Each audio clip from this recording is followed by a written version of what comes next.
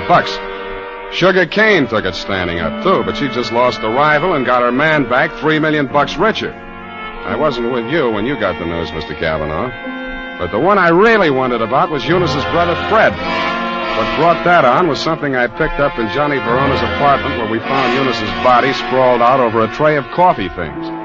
It was a medicine bottle with a doctor's prescription number on the label. The name of the druggist that had put it up was Pfefferschnell. I remembered what Fred had said to me when he admitted me to your house that afternoon. Quote, "Are you the man from Pfefferschnell's?" I wondered if I'd answered yes, would Eunice still be alive?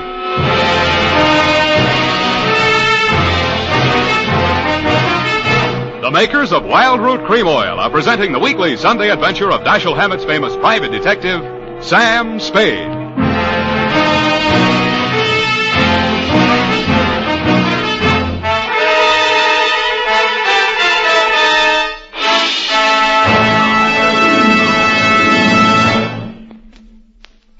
Now, here's important news on good grooming. If you want the well-groomed look that helps you get ahead, socially and on the job, listen. Recently, thousands of people from coast to coast who bought Wild Root Cream Oil for the first time were asked, how does Wild Root Cream Oil compare with the hair tonic you previously used? The results were amazing. Better than 4 out of 5 who replied said they preferred Wild Root Cream Oil.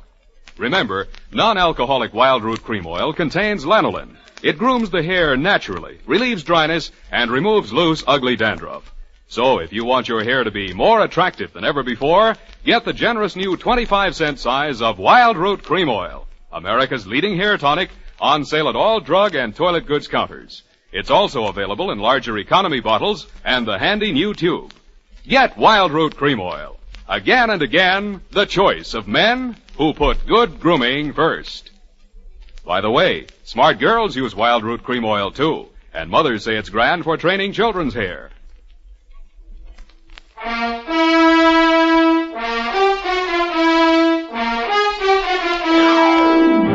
And now, back to the Sugar Cane Caper. Tonight's adventure with Sam Spade.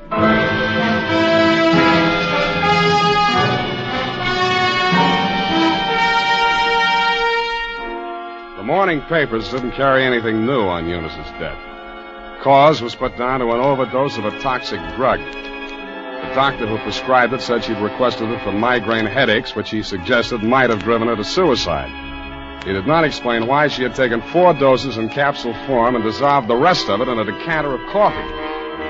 I thought somebody else had dosed the coffee, and so did you, Mr. Kavanaugh. Verona did it, of course.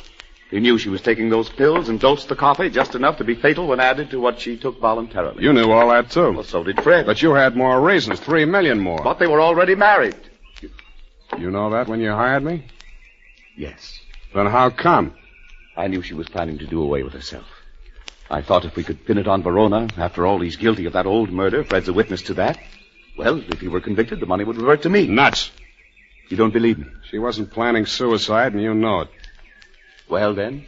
I don't care who takes the fall, but I got less on Verona than I got on you. Then I'll give you something. Here. Take a look. Verona's lawyer sent this around before her body was cold. A claim for $3 million, notarized yesterday while Eunice was still alive. Well, Mr. Spade? Pardon me while I drop dead. You did and waited hopefully, but I managed to stay on my feet. I even managed to make it down the hall to the bar where I found your stepson ambushed behind a row of empty bottles. Fine detective you turn out to be. I warned you. Stand up like a man. That's all right. I'll take on both of you. Come on, sober up. Makes sense. Where's my drink? Who took my glass? Here it is. Give me it. Sure. You spill it. Ooh, ice on my shirt. Listen to me. This is very important. Important? You were expecting a delivery from a drugstore when I arrived there yesterday morning. Who ordered it? She did. Eunice. She told me to watch for it and bring it to her. Did you do that? No, she wasn't here. What did you do with that bottle of medicine? I'm sleepy. I gotta get some rest. Wake up! No! I said wake up! Leave me alone! Now, listen. You took that bottle with you when you went out. Where did you take it? I tell you when you let me go to sleep. You took that bottle with you, didn't you? You're guessing. I know you're third degree. You went to Verona's apartment, didn't you? Two gentlemen of Verona. Willie Shakespeare. You doped that coffee, didn't you, with the poison that killed your sister? I didn't mean it for her. I didn't know she was going there. Go on talking. I want a lawyer. I know my rights. Listen, I'm not a cop. I'm not taking a statement. You're too drunk for it to hold anyway, so you can tell me. Okay. Here's how it happened. She took her 4 pills and went to bed. Yeah? I sneaked a bottle out of the medicine chest and I went over to his place. His boy Nick was there making coffee for the boss, he said, when he got home. I hung around talking for a while and I slipped some of the stuff in the percolator while he was getting out the cups. And that's all. Why did you want to kill Johnny Verona? So Eunice wouldn't have to marry him. What do you mean, have to? She was doing it for me, so he'd keep quiet. About that brawl in the club, that old killing they tried to nail Johnny for? Yeah, that's it. The gun that did it. He got rid of it before the cops arrived. That was my gun. Fred, straighten up. Look. Yeah. Johnny dictated the story you told the grand jury. How do I know he didn't dictate the one you're telling me now? Who are you covering for? I didn't say anything. I didn't tell you anything. Get out of here! What's the matter with you? Get out the window! The revolver barrel that crashed through the darkened window pane behind the bar spoke twice. I answered it. I looked out into the darkness, making myself a good enough target to draw some fire. I fired back at the flashes. I was depending more on luck than aim, and luck was what I wasn't having much of. I went back to the place where Fred had fallen. The shots that had dropped him were luckier. He'd been dead before he hit the floor.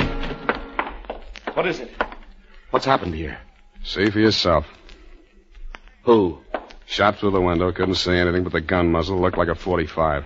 Johnny Verona, he packs a .45. Who told you that? It came out of that investigation. One of the reasons they couldn't indict for that old shooting. There were a lot of reasons they couldn't get that indictment. What are you driving at?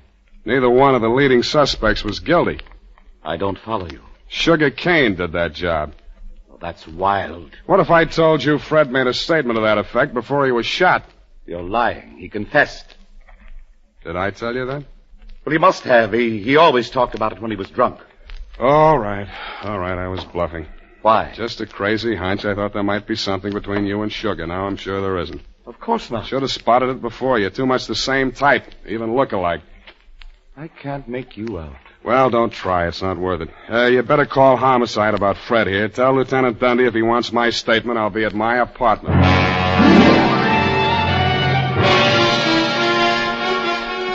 After I pretended to leave, I came back and did a little eavesdropping of my own.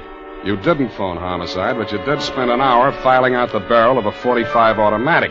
Then you went out. I tailed you to an address on Sloat Boulevard. A short time after you went in, Sugar Cane came out alone. I followed her to, you know the answer, my apartment. I went in the back way via the fire escape and arrived in time to answer her buzz. Oh, Mr. Spade, thank heaven I found you at home. So am I. Come in. I know it's terribly late. Forget it. Won't you take off your coat or something? Can't stay very long. It's not safe. I may have been followed here. Oh, surely not. Sam, you don't mind if I call you Sam? No. I'm so frightened. It's about Johnny Verona. I don't know what he may do. He's convinced that Fred killed Eunice, and he's out gunning for him right now. We've got to stop him before he does anything rash. You come to the wrong party, Sugar. I'm working for the enemy. Enemy? Kavanaugh. Oh. It's no skin off his nose if Johnny Verona drops Fred Blair or if you all drop. All he does is sit back and collect. Oh, he can't be as cynical as that. You ought to know. Has he told you anything about me? I'd rather hear it from you. Maybe sit down. Well, there's not much to tell. I played along with Johnny for one reason and one reason alone. To save Fred from that old murder rap. Were you figuring on marrying into that family, too? Oh, Sam. A regular pincers movement, wasn't it? Johnny and Eunice, you and Fred. All right. It's true I wasn't in love with Fred, but it wasn't all the money. I was sorry for him. Money's not what I really want. I know that now. What do you want? Someone. Someone I can trust. Me too, Sugar. Oh, Sam, you're what I want. Say you want me to. Please say it.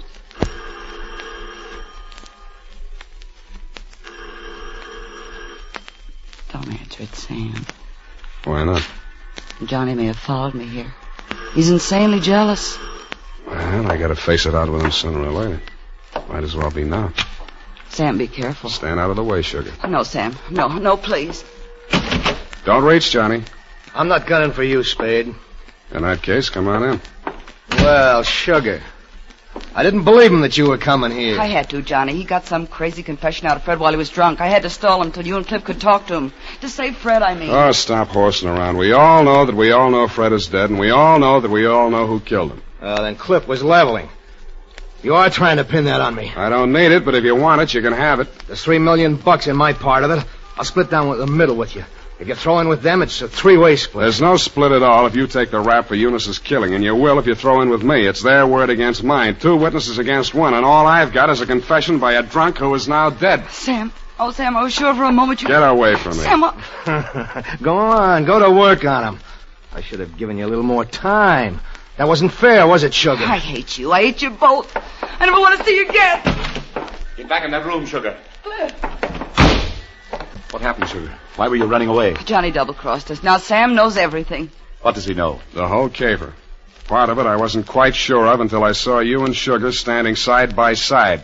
That blue-black hair, the same eyes, plus the fact that the bell on Sugar's apartment on Sloat Boulevard reads Kane, parenthesis, Kavanaugh. You took a crazy chance when you knocked off Fred with me right there in the room. The kind of a crazy chance a brother would take to keep his sister clear. I could have told you that. It would have helped a lot, Johnny, but you didn't. When a man lets his sister go on dancing in a joint like yours after he's in the chips and she goes on liking it, you can be sure they're both playing for big stakes and for nobody but themselves. Where do you think you were supposed to wind up, Johnny? I'll tell you. Drinking that poison coffee that Eunice got hold of by mistake. That isn't true, Johnny. I never told Fred a thing. He thought you really loved Eunice. I don't know how he found out you were forcing her into that marriage. Did you also neglect to tell him that he was innocent? That you pulled the trigger in that old killing and shoved a gun into his hand when he was too drunk to know what he was doing? I've heard enough. Watch it, Johnny. No!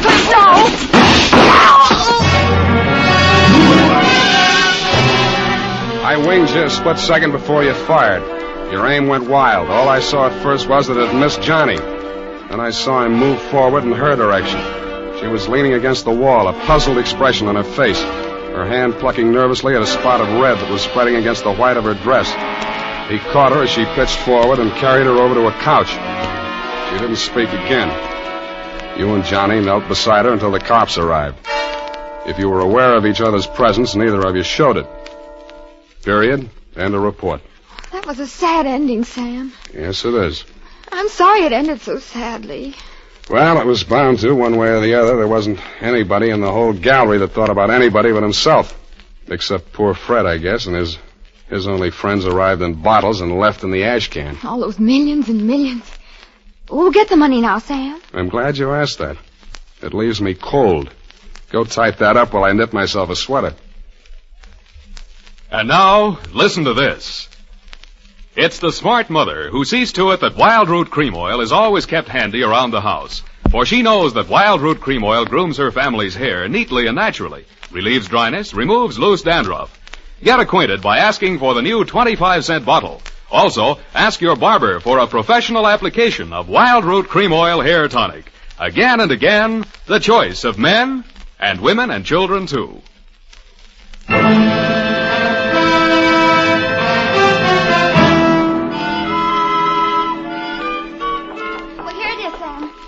What a terrible group of unfortunates. As you say, it just had to end badly. If you hope to get back in my good graces by quoting me, to trick me into agreeing with you, you have succeeded. Oh, there you go, Sam. So lugubrious. Effie, what is this? What means lugubrious? Oh, Sam, it's wonderful. It's my new habit. Oh? Every time I read a book now, and you know, like you read a book and there's a word you don't know what it means or you're not sure. Yeah. Well, I make it a practice now to write down and learn 3 new words per day. Well. And learn the definitions to use them in conversation. You know, like desultory. And lugubrious? Yes, that's one of my 3 for today. You see? Lugubrious, right here it is. To talk a great deal. Bucolic, state of being sorrowful. And verbose, to be out in the country. I see. Very praiseworthy.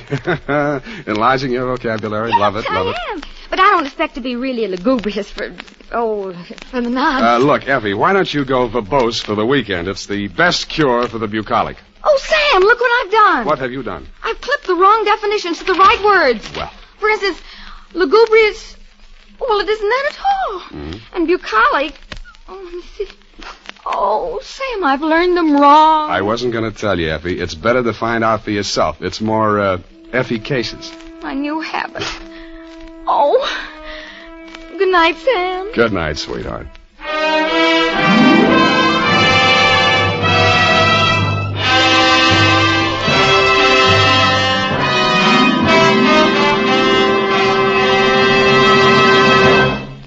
The Adventures of Sam Spade, Dashiell Hammett's famous private detective, are produced and directed by William Spear.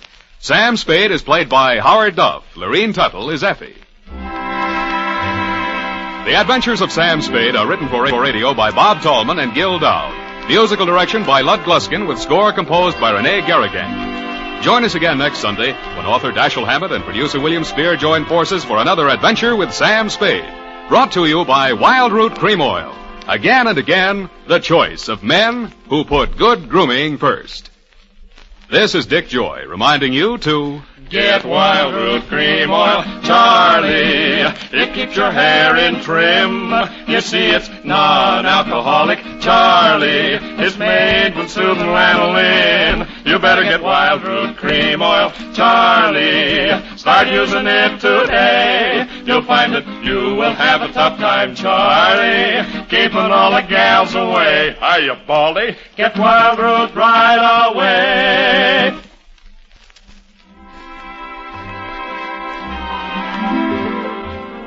This is CBS, the Columbia Broadcasting System.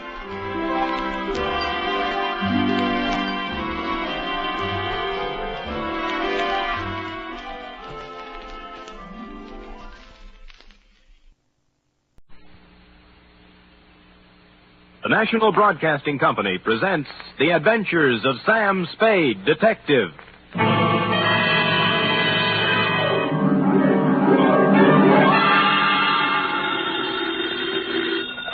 Sam Spade Detective Agency. Me, sweetheart. Merry 29th of December. You too, Sam. Did you take the little boy home? Yep. Straight home? Well, not exactly, F. Had to make a couple of emergency stops, but we got there. What do you mean, Sam? Well, I got my weekly knot on the head, for one thing. Sam, just taking the little boy home? Like I said, F, we were derailed. There was a dash of poison, for instance. A couple of pounds of $1,000 notes. And an infernal machine that nearly blew up half the Mission District. But other than that, we had a peaceful ride home. Why, Sam, this sounds like a caper. Which is just what it is, Angel. Get out our special holiday bottle of Napa Valley wine, and we'll get in our premature regards to the new year. following dictation of a report entitled The Prodigal... Prodigal, Sam? Are you sure that's the right word? Certainly, I'm sure. The wanderer will return to the roost. You and your big fat roost. For the last bedtime story for 1950, namely, The Prodigal Panda Caper.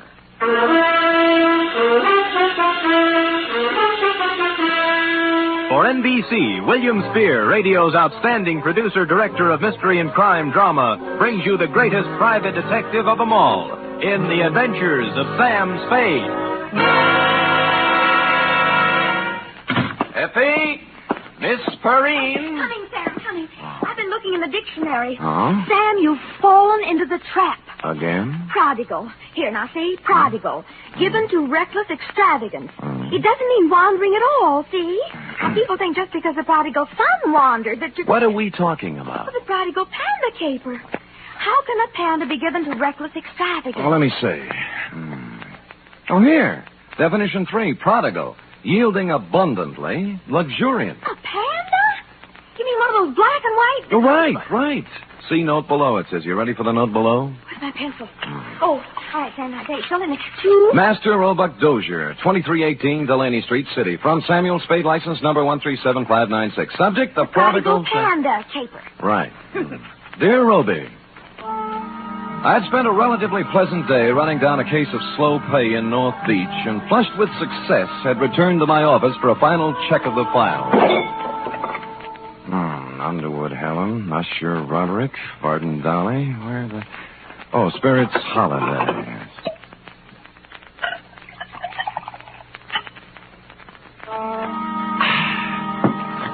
I sat down, put my hat and my feet on the desk, and was loosening my collar when I noticed just to the right of my off ankle one large bag of jelly beans. Sighting past it, I saw in the corner chair an open copy of a magazine featuring on the cover a blonde in a low-cut dress taking a .38 slug from a slack-jawed thug in the background under big red letters spelling out Thrilling Crime Comics. And behind all this, sound asleep, was you. Hey, Sonny. Hey, wake up, will you? Come on, Revelie's blowing. Huh? Oh. Hi.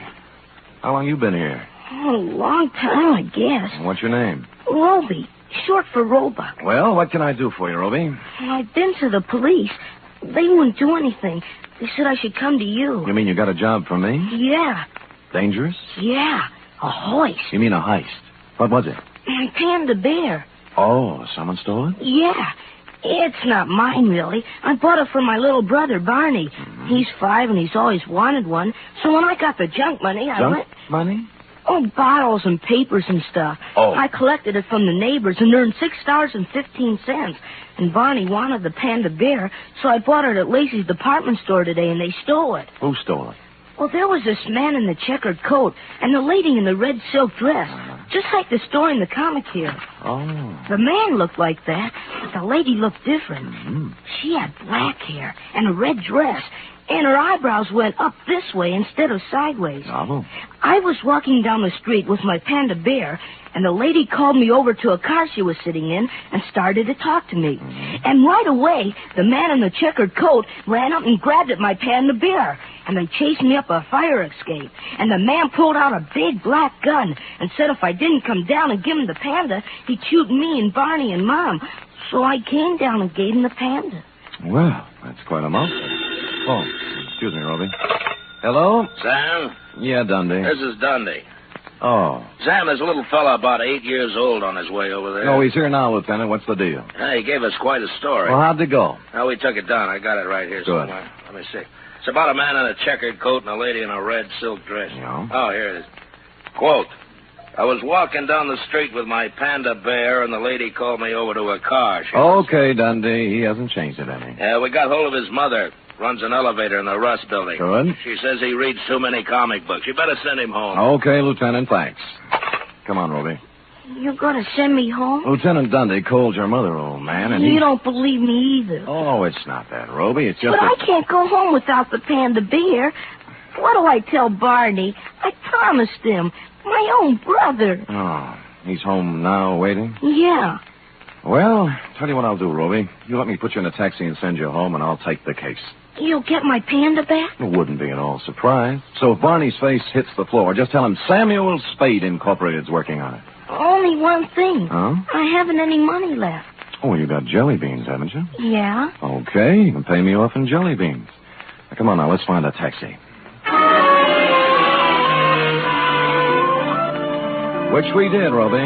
Like the psychology books said, I didn't discourage the child imagination, but I did try to tout you off thrilling crime comics and onto Alice in Wonderland. This, I could see, would take some doing. It was almost closing time when I got to Lacey's, but I talked my way past the man at the door and hustled up to the 6th floor and the toy department. The clerks were doing whatever clerks do at 5:30, but I found a handy floor walker. Dear me, Mr. Spade, I just don't know. I just don't know. You mean you counted your cash and everything, but you can't... It's not that, Mr. Spade. Oh. I am perfectly willing to stretch a point to please the little fellow. We like to think we're human here, you know. Well, that's nice. That you like to think so, I mean. But you see, something very strange happened this afternoon. Come over this way, sir, by the escalator. Oh. We had the giant pandas at this counter here. 25 of the large size. I assume that's what you're interested in. I guess so. Then what then? Well, for Christmas, they didn't do anything. Just sat here, huh? Yes. But would you believe it, sir? This afternoon, all 25 were sold. Well, how do you account for that? New Year's gaiety? Well, if you want my personal opinion, it's... An impressive panda bear, Roby. It was hard to figure out how you could lose anything that big, and harder still to figure out how I'd explain this kind of thing to people who stopped me on Market Street.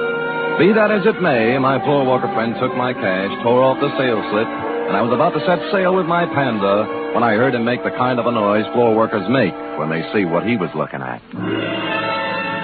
Miss Greenbar! Miss Greenbar!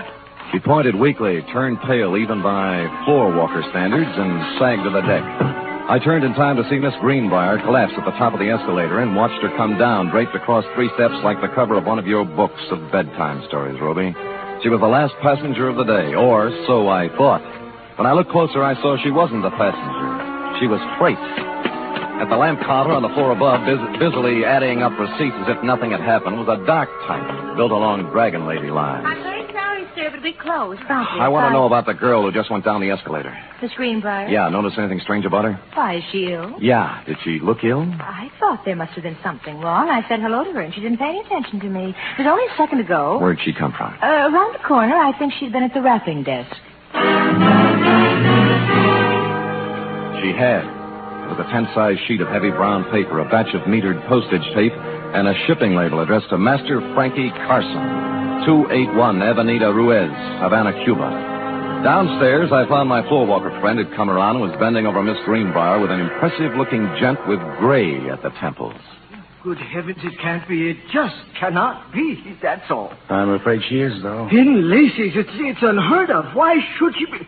Good heavens, in my department, too. Excuse me, floor walker. Oh, this is Mr. Spade. He was with me when it... Oh, dear. I'm Dr. Kent Thorne. I was exchanging some Christmas gifts when... Any idea what killed her? Well, it's pretty hard to tell without an examination, and I don't have my things with me. Heart, possibly. Natural causes? Well, of course.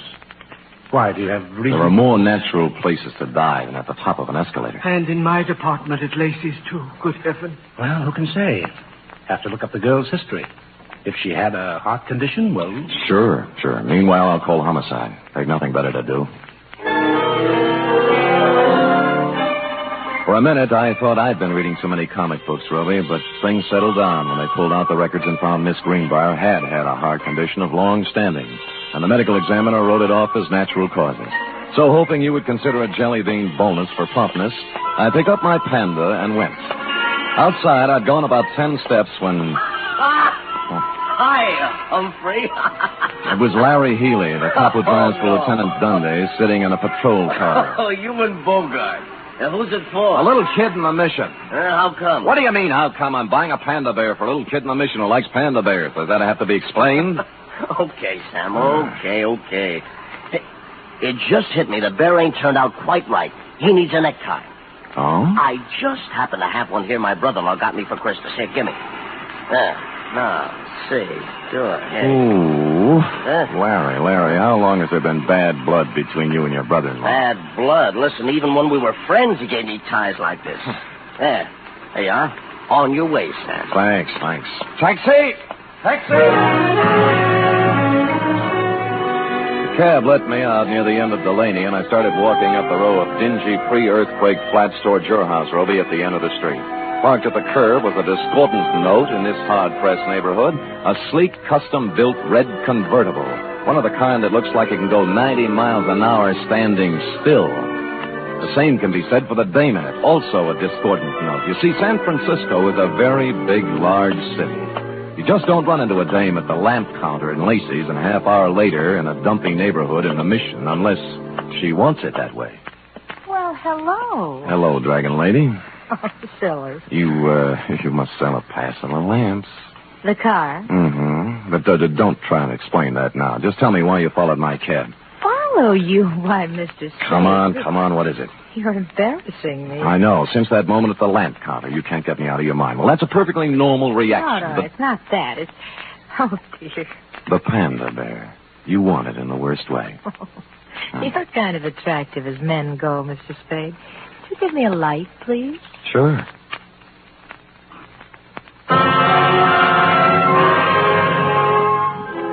Holding the match up to her cigarette, three things hit me. The black hair, the red dress, and eyebrows that went up instead of sideways. At that point, the sleeve of a checkered overcoat with a big arm inside it came around under my chin from the rear, and the fourth thing hit me.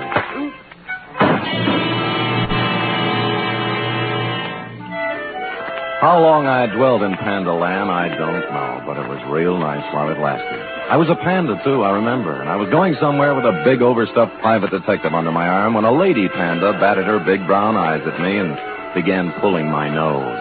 She seemed to have a very, very high voice. Wake up, Mr. Spade. Rifle is blowing. Oh. I call Lieutenant Dunley, Mr. Spade. Son is wait. Lucky. Over here. Good, Christopher, Sam. What happened? Well, it was this way, Dundee. I was walking down the street with my panda bear, and the lady called me over to the car she was sitting in and started to talk to me. And right away, the man in the checkered coat up.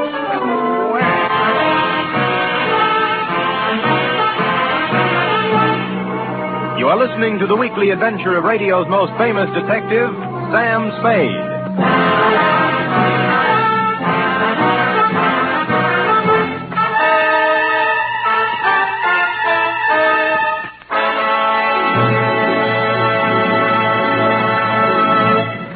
Van Heflin stars this Sunday in State Fair, another outstanding 60-minute production by Theater Guild on the air. Co-starring in this exciting broadcast is one of the leading families in show business, Gene Lockhart, Kathleen Lockhart, and daughter June. It's a gala New Year's Eve broadcast when Theater Guild presents State Fair. Sunday over most of these NBC stations also means another hour and a half with Tallulah Bankhead in radio's greatest spectacle, The Big Show. Among Tallulah's guests will be Ken Murray, Gloria Swanson, Margaret O'Brien, Jose Ferrer, and many more.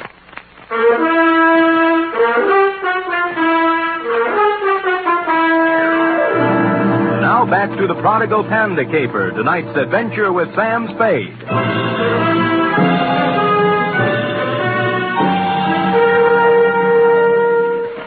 It was a humiliating experience, Roe, riding back to headquarters in black defeat. But dear, good Lieutenant Dundee, however, was the soul of patience and understanding. What do you take me for, Spade, an idiot? Look, Dundee, all I want you to understand is that this dame in the hopped-up convertible... I've had 3 rides on that merry-go-round now, and I'm sick of it. The dame in a red dress and the guy in the checkered coat. They take your wallet? No. Your watch? Other valuables? No. Just my panda. Sam, are you trying to tell me there's a hot panda racket going on? Dundee, boy. Look closely now as I take off my hat. What? There. See? Now, as you know, my head ordinarily does not come to a point. But this protuberance was made by a gun butt, not by imagination. Oh, someone slugged you. I believe that, Sam, but this panda bear... Dundee. Yeah. What? Yeah. Yeah. You were saying something about my panda bear, Dundee. Yeah, maybe I ought to take it back. That dame at the store this afternoon, the one who sold him? Miss Greenbrier. Yeah. I just finished the post-mortem. No heart attack. She was poisoned.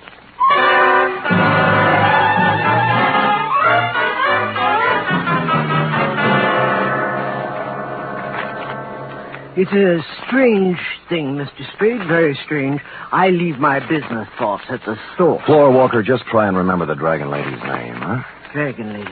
My good gracious, I can't remember my own name. I'm so upset. Oh, now concentrate. Now, look, dark hair, up-tilted eyebrows, red silk dress.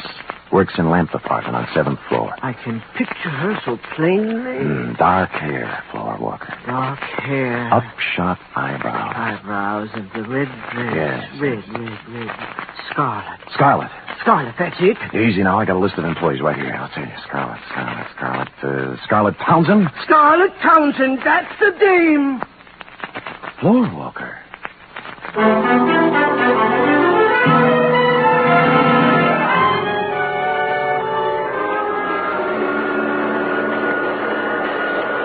Scarlet Townsend. Yeah, he lives here, right in this room. Move out. Today. Well, how come? I said, how come, landlady? Why'd she move? Me. Oh. I tried to keep her on the right track, but at her age, you can't tell her nothing. So when she framed that no good name around here, I put my foot down. I said, Scarlet, Scarlet, you're What out. no good dame? What's no good dame, landlady? Crystal McCall. Oh. Here, I found this just now as I was cleaning the room. Picture of Crystal McCall. Now, ain't that a swell way to have your picture taken? The name rang a bell, and so did the picture. Crystal herself and me all together. When I got around to the place, I made a startling discovery. Crystal was also the late Miss Greenbrier. Don't look at it all day, young man. When'd you see this girl last, landlady? This morning, she and a fella in a checkered coat come around to pick up Scarlet in a big red open car. Know the fella? Nope, never saw him before. But I'd sure know that car. Oh, you ought to see it. You're not telling me a thing, landlady. I have.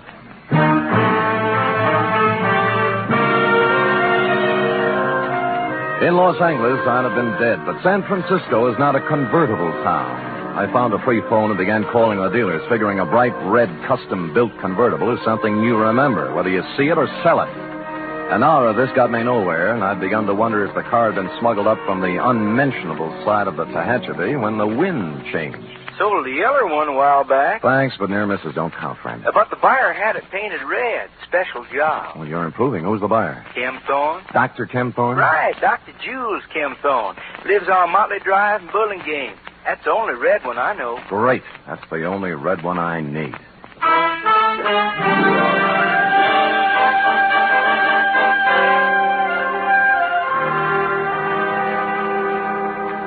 Mr. Spade, this is utterly unbelievable.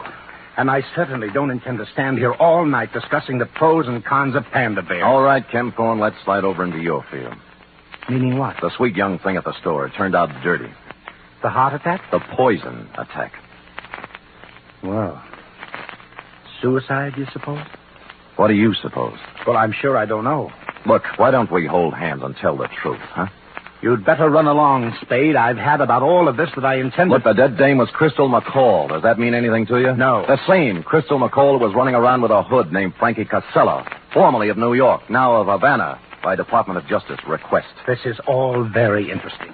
What has it to do with me? She was riding around in your red convertible this morning, for one thing. That's a hot car, you know. I took a close look at it 2 hours ago and got slugged. I don't know how you score these things, Ken Thorne, but in my book, this calls for a couple of answers. You're right. You're right, it does. Where's the car? It's gone. Who has it? My chauffeur. This is the last straw, I guess. There's no point in covering up for him any longer. Who is he? Lenny Flegel. Oh, an ex-con, isn't he? Yes. I thought I could straighten him out.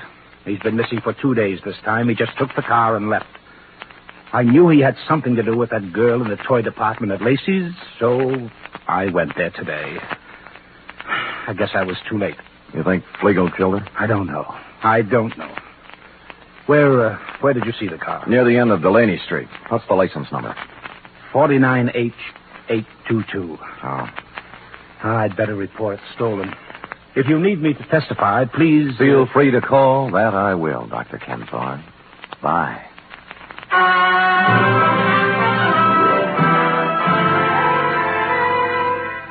What I had in mind, of course, was to call Lieutenant Dundee and have him slap a 24-hour tail on the good doctor, but something intervened. Halfway down the walk to the street, my eye fell on a round plastic object about the size of a nickel lying in the grass. Clearly, the eye of a giant panda. Since two other eyes were obviously watching me through Dr. Ken Thorne's front curtains, I continued gaily on to my cab, drove up a half block, got out, and walked back. Just in time to see Ken Thorne pull away from the curb in his other car, heading towards El Camino and points north. Well, this left me free to prowl at will, and 4 matchbooks later, I had found 2 more eyes, a pocket full of panda skin, and a goodly scoop of panda upholstery. The trail led to the garage. No wonder his car was stolen. He must have had to leave it on the street all night because there was no room for it in the garage, which had been turned into a kind of panda abattoir, crammed to the rafters with panda bears, all the giant size, too, in various stages of dishabille. Legs, arms, eyes, and innards. A sight to chill the heart of any but the sturdiest private detective, Ruby. But I braced myself and carried on.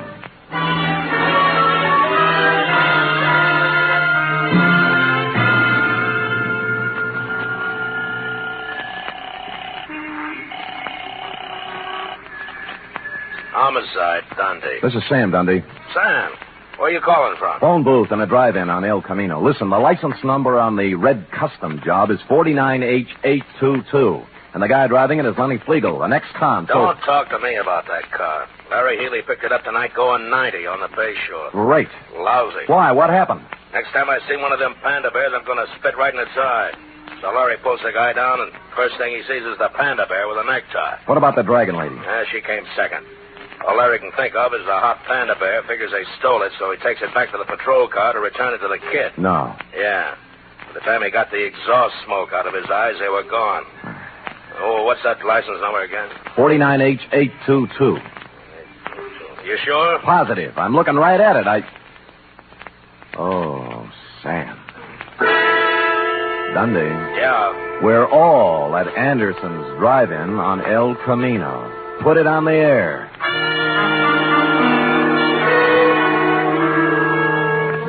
Which just shows you how slow I can think, Roby. The red job was staring at me with its big chrome eyes outside the plate glass window. Flegel and the dragon lady, bless them, were having a Saturday night blue plate displayed attractively on the tray racks hung from the car doors. I sidled out of the phone booth and through the kitchen, thereby coming up on the car from behind. More coffee, honey? No, we better get going. Oh, plenty of time. Mind if I join you, Flegel? Huh? He reached and I pushed, and instead of his gun, he came up with half a hamburger. It was too harsh a light for the dragon lady to operate effectively, and by the time Larry Healy and the foul car pulled up, they decided to do it the easy way. You all comfy back there? Lovely, Larry. Flegel? Dragon lady? Shut up. What about the red job? What are you going to do with it? Larry? Oh, impounded till the lawyers are through talking. Sam, you want to go by way of Delaney Street? Yeah. Okay. Why Delaney Street? Larry delivered the panda. Huh? Sure, to the kid, Roby Dozier. We'll have to go and check it out. Lenny. Yeah. What's it worth, Flegel? 50,000? 100? The little kid's got it? Yeah. Oh, Carcel will be disappointed, Flegel. With the tax boys watching both him and Crystal, it looked like a safe way to get some of his dough out of the country club. Wasn't my idea. I hated him. I did 8 years for him, Spade. I could have killed him. Shut up, Lenny. I don't care anymore. The heck with it. Look, it wasn't me. The guy who's running things for him here is Dr. Kempthorne, but Crystal had the dough. He killed her. He took her to lunch today, Lenny! Go ahead, Lenny. So he poisoned her. Then what? She fixed up one of the pandas. He didn't know which. Stuffed it with bills, 80, 100,000, I don't know. Anyway, you'll find the money in the red car under the back seat. Under the seat? What are you talking about? It's in the panda. The kid's got it. Look, why do you think I'm telling you this, you stupid flatfoot? I fixed that thing for Carcel myself after we took the dough out. What, kid? It's got a bomb in it.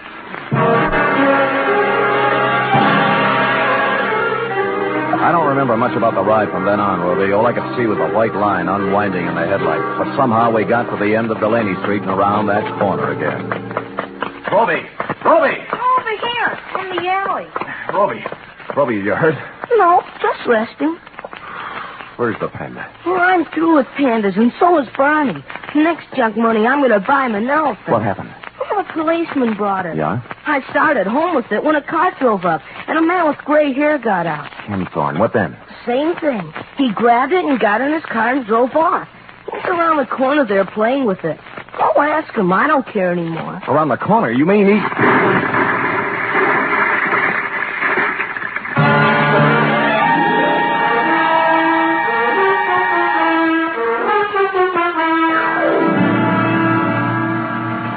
Period. End of report. What a hurry. A highly inconsiderate thing to do to a panda. But I'll give him one thing. What thing? He had the good grace to park in front of a vacant lot before starting to tear it apart. Oh. And, of course, to coin a phrase, he saved the people some money. And now, if you're a good, efficient girl and run that through your infernal machine, who knows what I'll have in store for you when you're through. No jelly beans till work is done. Now, scoop, scoop, scoop.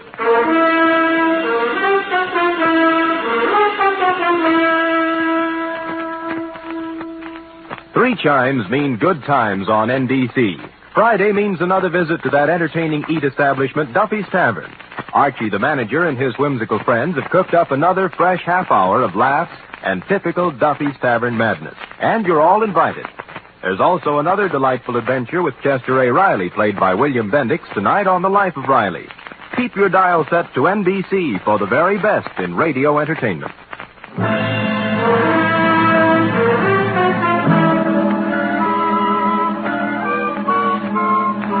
Here it is, Sam. Mm-hmm. All official? Yeah.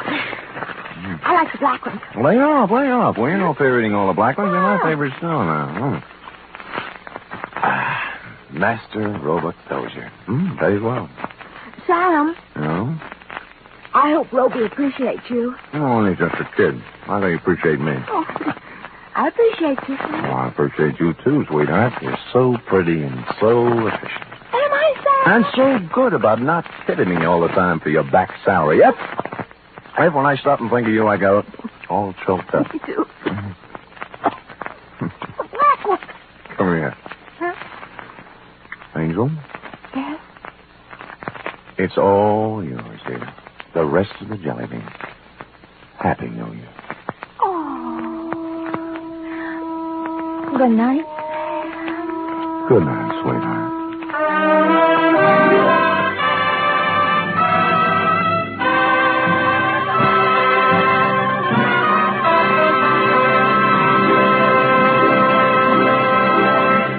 The Adventures of Sam Spade are produced, edited, and directed by William Spears. Sam Spade was played by Stephen Dunn. Doreen Tuttle is Effie. Script for tonight's adventure by Harold Swanton. Musical scoring by Lud Gluskin, conducted by Robert Armbruster.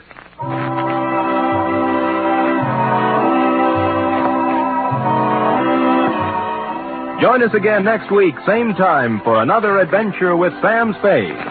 Enjoy the magnificent Montague, then Duffy's Tavern on NBC.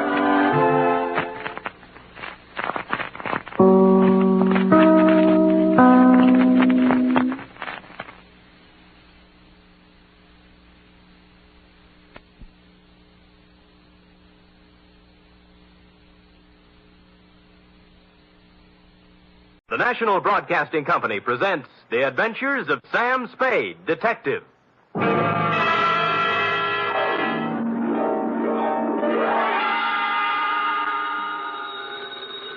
Sam Spade Detective Agency. This is Miss Bergamot. Oh, Miss Bergman, I'm so sorry, Beg but pardon? Mr. Spade isn't in. He ought to be back any moment, however. That is, if you wish to employ him.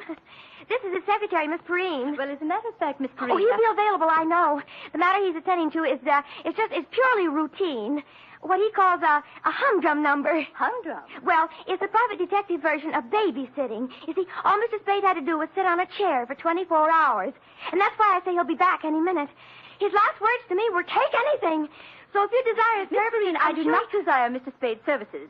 As a matter of fact, he's using mine. What? I'm his nurse at the Harbor Emergency Hospital. Nurse, another shot. Please, this time, bourbon. You must lie quietly, Mr. Spade. He's coming along quite nicely.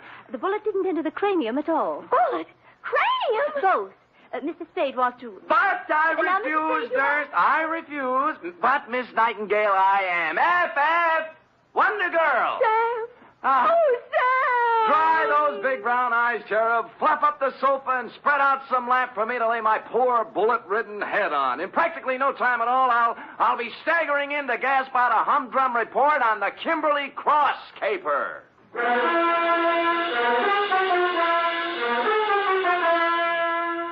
NBC, William Spear, radio's outstanding producer-director of mystery and crime drama, brings you the greatest private detective of them all in The Adventures of Sam Spade.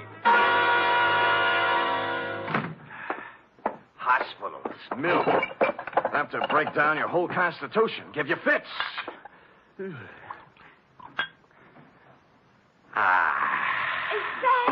Who else? Oh, Sam. You look like the drummer man in the Spirit of 76. Nothing.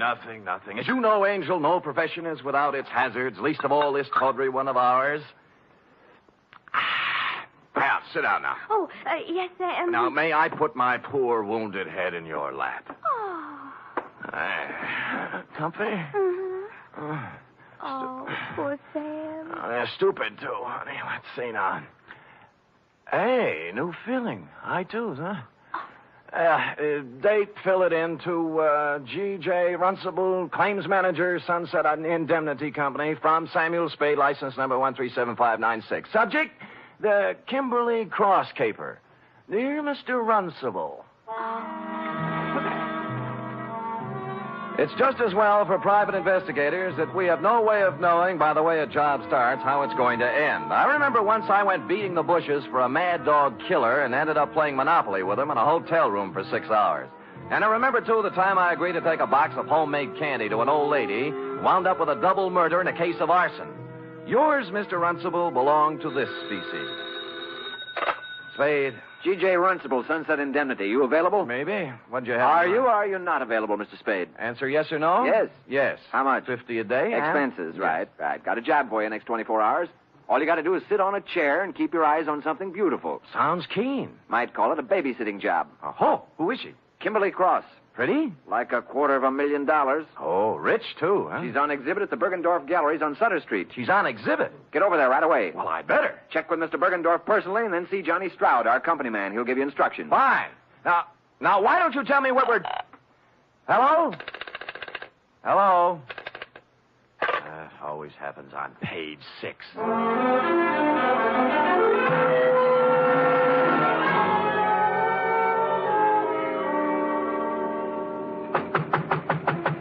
Mr. Bergendorf! Mr. Bergendorf, you! Sorry, sir. The exhibit officially does not until 9 a.m. begin. As you see... It's 8:45. I won't charge you, Mr. Bergendorf. I won't charge you. You can bring out the baby any time now. Mr. Runcible of the Sunset Indemnity sent me. Here's my credentials. Mr. Spade, you are? Mr. Spade, I am, yes. Now, what's with this Kimberly Cross? To a single-horse gallery such as mine comes such an honor only once. Yeah. Today only Bergendorf's is with Tiffany's in the same class. Mm-hmm. Here. Huh? Is picture of Kimberly Cross. Yeah? 14 stones, all blue-white. 8 down, 6 across. Total, $268,000 plus 20% tax. Oh, jewelry. To call this jewelry is to call Elizabeth Taylor a garden variety tomato. Yeah. Is a crown jewel from Thuringia, Mr. Spade. Really? Is part of estate of a dead duke. Is price tag $268,000 plus 20%. Yeah. Where is it? Involved. Time lock. Comes 9 o'clock on the nose, she opens. Then... Yeah, the exhibit begins. Yeah, there's a company man here from the insurance outfit, isn't there? Johnny Stroud. Oh, where is he? He's working concealed. Oh? This man Stroud undercover. Clever stuff, huh? You see, parked at curb across the street, one autobus. Oh, yeah. Department of Public Health, City and County of San Francisco. What, Anti-tuberculosis campaign. Pardon? Is giving to public for free gratis 1 X-ray per citizen for chest cavity. Oh, chest X-ray. Handily parking opposite the Bergendorf Gallery, so inside Mr. Stroud can take for himself a plant.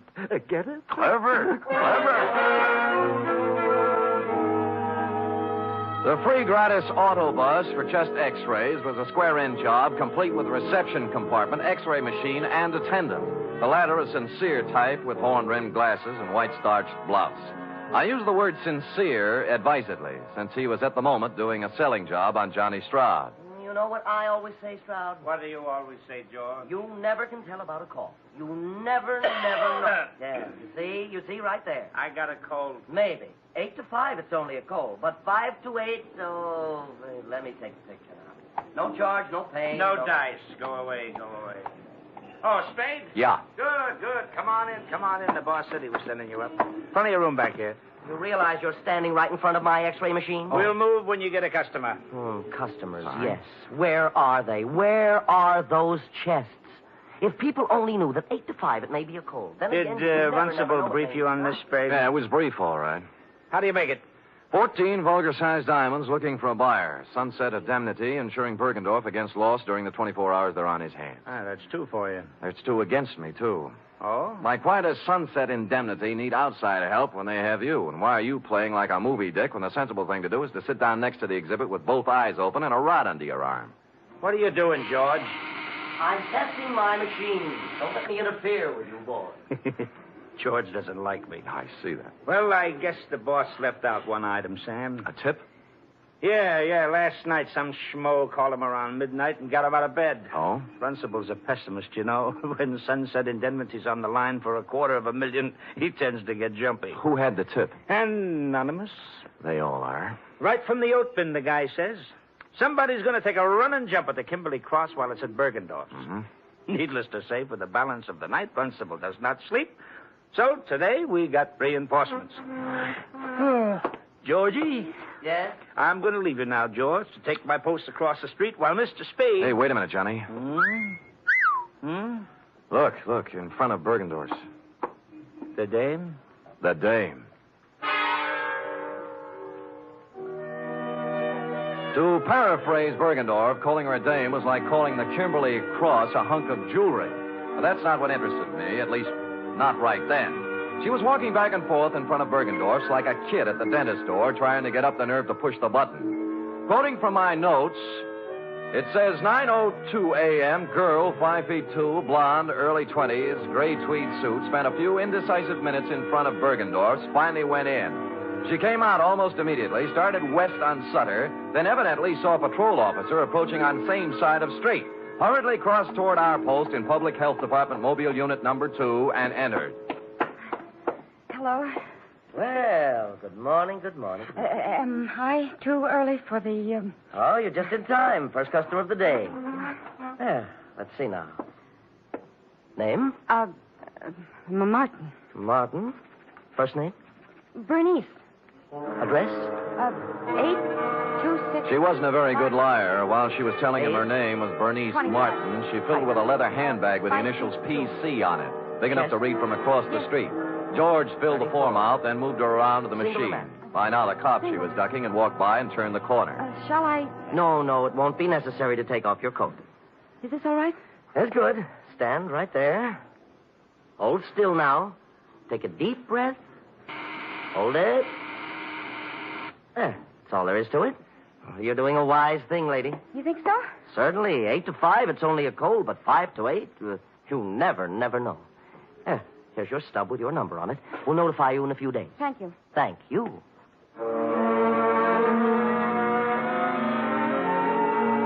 Whereupon Miss PC hustled down to the corner and into a drugstore. 5 minutes later, she still hadn't come out. Stroud was beginning to champ at the bit. So what, Sam? So she's worried. She's ducking cops. She's using a phony name. Or her girlfriend's handbag. Look, I'm going. Hey, wait a minute. I'm sure I've seen her somewhere before. Where? I don't know, but I think it was around headquarters. Now who's playing movie dick? Look, it's 10 after 9. I'll go over and settle down next to the vulgar diamonds, and you make yourself comfy with Georgie. If I get busy, out you go, Keep pal. your eyes on the customers going in and out. There's a good loud burglar alarm over the door there. You can hear it a block away. You see what I mean? It's good and loud. Holy cow. Stroud took the gallery, and I set sail for the corner drugstore, pulling up in 20 seconds flat. She was gone, of course. The druggist was at the fountain, mixing a Coke, which he spilled when I reached across and grabbed him by the lapels. Blonde, you say? Yeah, young, gray suit. I told you, Jack, she just came in here. I know. What do you want to know about her? What'd she do, telephone? Nope. She was just like you. Asked me about a guy. What guy? Larry Galliano, his name is. Wanted to know if I'd seen him come by this morning. Who's he? I don't know. Did she describe him? Didn't have to. His picture's on page 1 of the morning paper. Here, take a look.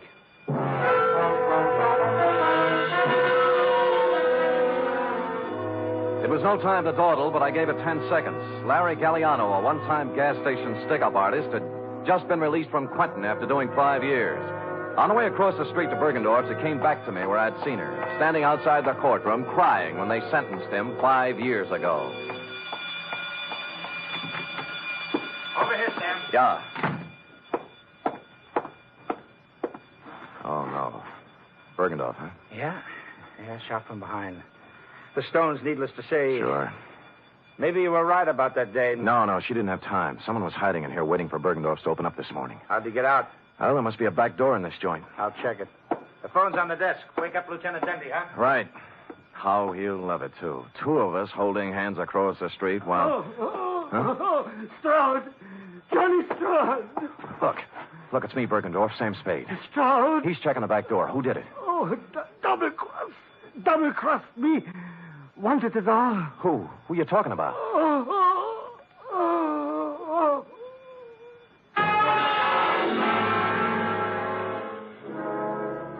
It was as plain as a man in his condition could have made it. Obvious to anyone with average intelligence. But for stupid Sam, it was still a long voyage home.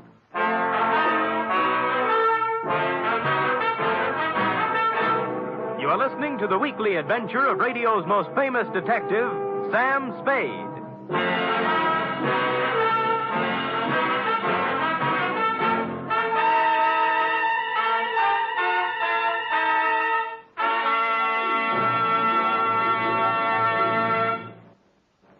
Three chimes mean good times on NBC.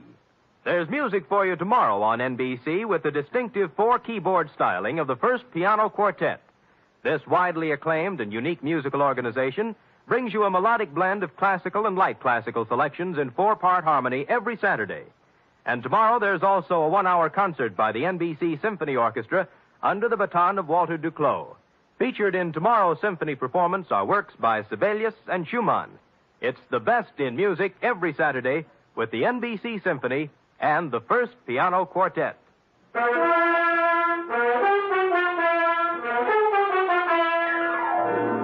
And now back to the Kimberly Cross caper, tonight's adventure with Sam Spade.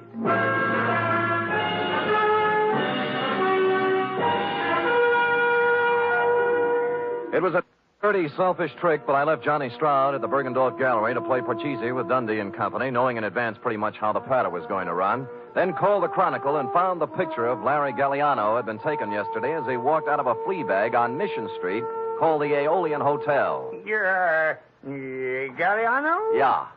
Sure. I know him. Stayed here night before last.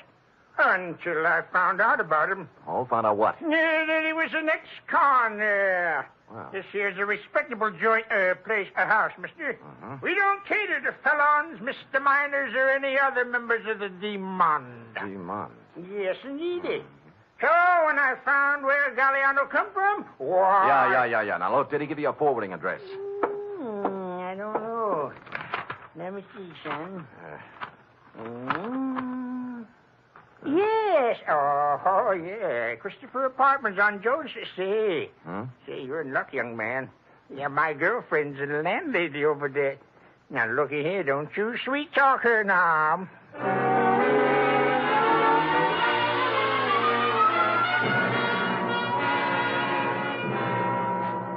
Out of the way, boy. Out of the way. Look, all I want, madam, is one moment of your time. I already told you, boy, I don't know no Galliano.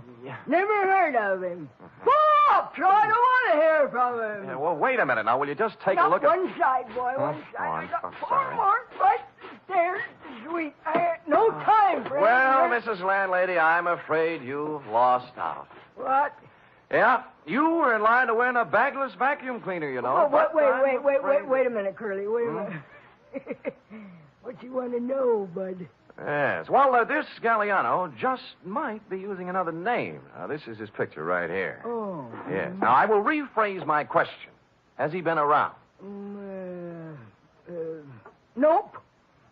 I see, landlady. Well, Do I win? Oh, I am sorry, but stand by for the giant jackpot. Is it electric?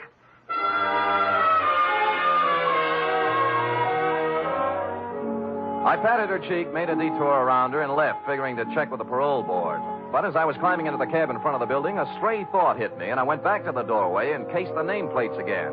This time for someone with the initials I'd remembered seeing on the blonde's handbag, PC. I did better. Patricia Conroy was living in apartment 402. I buzzed 4 times, then tried the door. It was open. I gave the living room and bedroom a fast toss, moved on to the kitchen, and cased a hamper full of laundry on the back porch. Result, nil. I'd about decided I was in the wrong apartment when I noticed something that changed my mind. A crumpled up envelope in a wastepaper basket in the living room with today's date on it, marked Western Airlines, Flight 6 to Los Angeles, passenger L.P. Galliano. I had the phone in one hand and a finger on the dial when... Put it down. Huh? Oh. Are you going to put the phone down, or do I have to shoot? You mean there's no third choice? Put it down. Sure. Now what? Sit down. You'll be here for a while. Oh? His plane lands at Burbank in a half hour. If you have any dates between now and 4:30, forget them. Mm-hmm. Mind if I smoke? Go ahead. Oh. You know, this is pretty heavy-handed stuff for an Ange, you know. I've grown up a lot in the last 2 days. Not enough, honey. Or if you wouldn't be stooging for Galliano. He can't run away from this kind of a rap, you know. 48 hours. Hmm? That's how long Larry's been out of the pen. Well, he didn't waste any time getting back in stride. Look, what's your name? Spade. Spade, what if I told you Larry Galliano had nothing to do with it? I might give you quite an argument. And I don't feel like arguing, so I'll just tell you. Good. Someone offered him the job at Bergendorf's the day he got out. Larry thought it was legitimate until he heard a couple of things by accident. Like what? Like getting hired to play fall guy in a phony robbery. You mean Bergendorf was in? Sure, till this morning. Uh-huh. They figured Larry'd be a handy guy to have hanging around with his big, fat prison record when the diamonds disappeared. That's what he told me, and I believe him. I love him. Whether or not you believe or love me or him, I do not care. I also do not care what kind of a rap you pin on me when this is all over. All I want is time, enough to do a couple of errands. Now, hoist it out of that chair and put it down in the closet there. You hear what I said? Yes, ma'am.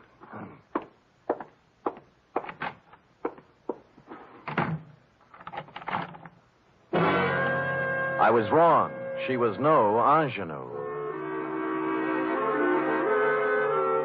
Happily, the closet had a light in it, so I settled down on a hat box and read some old copies of Mademoiselle until 5:30 when I heard the door close. What with soundproof outside walls, no window, a double slab door with a lock she thoughtfully filled with gum, it was almost 7 when I got back to my office. The next move, of course, was to call Lieutenant Dundee and wise up the Los Angeles police on Galliano. I picked up the phone and put it down 4 times. There was no use kidding myself. The yarn she told was pretty wild, but there was something about the way she told it. And I believed her. Spade. In here. Mr. Spade.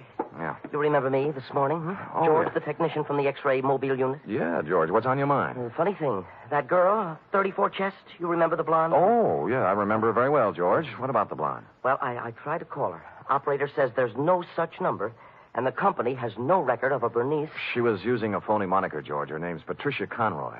Ah, now why would she do that? Well, a girl's got to be careful, you know.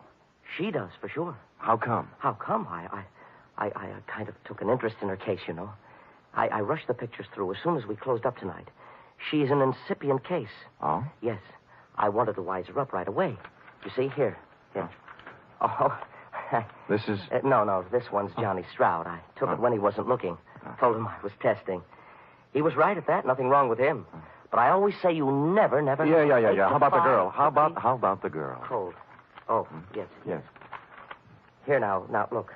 You see this shadowy part here? Yeah? Hey, wait a minute.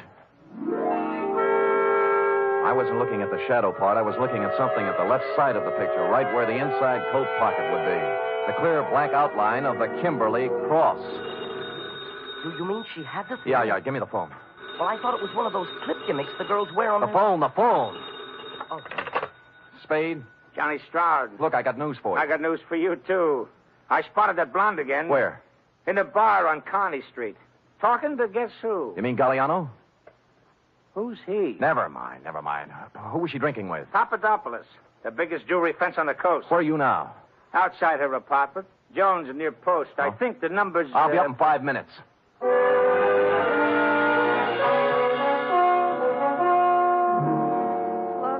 like I told you, Spade, I don't want to argue. She says she doesn't want to argue, Sam. Too bad.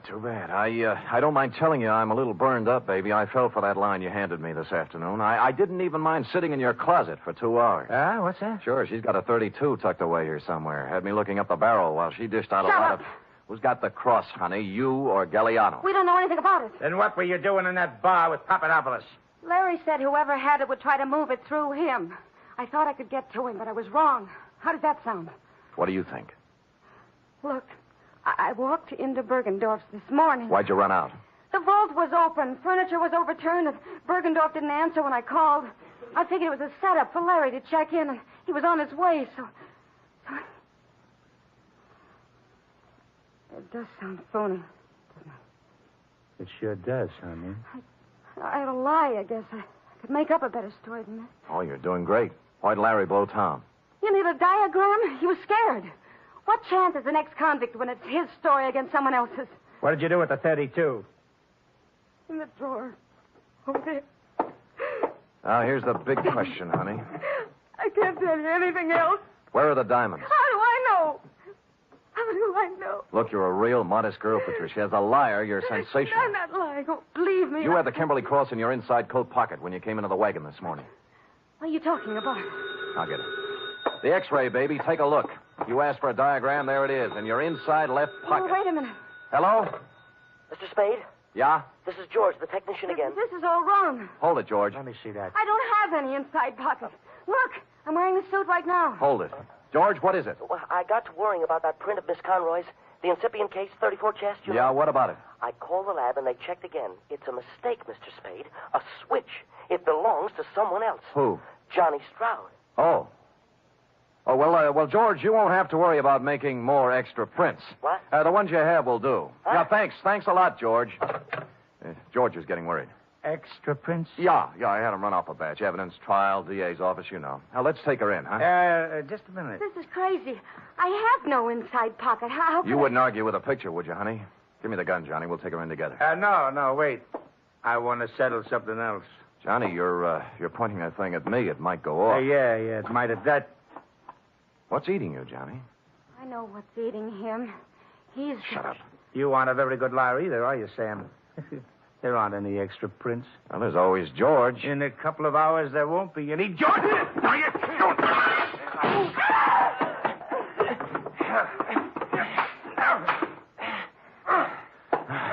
Okay, Johnny, on your feet. Let me go, Sam. Let me go. We can work out a deal. Shut up. Sam, your head. You're shot. Here, take the gun. Call Dundee. Get it? Dundee. Homicide.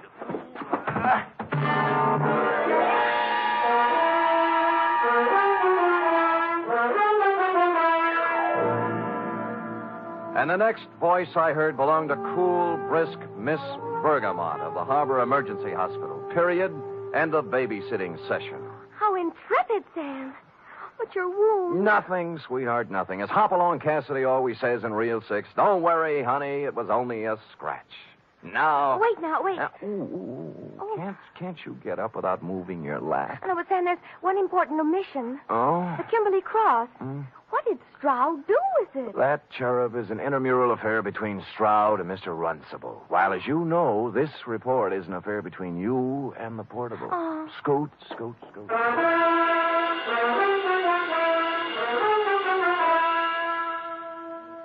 3 chimes mean good times on NBC. There's music and mystery for you tomorrow evening. For music, it's your hit parade, bringing you the top tunes in the land with Eileen Wilson, Snooky Lanson, and Raymond Scott's orchestra. For mystery, it's The Man Called X, starring Herbert Marshall as an intrepid adventurer in international intrigue who travels wherever there is mystery, danger, and romance.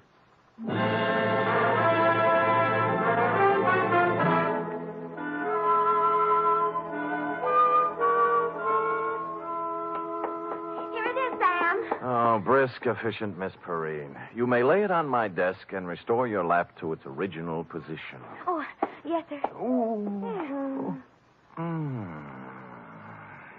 Comfortable, Sam? Loving every minute.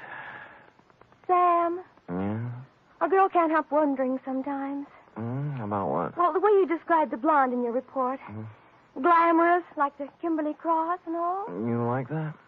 Oh, I just wish sometimes someone else could be your secretary, and I'd be the one you'd meet in a room with velvet draperies and a long cigarette holder and slanting glasses and a black lace negligee. Hold it, girl, hold it. You've gone quite far enough. I know, but it's only natural for a girl to want to be glamorous, Sam.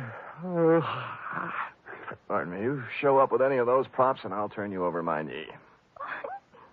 You like me the way I am, Sam? Yep. Why is it always this way?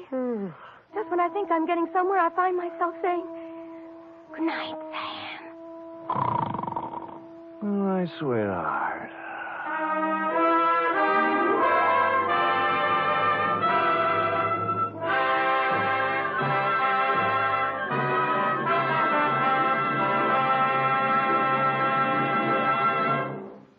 The Adventures of Sam Spade are produced, edited, and directed by William Spear. Sam Spade was played by Stephen Dunn. Lorene Tuttle is Effie. Also in the cast were Wally Mayer, Fritz Feld, Georgia Ellis, Sidney Miller, Olin Soule, Alice Wellman, and John Monahan. Script for tonight's adventure by Harold Swanton. Musical scoring by Lud Gluskin, conducted by Robert Armbruster.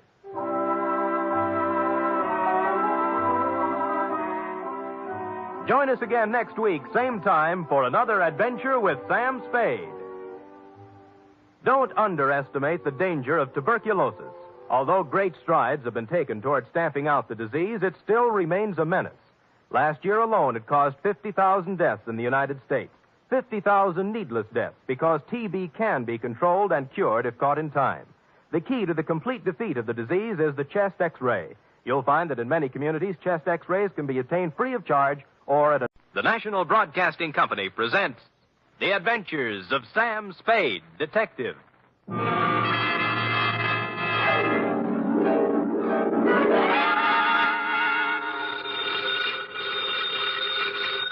Sam Spade Detective Agency. Buono, buono. I beg your pardon? Suonate il campanello. Sam, what are you... Nothing at all, sweetheart. I just happen to have the tourist lists of handy Italian phrases before me. North Beach never did that to you before, Sam. North Beach never did anybody like it just did me, F. But I thought you said old Bartolomeo just wanted you to drop by for a friendly talk. And some garlic bread and red wine. But does that explain the knife gash on my coat? Your new tweed? My old tweed now, Cherub. You see, it was never meant to be swum in. The bay? Yes. Not again. What else? By now, your keen feminine instinct should tell you this is not the social call, Wonder Girl. As a matter of fact, I plan to drop by presto presto with words anent a little something I call View of Fisherman's Wharf from the Water, or the Crab Louis Caper.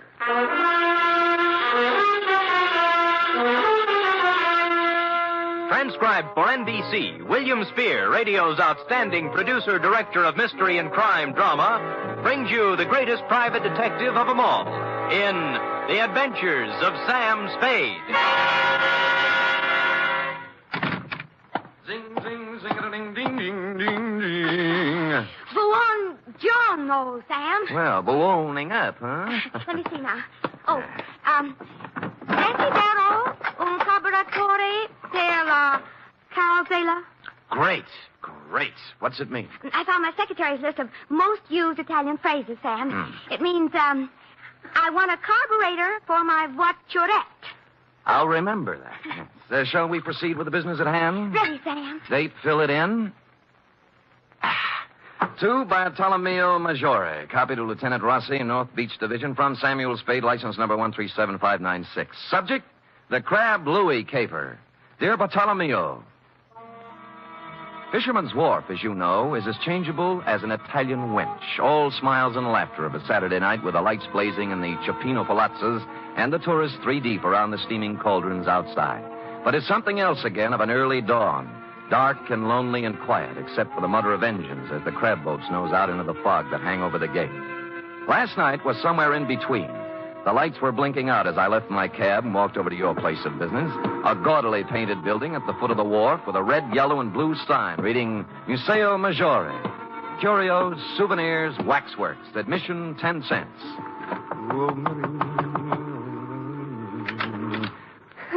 Who is it? I'm Sam Spade. Bartolomeo called me. He isn't here. Fasci's grotto at the end of the wharf. Thanks. Look, is there anything I can... Sorry.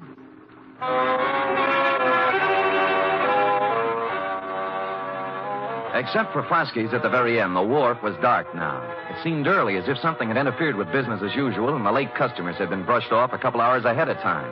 I peeked through a hole in one of Flaskey's window shades and saw why. It looked like the entire population of North Beach was inside.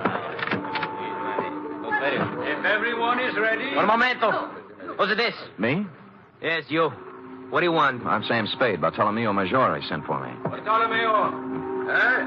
Conoscete il signor Spade? Ah, sì. Obrigatissimo, Fasky. Ah, there, Mr. Spade. You are wondering why you are here? Well, as a matter of fact, I am, Bartolomeo. I thought that... I know. It's about my son, Louis. My son, my only son. Oh, he's inside? No, not inside. Out in the darkness somewhere. Cold and alone. You mean he... See, 6 days now they have searched for his body. Oh, when did it happen? 1 week today. Crab boat? His boat, the San Felipe. Was he alone when it happened? You detectives, you strike the point. My Louis always he fish alone. Until this time. Who went out with him? Dominic Torrio, his friend, Dominic. This gathering is assembled in Dominic's honor, you see. You mean a hearing or something? Something more than that. Come, listen to them. I'm a sick! In my belly, I'm a sick! This opera buffo!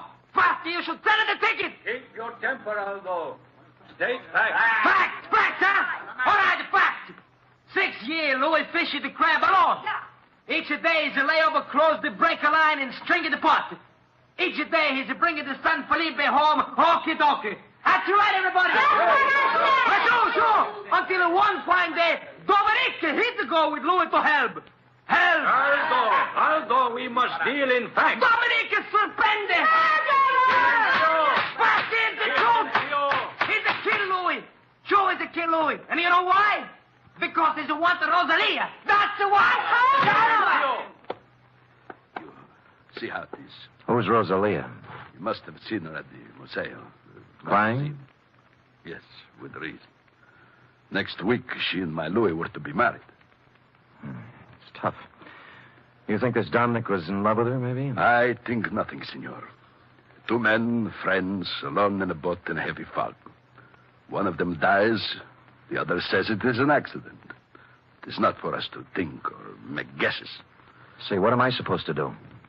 In the records of the police, senor, my Louis died in an accident. Mm-hmm. In the hearts of his friends, he was murdered. For my sake, for Dominic's, for the sake of us all, we must know the truth. For this, I prefer to employ one who is professional and impartial. Come. We go in. I don't believe it, senor. Believe me, before heaven, I mean it. Silencio. Once again, Dominic.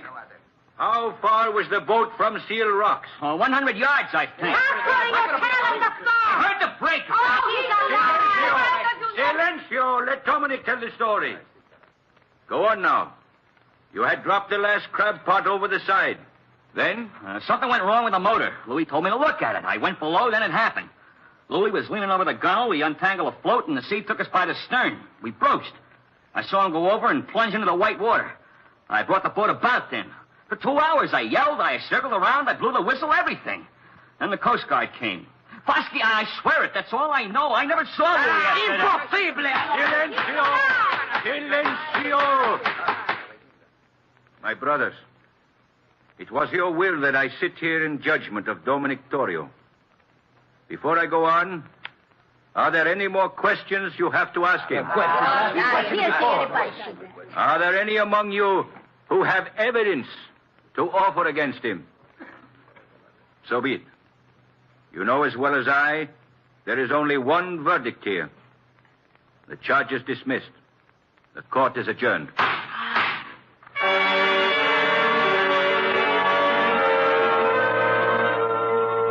Everyone was still for a second, like a big tableau. Foskey, white-haired and dignified on the platform, looking down at Dominic, and the rest of them all on their feet now, boring holes through him with their eyes.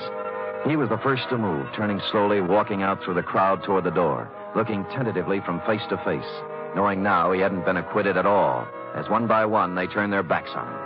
I felt terribly sorry for Dominic, until he walked past me and I got a look at his face, at his eyes. In my racket, I see that look more often than the next guy. I never saw it any clearer than I did now. It was fear and hatred and guilt. So I left you talking to Foskey, Bartolomeo, and walked back down to the wharf to the Museo.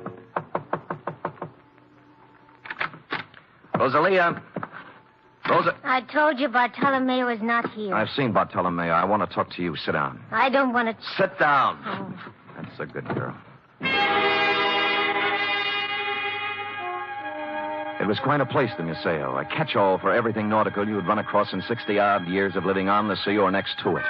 From a 10-foot shark pickled in formaldehyde to a life-size figure of Captain Kidd, complete with drawn sword, lace cuffs, and treasure chest at his feet next to the door.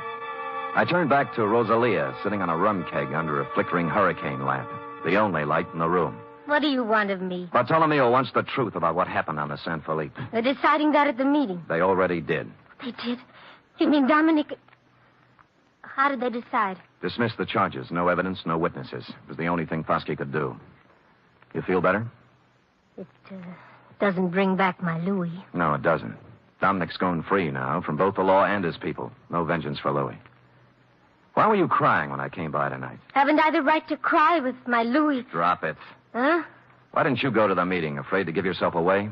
I didn't feel like it, that's all. You're a Sicilian, Rosalia. Vengeance is pretty important to you. If you'd loved Louis, you'd have been in there screaming for Dominic's scalp. You shut your mouth. But no, you sat home crying. Not for Louis, but for Dominic, right? How long had it been going on? Did you know Dominic was going to kill him when they put out in the San Felipe? Why would Dominic kill him? Well, that's a stupid question. He's in love with you. In love with me. In love with me. Drop it. Drop it, Rosalia. In love with me? Oh, I wish it were so. Huh? He killed for me. Is that what they say? It's all very flattering, very. I love Dominic. I've always loved Dominic since I was a little girl. I threw myself at Dominic. And I begged him to marry me. That's not easy for a girl to do, Mr. Spade. I begged him and I promised to work for him, to be his slave. You know what he did? He laughed and he spit upon me. And you stand there and you tell me that he murdered for the love of me. You wouldn't walk across the street. All right. Take it easy now. Come on, take it easy. So I do the silly woman thing. I promise myself to Louis. To crazy Louis, to a madman. Crazy? You don't believe that, huh? Louis the Great, il campione, a champion of the crab fishermen, who dares to fish right on the breaker line, catches more crab than anyone else. Louis the Fearless. Do you know why he's fearless? He's too crazy to be afraid. What do you mean? He mutters. He talks to himself of great riches, of thousands of dollars, of him and me. Louis the crab fisherman and me, living in the finest house in North Beach. When was this? Last week. He went up in Bartolomeo's attic one night and he came down with a big hunk of his raw wax from the waxworks. A tresor, he called it. A stupid lump of wax. And he held it up before me, so. And he says with a mad gleam in his eye, "From this, Rosalia, from this I will carve for us the biggest, finest house you can dream of. Here, look." What's Captain Kidd got to do with it? He puts it in the treasure chest. See? You will keep this a secret, Rosalia, he says, if you love me. And he laughs again like a madman. Me love Louis Maggiore? I hated him.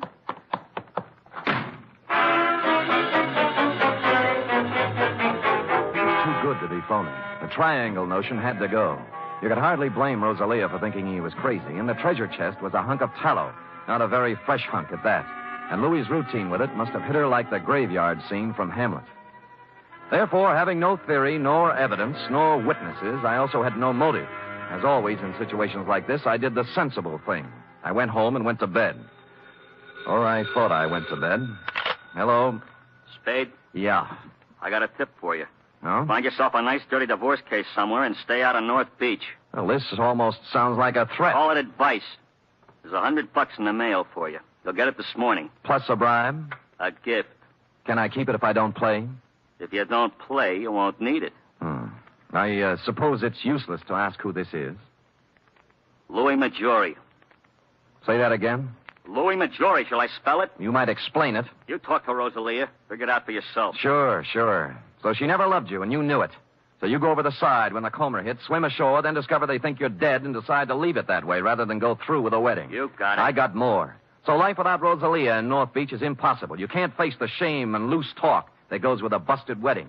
So you're going over the hill and find a new life for yourself. Wait a minute, Spade. Oh, there's more. So you're tossing over a car, a bank account, a boat worth $7,000. Walking out on your old man, to say nothing of 3 years apprenticeship and 6 years of hard work to get where you are. I understand perfectly.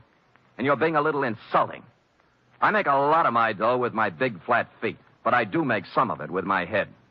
Now try again. You don't believe I'm Louis Maggiore? That is the general idea. And it might surprise you to know that 5 minutes ago I was ready to chuck the whole antipasto. Now I'm back in with both feet. What's with the music box? Nothing. Tell me, would you know Louis if you saw him? I've seen his picture. Fine. I guess I'll have to prove it to you. If I satisfy you I'm Louis Maggiore, will you stay home? Scout's honor. Now, where do we prove it? You know Castellani's grotto? Halfway out in the wharf, yeah. There's a ramp running around behind it. I'll see you there in a half hour. I know just what you're going to say, Bartolomeo, but I didn't go alone. Roscoe was right there with me, with his safety off. It was the kind of spog San Francisco puts on once a year for the tourists. Just to nail down its position as runner-up to London. I had to feel my way along the row of dark chowder houses to Castellani's. Except for the foghorn and the lapping of the water below, there wasn't a sound. The only cheerful thing in the picture was Roscoe, who was now out of my pocket at the ready. I eased up to the corner of Castellani's. There was an alley between it and the next building, leading around to the ramp over the water. Spade? I could see the glow of his cigarette first. Then I made him out in a slouch hat and overcoat. He was standing at the rail. Spade? Right here. Well, you satisfied now? I'll let you know. I moved out from the side of the building and walked toward him. He must have known about Roscoe because he didn't move, just let me come right up next to him. I was stupid, sure, but it wouldn't have worked for him except for the fog. 2 feet away, I saw what I thought was Louis was a booby trap. The hat and overcoat were slung over a piling with a burning cigarette on the rail next to one of the sleeves. I rolled to one side just in time. The knife slashed through the padding on my left shoulder, and he was on me. Roscoe went in the drink, and I took on the arm with a knife with my 2 hands and 32 teeth. Unhappily, overlooking a spare foot, he knew what to do with. I went through the railing like in a silent version of the Sea Wolf, arriving thus in the limpid and soothing waters of San Francisco Bay. At the moment, I was not sorry.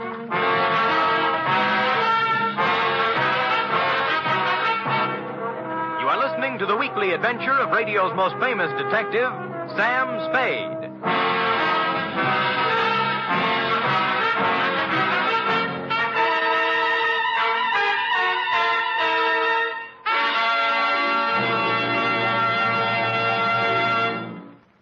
Three chimes mean good times on NBC.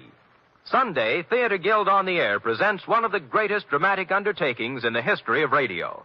It's a full hour-and-a-half adaptation of Shakespeare's masterpiece, Hamlet. The immortal lines and matchless beauty of Hamlet come to life Sunday with John Gielgud, Dorothy McGuire, and Pamela Brown in Theater Guild on the Air. And a reminder, this Sunday also means another gala broadcast of The Big Show.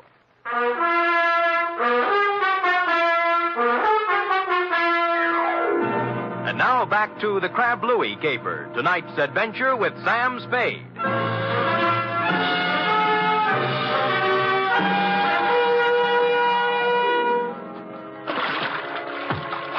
Wetting my finger and holding it up in the wind, I quickly determined where north was, and just as quickly decided there was no percentage in swimming the Golden Gate. A bright blur on my starboard bow called to mind the old saying, where there's a light, there's light, so I headed there. 3 strokes this side of exhaustion, I pulled up at what proved to be a landing with a Jacob's ladder, at the top of which I found the rear entrance to Foskey's, or more accurately, Foskey's private office. The door was open. Huh? Oh. I'm Sam Spade. I've been swimming, if you're wondering.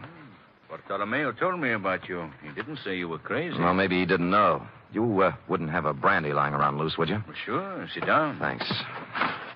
I think I saw Louis tonight. Louis? Impossible. Where? Behind Castellani's. Yeah. Bless you, Foskey. Oh, hit me again, will you? Yeah, but what about Louis? Called me up, said he'd meet me there. Just tried to knife me.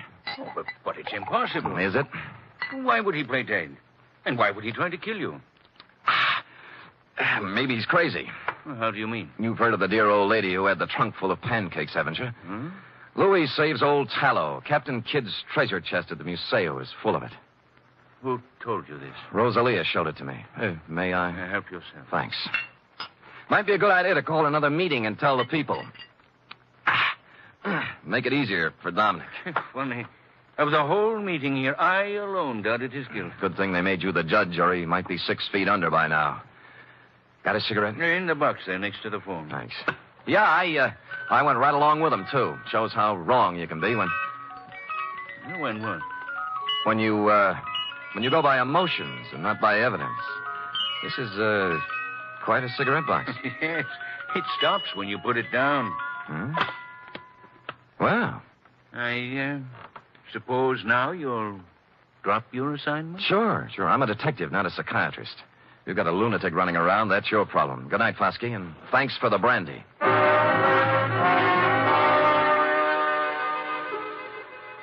If Roscoe had been along, I might have played it differently, but when you're sitting across a coffee table from a guy you suddenly realize has the wet cement all ready, you do what I did, make polite noises and concentrate on getting out on 2 feet. It was 7-3. Dominic was stashed in a handy closet listening to the whole thing, which was handy since the next obvious move was his room in a house on Jefferson Street. A rooming house owned and operated by a 4-corsage bosom-type lady known as Mama Luca. Oh, senor, I don't know nothing. You're scared, Mama. Did Dominic threaten you? No, don't ask me. Look. He killed Louis Maggiore. I gotta know why. I don't know why. I don't know nothing about it. Louis came here? Yes, Louis came here the night before it happened. Why? I don't know. He was all excited. A handful of wax. Wax? You know. What about it? He showed it to Dominique, and they go into his room and talk, and then he ran off to send a telegram. Telegraph office, huh? Well, since it's official business, I can let you read the office copy. Here. This message just came in tonight. Dominic Torrio. Regarding your inquiry, analysis of samples sent here by Louis Maggiore, highly promising. If quality uniform and weight correct, would estimate value minimum $60,000. Hartley Associates, Vancouver, B.C.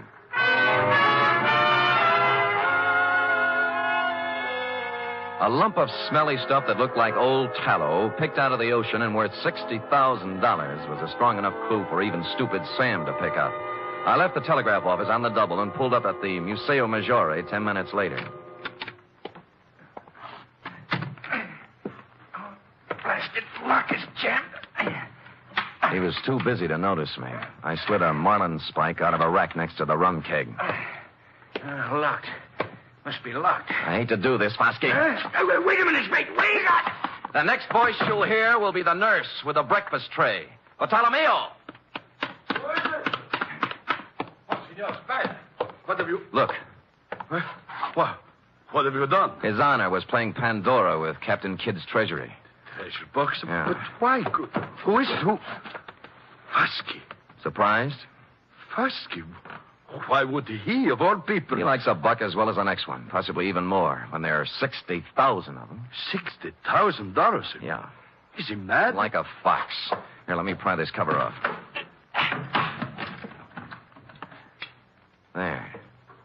What is this? Well, it may not look like much to you and me, but to a perfume manufacturer, it's prettier than the Venus de Milo. Tallow? Ambergris. It's what happens when a whale gets a tummy ache. Louis must have run onto it 10 days ago. Madre mia, $60,000. Yeah. That's the big why of it, Bartolomeo. What now? You think Foskey... He won't talk, neither will Dominic. They're next and they know it. Still 2 men alone in a fog in a boat. See. There were only a witness. There was a witness. Hmm? The eye of God was on Dominic when he did it. And the judgment of God is swift and is sure.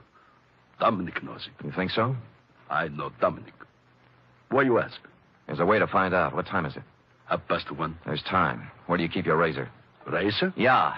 I'm going to shave Captain Kidd.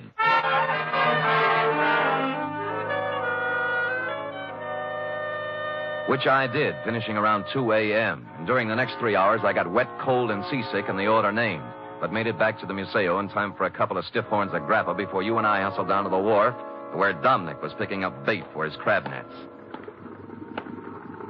Dominic? Huh? Oh, Bartolomeo. And the Senor Spade. I remember Mr. Spade. Yeah, last night in back at Castellani's. I don't know what you're talking about. Sure, Dominic. It's all a horrible mistake. Lay off me, will you? Heard what Foskey said, didn't you? They dropped the charges. I'm innocent. They cleared me. That's just why we're here. We want to make it up to you, my boy. What's in your mind? You did Louis a great favor, Dominic. When his 32 crab pots got too much for him to handle, you went along to help him. Today, we're going along to help you. Now, when do we cast off?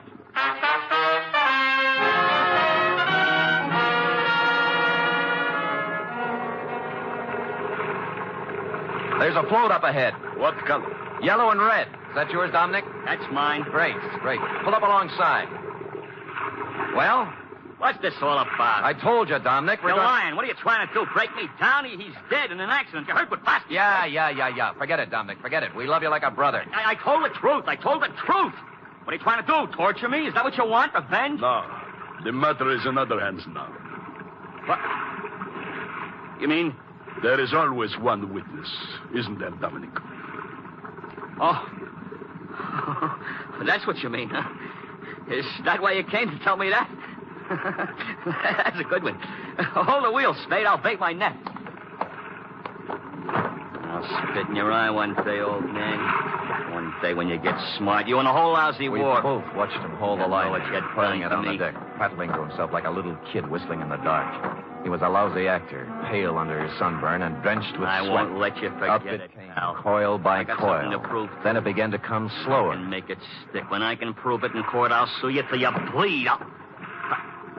Hey, what's the matter here? What's pulling on this line? Maybe it's your conscience, Dominic. It's heavy. It's...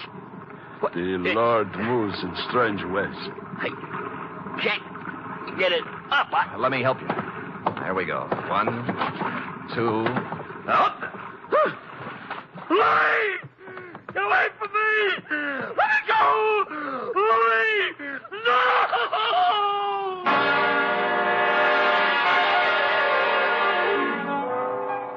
I hauled Louis up onto the deck, and a grisly sight he was, too, with a knife still sticking in his back. I figured that was where Dominic would put it, and I was right. Not that it mattered, because Dominic wasn't thinking logically from the moment he saw Louis's body tangled in his crab line. He sang us all 50 verses then and there and repeated them for the police stenographer later when we got him to headquarters. It looks like a first-degree rap for both him and Foskey, but I'm waiting till it happens before telling him the corpse was Captain Kidd, minus beard and ruffles. Period. End of report. Sam, again and again I rediscover you. And each time a new facet, a new thrill. You're just wonderful. It's true. But it pleases me to hear it from you, F. And so I propose to reward you in a fitting manner. First, back salary? Tut, a carburetor for your voiturette. And second, back salary? 10 free tickets to the Museo Maggiore. Third, back salary. An invitation to accompany me, your employer, to browse upon 2 bowls of cioppino tonight at Castellani's. And fourth, I give up. Back salary.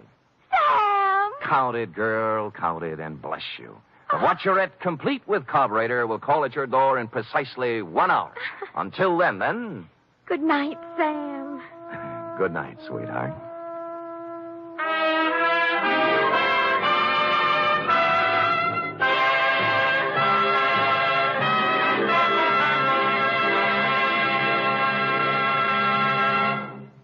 Three chimes mean good times on NBC. You're invited to a 1-hour concert tomorrow by the renowned NBC Symphony, under the direction of noted conductor Wilfred Pelletier. Featured soloist on tomorrow's symphony performance is Helen Traubel. For the world's greatest music, hear the NBC Symphony tomorrow and every Saturday. Tonight's transcribed adventure of Sam Spade was produced, edited, and directed by William Spear. Sam Spade was played by Stephen Dunn. Lorene Tuttle as Effie. Script for tonight's adventure by Harold Swanton. Musical scoring by Lud Gluskin, conducted by Robert Armbruster.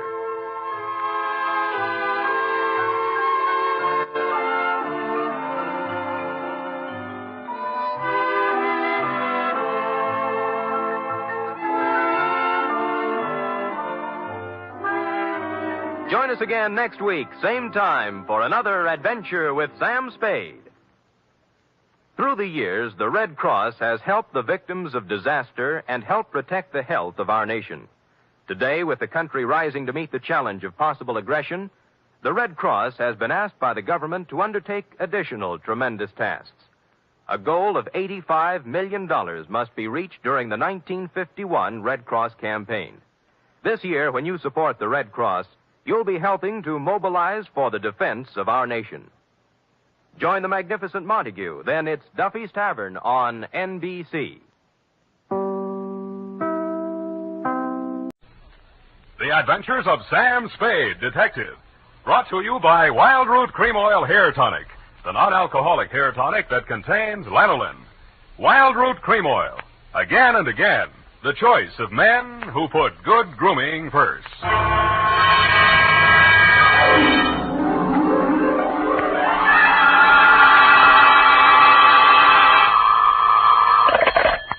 Detective Agency. This is Sam, Blackleg Spade, the third most dangerous gambler on the Barbary Coast. Oh, Sam, not horses again. Horses, women, and the gaming tables, Effie, the diversions of the elite. Well, divert yourself with this, Sam. The phone company has sent a pink notice. Pay it no mind, sweetheart. We are healed. We have hit the cashier's cage, annexed the pot, broken the bank, and we're standing on velvet. Sam, are you sober? Definitely velvet. Warm, too. Sam, from where are you calling from? You're wrong, Effie. It's a drugstore. Stay where you are. I'll be right down to deal out my report on the hot 100 grand caper.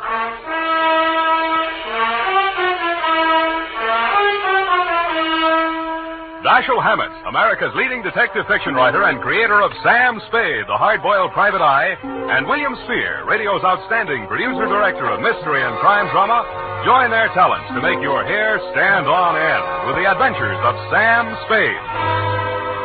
Presented by the makers of Wild Root Cream Oil for the hair. It's smart to buy things the whole family can use, isn't it? That's why I say it's smart to buy Wild Root Cream Oil Hair Tonic. To Mom, to Dad, to the children, Wild Root Cream Oil is really a friend indeed. Non-alcoholic Wild Root Cream Oil with lanolin grooms the hair neatly and naturally, relieves dryness, removes loose, ugly dandruff.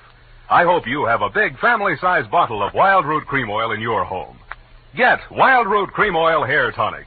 Again and again, the choice of men who put good grooming first. And now, with Howard Duff starring as Spade, Wild Root brings to the air the greatest private detective of them all in the adventures of Sam Spade.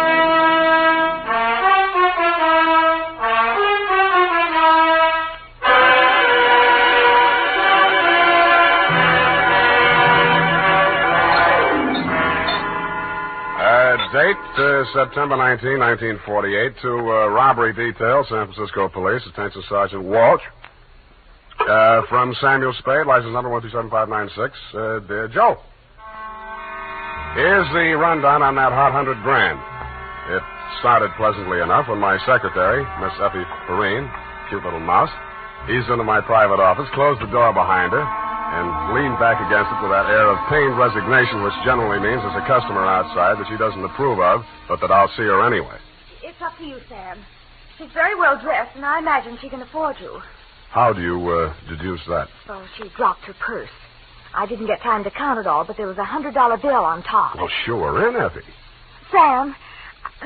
Go ahead, say it.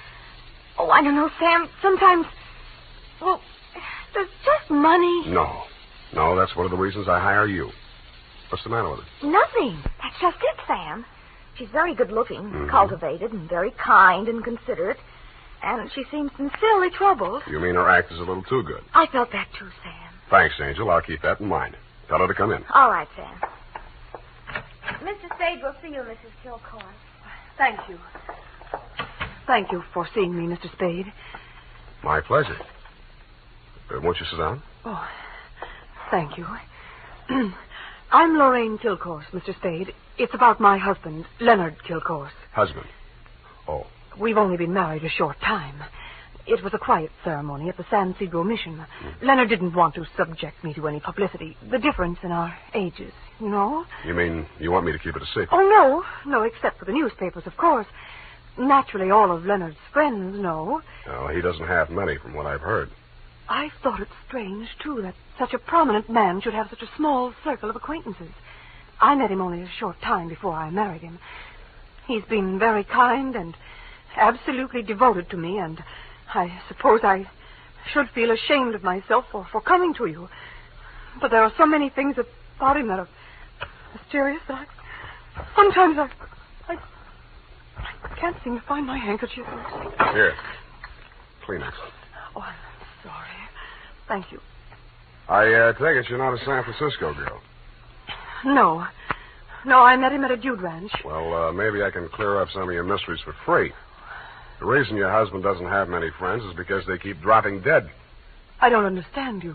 Oh, forget it. He's a big public servant. He's built a lot of sidewalks. The streets of this city are paved with his good intentions. His name is on 1,000 manhole covers. If the names of his former business associates land on headstones, it's nothing to me. I got my own racket. Well, what? I think my husband is paying blackmail to someone. Uh-huh. And upon what do you base your suspicions, Mrs. Kay? It started about a month ago. He began withdrawing large sums from our joint account. First it was $10,000, then $20,000, and last week, $50,000. Mm-hmm. And this morning, he closed out the balance of the account. $100,000. Well, he's got it to spend, Mrs. Kilcourse. Well, I won't pretend the money doesn't interest me, but what's behind it, Mr. Spade? Each time he withdraws these cash sums, he leaves the house without a word to me. And sometimes doesn't return until dawn. My husband is not fond of nightlife, Mr. Spade. Only a desperate situation could induce him to leave the house after dark. Yeah, so I've heard. They say that's how he kept his health as long as he has. All right, you want me to trail him, find out what he does with the money. Just one question. Why'd you pick me for the job? Why, your reputation... That's local. You say you're new in San Francisco. Well, I do read the local papers. Your picture was in only 2 weeks ago. Yeah, well, that caper didn't help my reputation. I like your looks. A nice, honest face. A man I could trust. Well, don't buy that. And I'm sentimental, too. Your picture reminded me of someone who was very dear to me. My brother. Of course, you're nothing like him, really, but you do look alike. I suppose that sounds like a silly woman's reason. Yeah. What's your address? Well, I have a little place of my own out on Divisadero. The Balboa Apartments near Normandy Terrace. Mm-hmm. You'd better keep in touch with me there. I don't want Leonard to know. The Kilcourse mansion is at 1316 Clarendon. 1316. Mm-hmm. He returns from his office around 6 in the evening. Do you have a car? No.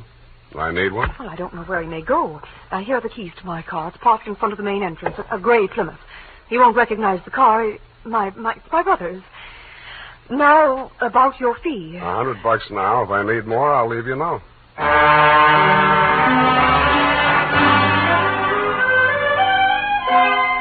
I had an uneasy feeling I would need more.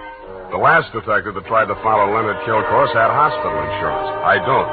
But I'm a gambler at heart, so I parked Lorraine's Plymouth across the street from the Kilcourse mansion and waited. At 9 p.m., Mr. Kilcourse, much too old for her, came out the front door and flagged down a taxi. I made an illegal U-turn and followed.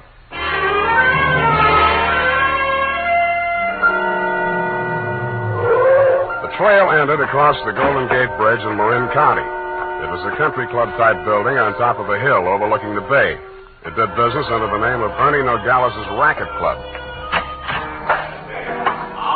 The racket had nothing to do with tennis. It came from two sources. The moans and groans of the customers losing money at the roulette wheels and crap tables, and the glad hand the management threw at my quarry as I followed him in. Well, Mr. Kilcourse, surprised to see you.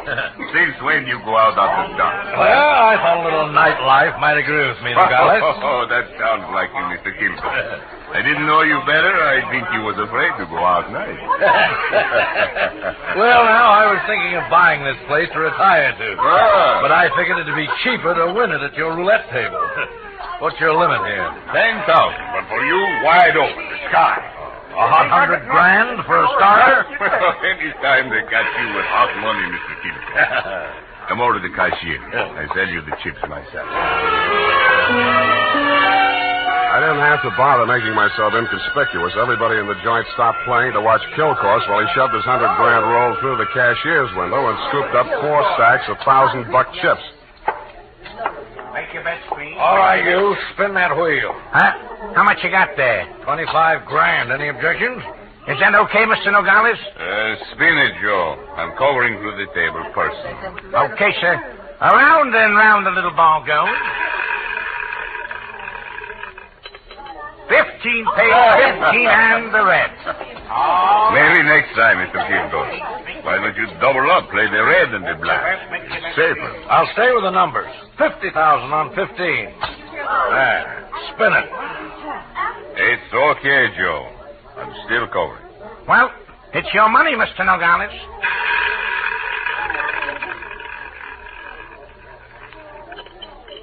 Number 4 pays. Number 4 and the red again.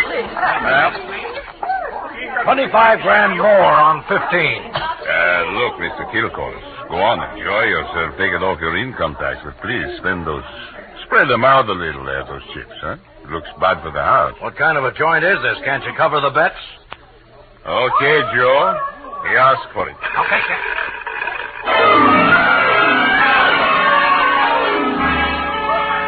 I didn't wait to see where the little ball went on the last spin of the wheel. I would have made a side bet with any taker that Kilcourse wanted to lose that $100 grand. I would also have made book he knew I was following him. As I left the table and walked out of the club, I braced myself for what usually comes next.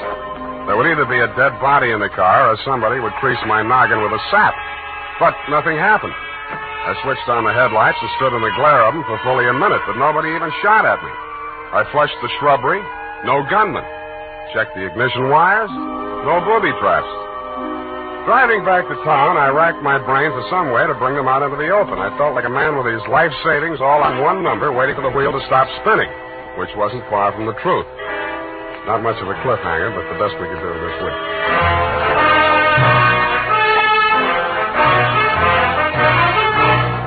The makers of Wild Root Cream Oil are presenting the weekly Sunday adventure of Dashiell Hammett's famous private detective, Sam Spade.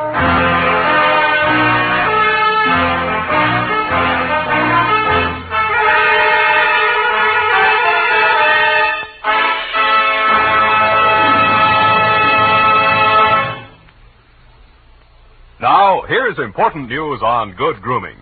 If you want the well-groomed look that helps you get ahead, socially and on the job, listen. Recently, thousands of people from coast to coast who bought Wild Root Cream Oil for the first time were asked, how does Wild Root Cream Oil compare with the hair tonic you previously used? The results were amazing. Better than 4 out of 5 who replied said they preferred Wild Root Cream Oil. Remember, non-alcoholic Wild Root Cream Oil contains lanolin. It grooms the hair naturally, relieves dryness, and removes loose, ugly dandruff. So if you want your hair to be more attractive than ever before, get the generous new 25-cent size of Wild Root Cream Oil, America's leading hair tonic, on sale at all drug and toilet goods counters. It's also available in larger economy bottles and the handy new tube. Get Wild Root Cream Oil, again and again, the choice of men who put good grooming first.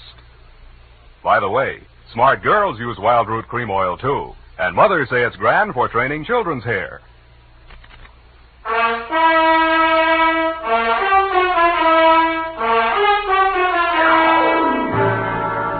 And now, back to the hot 100 grand caper. Tonight's adventure with Sam Spade.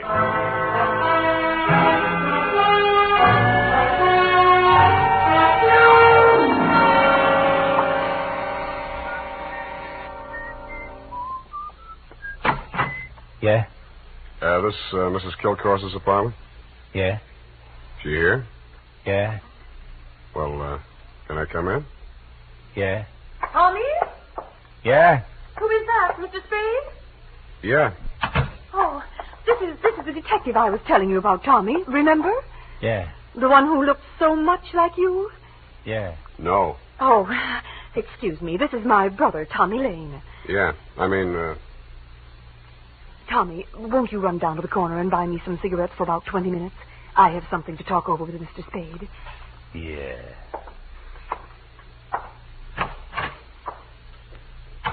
nice boy, your brother. Small vocabulary, but big feet. Well, he's shy. Now, what did you find out about my husband, Mr. Spade? He dropped $100,000 in a gambling joint. Ernie Nogales' racket club. You know it? No, but I know Ernie Nogales. I knew him in Reno before I met Leonard. He lost his license there for running a crooked wheel. The way Kilcourse was playing tonight, that wheel didn't have to be crooked. He was trying to lose that $100,000. But why? Why would he do a thing like that? One of two reasons. Either he's paying off to Nogales or he's paying off to somebody else, and Nogales is the go-between. Well, I don't believe it. Ernie is a crooked gambler, but he doesn't touch blackmail. And your husband isn't stupid enough to drop $100,000 in 3 turns of a wheel. Anyway, I'm not tangling with him and or the Ernie Nogales mob for $100 of your money or anybody else's. Here, take it. Well, and here are your car keys. No, wait, please. You can't desert me now. Why not? Well, I haven't told you everything. I'd hoped I wouldn't have to. About your brother? How did you know? The only place you get a green suntan is in a pokey. Besides, he acts kind of stir-crazy. Spent a little time in solitary, didn't he? He won't talk about it. But that's it, Sam. That's why Leonard is paying that blackmail money to Nogales. You just said Nogales wouldn't touch blackmail. Any other corrections you'd like to make in your copy before we proceed? Yes. Well, I might as well tell you everything. Why not? I knew when I came to you this morning that my husband was paying this money to Nogales. I knew because I asked him to. You and Ernie Nogales are working together? I'm not that rotten. I didn't say you were, but you're a rotten liar. There's that much in your favor. But I'm telling the truth now, Sam. You must believe me. Everything that has happened is my fault. I persuaded Nogales to give my brother a job in his place in Reno. Mm-hmm. They quarreled, and when he got closed down, he blamed Tommy. He swore he'd kill him when he got out of prison. That's why I begged my husband to pay him to save Tommy's life. Who did write on Nogales about that crooked wheel at Reno? I did. That's why I feel responsible. Leonard is so fine, so generous. But I can't let him go on paying for my mistake. Yeah, like you said, he's going to run out of money. Look at me, Sam. Do I look like the kind of a woman to whom money means everything in the world? No, but you're looking at me, not at Kilcourse. You're laughing at me. Oh, I know what you think. Perhaps I did make a mistake in marrying Leonard, but he was so kind, so considerate, like my father. Everybody reminds you of your relatives. You don't believe my story? Well, since you asked. Well, all right, then, here's the truth. I'm really Jack the Ripper's granddaughter. My parents were terribly wealthy. I harpooned my mother in her Beverly Hills swimming pool, set fire to my father with a $50,000 negotiable bond, and eloped with John Wilkes Booth. That brings us up to 1865. Shall I go on? Don't stop. It's great. Oh, get out of here. Get out of here and leave me alone. After you've told me all your secrets? I'm not that rotten. You won't help me. You never intended to. Why go on torturing me? Oh, now, stop that. Please. I believe you. I believe all your stories. Now, what is my next smart move? Sam, the only way to stop Ernie Nogales is to prove that he's running a crooked wheel. And then he'd pay back all that blackmail money, and he wouldn't dare lay a hand on Tommy. Well, it's going to be hard to prove and expensive. I'll have to lose a little on that wheel before I can figure the way it's rigged. How much can you invest? Well, I have about $1,000 of my own. With you? Yes. Here, you take it. Smells nice. Sam. Yeah? Sam, after all this is over, and after I've put things to right with Leonard, I should have told him before this, but I owed him so much. Oh, Sam, I'm so glad it's you. Yeah. Me too, Angel. Go now, darling, before I beg you not to. What time does that joint close? Well, it runs all night, I think. Good. Let's stay up late and raid the icebox.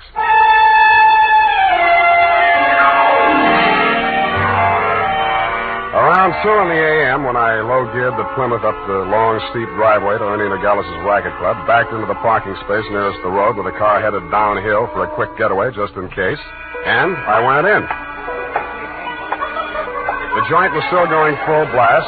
I bought $500 worth of chips, swag it over to the table where Kilcourse had dropped his $100 and nonchalantly flipped the blue chip onto the red. Appalachia, ladies and gentlemen. Make your game. Okay, that's all. Around and round the little ball goes. I didn't look to see where the little ball went. Most of the money was on red, so it was bound to turn up black. A red, please. What? Number 15. Place your bets, please. Make your game, ladies and gentlemen. Around and round it goes. The chips were spread around more the next turn, so I stacked 100 at the bottom of the 1 to 34 column. With a crooked wheel, my 100 made it the best bet to lose. And 19, and the red wins again. Hey! I plunked 500 down on number 5 and raked in 17,500. I left my original bet on the table. When the little ball fell into the pocket, I was $35,000 to the good from my point of view, but not for my clients. I doubled my bet and looked apprehensively around. There were no surly characters edging up behind me. In fact, the only surly character in sight was Ernie Nogales, and he looked happy. That didn't make much sense. When my bankroll got to $105,000, I played a hunch. I threw $5,000 of it back on the table and lost it. That made a kind of sense. I cashed in the rest of my chips and squeezed the $100,000 U.S. currency into my inside pocket. If anybody aimed for my heart, it was thick enough to stop the slug, which was some comfort. But what I saw when I walked out to the parking lot was no comfort at all. I'd gotten just a glimpse of it through some trees. A sedan backed into a driveway halfway down the hill. It was blacked out except for 5 glowing cigar ends that showed through the windows. I could think of only one reason for 5 cigar smokers to be parked in that particular spot at that particular moment. The Plymouth was where I had parked it, pointing straight down the hill. I slammed the door but didn't get in. Then I listened. The car down the hill was getting ready, too. I cracked the door of the Plymouth wide enough to get my arm inside and pressed the starter with the heel of my hand. I switched on the lights, pushed the clutch with my left hand, used my right to shift it into low, then I pulled the hand throttle out all the way and let it go.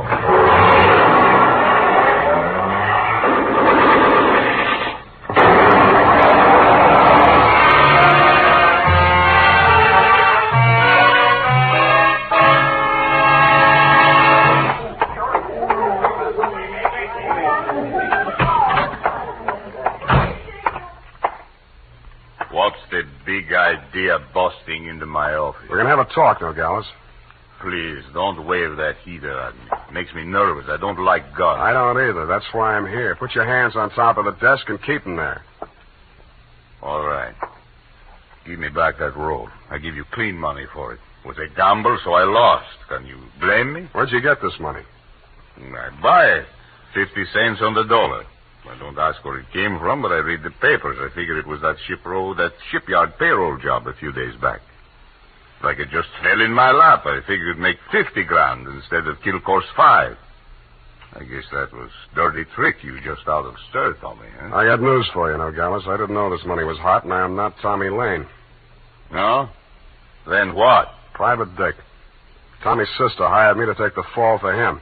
Look, I've got most of the caper. Kilcourse wanted to pay Tommy $100,000. You rigged the wheel so Kilcourse would lose it one night and Tommy would win it back the next night. Now, what was Kilcourse paying him off for? No caper. Legitimate. He was sent up for bribing a public official. You mean he was the payoff man for Kilcourse's contracting firm? Sure. Legitimate business. The grand jury went out after Kilcourse. Tommy took the rap, that's all, for a price. Yeah, $100,000. Thanks, Nogales. That's all I needed. Oh, Sam. I was afraid I might be too late. You are, sweetheart. Oh, I have so many things to explain. Where can you talk? Right in here. But who's this man? Why, that's your old sweetie from Reno, Ernie Nogales, remember? What's the matter with you two? You crazy? Oh, Sam, I should have told you the truth from the beginning. Check. The Nogales yarn, I can understand, but why did you tell me you were Kilcourse's wife? I was desperate. I had to say something. It was the only explanation I could think of for my interest in this case without telling the truth. But you were making a pigeon out of me. I don't know about such things, Sam. All I know is I'm here in time to warn you. You mustn't walk out of here with that money. Listen. They may kill you to get it back. They already did. They're combing the wreckage of that car right now, looking for my body. Then Tommy was right. They did mean to kill him. How'd he get the rumor? While he was in prison. From another man that Kilcourse framed. He was in for life, so it was safe for him to talk. Hey, you... Oh. Yeah, Nogales? That car that just drove up. I think that's Mr. Kilco. Oh, Yeah, what's your hurry? Don't let me go. Come on, what's your hurry? Tommy's out there in that cab. I've got to warn him. Or tip off Kilcourse. Which is it? No, Sam, you've got to believe me. Sit down. Stop that. You two have fun. I'm getting out of here. Go ahead. Now, listen, sweet Lorraine, you may as well save your breath for those explanations. You're staying right here until the cape is all wrapped up. Here he comes. Have you gun, Sam? Yeah? Well, you'd better have it ready. Mm-mm. But Sam... Where's Nogales? I want to see him. He was called out of town, sir. I'm in charge. You Mr. Kilcourse? That's right. I want to know why you people have been interfering with my business. It might interest you to know that this building site's on an old Spanish land grant. Title's very shaky. I'll run an 8-lane highway straight through the middle of it and turn the rest of it into a game preserve. That's what I do to people who double-cross me. I tried to tell Mr. Nogales that, sir. He wouldn't listen to me. He tipped Tommy off for a split of $100,000, but I knew sooner or later we'd have to answer to you, Mr. Kilcourse. Oh, well, what's that? Here's your $100,000, sir. Count it. Well. What's your name, son? Sam Spade, sir. Well, I'm glad to meet an honest lad. Well, come along. You too, young lady. We'll all walk out together. Sam, what are you... What? Spade, huh? Yes, sir. I'm a private detective, but I'm ambitious. Politics? Yes, sir. Well, we'll run you for assembly. In the meantime, I believe there's an opening in one of the public services. Garbage disposal. Executive end, of course. Where the devil is that man with my car? Oh, there he is. You drop around to my office in the morning. Thank you, and good night, Mr. Kilcourse. Drive on, Horace. Back to the city. Oh, Sam. How could you? All those lies and just handing over the money like that. It wasn't yours. It wasn't Tommy's either, sweetheart. Get in. Well, Tommy, are you all right? Yeah. Drive us across the bridge, Tommy, will you? Yeah. Tommy. Yeah. Tommy, I'm afraid we'll have to do without the money. Yeah. Sam gave it to Mr. Kilcourse. Yeah. Now, don't get excited, Tommy. I'm sure Sam had a reason. Didn't you, Sam? Yeah. I mean, that was marked money from a payroll job. Oh, then it won't do him any good. It'll send him up for a good long stretch if the eyewitness story that goes along with it is good enough. And you're just the girl to tell it, sweetheart. Am I right, Tommy? Yeah.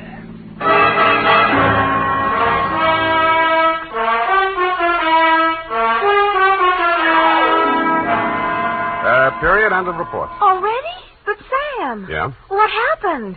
Who were the 5 men in the car, the ones who shot at that Plymouth in the mistaken belief that you were in it? Their names are of little account, Effie. Suffice it to say that Kilcourse pointed his pudgy finger at them in the hopes of keeping the charge of attempted murder out of his indictment. But I was too clever. I identified them. But Sam, you didn't see anything but their cigars glowing in the darkness. Have you never heard of Sherlock Holmes' monograph and the 49 varieties of tobacco ash, you fool? But Sam, Sherlock Holmes is only the segment of someone's imagination. He's a fictional detective. Well? You mean... Oh, Sam, you're tired. Yes, I am. It's affected your mind, winning all that money. Now, you just sit here and rest. What? Think of the snowy mountaintops and blue skies. I'll just go and type this up. Snowy mountaintops. Winter sports yet. And now, listen to this. If you haven't yet tried Wild Root Cream Oil, the famous hair tonic that grooms your hair neatly and naturally, relieves dryness, and removes loose dandruff, then here's a wonderful way to get acquainted. Buy Wild Root Cream Oil in the new 25-cent size bottle at your drug or toilet goods counter. Also, ask your barber for a professional application of Wild Root Cream Oil Hair Tonic. Again and again, the choice of men who put good grooming first. Well,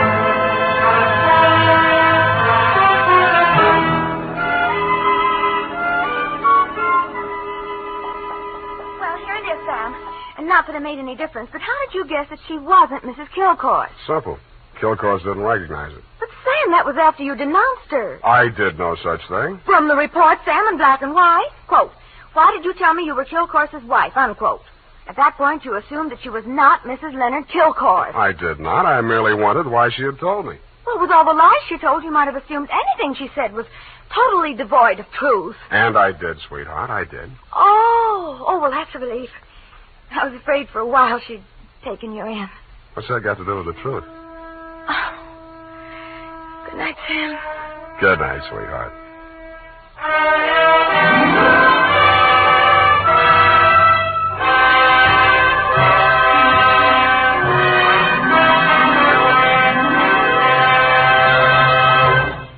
Adventures of Sam Spade, Dashiell Hammett's famous private detective, are produced and directed by William Spear. Sam Spade is played by Howard Duff. Lorene Tuttle is Effie. Sadie Thompson appeared as Lorraine Kilcourse.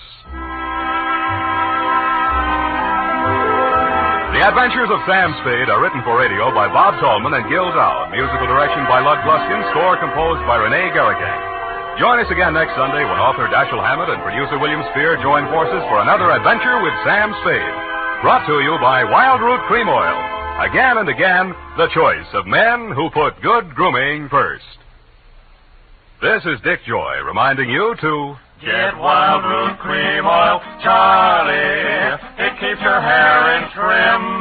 You see, it's non-alcoholic, Charlie. It's made with silver lanolin. You better get Wild Root Cream Oil, Charlie. Start using it today. You'll find that you will have a tough time, Charlie. Keeping all the gals away. Hiya, Baldy. Get Wild Root right away.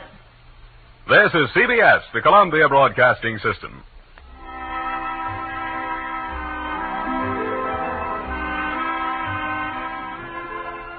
The Adventures of Sam Spade, Detective.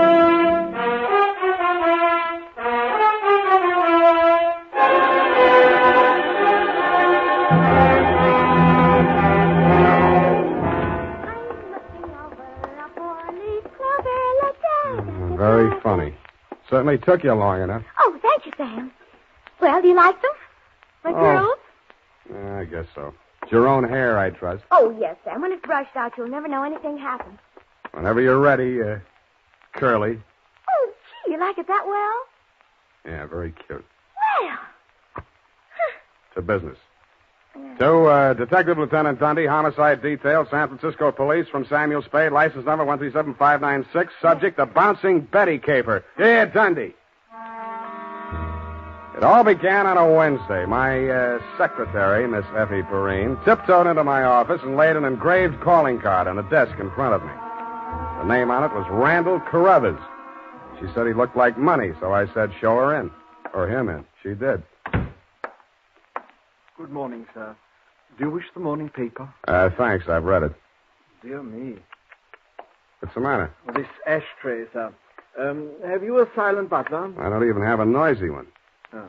In all my years of service, it has been my constant endeavor to keep things neat and tidy, down to the smallest detail. I see. Well, if it bothers you, just dump those butts into the wastebasket. Very well, sir.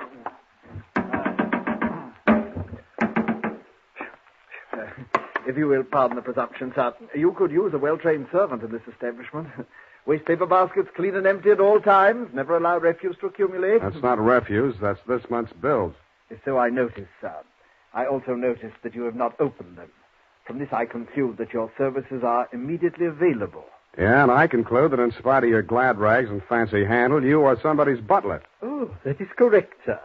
I am first butler in the household of Dr. Mark McGraw. First? Yes. Bleak Cliff is the name of the estate. It's near the village of Squid Beach, some 50 miles in a southerly direction on the Pacific coast. You know, I think I'm going to like you as a client, Mr. Carruthers. I mean, it's refreshing to get a few accurate facts without, shall we say, priming the pump. Thank you, sir. You're welcome. To continue, not counting the staff, there reside at Bleak Cliff 3 persons. Dr. McGraw, master of the house since the death of his wife, his stepson, Mr. Anthony McGraw, of whom more later, and Mr. Anthony's sister, Miss Cathy. It is on her behalf that I've come to you, sir. What is her problem, Mr. Carruthers? The correct form of address is Carruthers, sir, not Mr. Carruthers. Check. Yes, thank you, sir. Now, as to Miss Cathy's problem, sir, someone is attempting to murder her. Specifically, she has upon several occasions been shot at from ambush. Twice she has awakened in the night to feel the hands of an assailant closing about her throat. And only yesterday, she narrowly escaped death when her motor car went out of control owing to some blackguard tampering with the steering mechanism. And upon numerous other occasions... That's enough. You have convinced me that she indeed has a problem. What do the local police think? No one has been to the police, sir. Why not? It's a delicate situation, sir.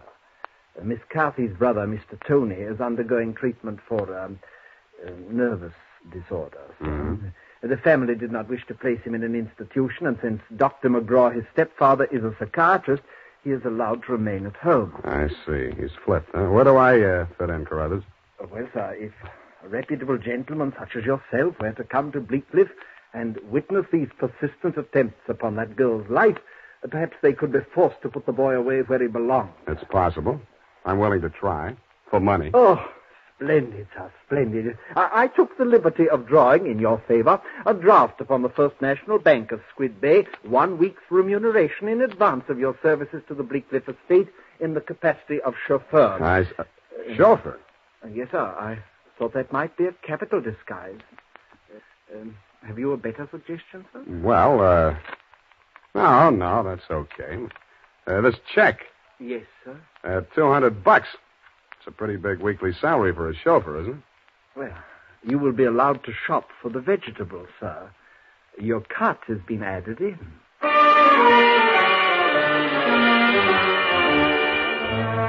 I told him I didn't know one vegetable from another, that I was a lousy driver, and in more time than it takes to tell, I was installed at Bleakcliff in a room above the garage and told to wait there until summoned.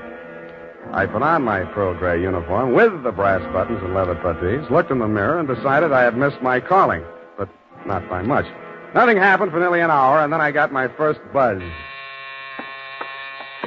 Yeah, I mean, garage. Phillips, the car, quickly. The main entrance. Keep your motor running. I have him locked in the living room, but he's breaking out. Okay. Yes, miss.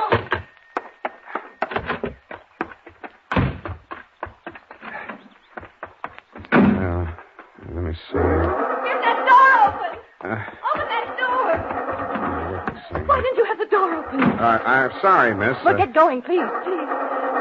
Darn it, miss. Where's the spark on this? What's the matter with it? Well, it's flooded. The house, you know. He's got the meat cleaver again. Help him get this door. Well, I'm trying. Get out, I tell you! Get out! Stop it! You're hurting him. No! All right. Put it down, kid.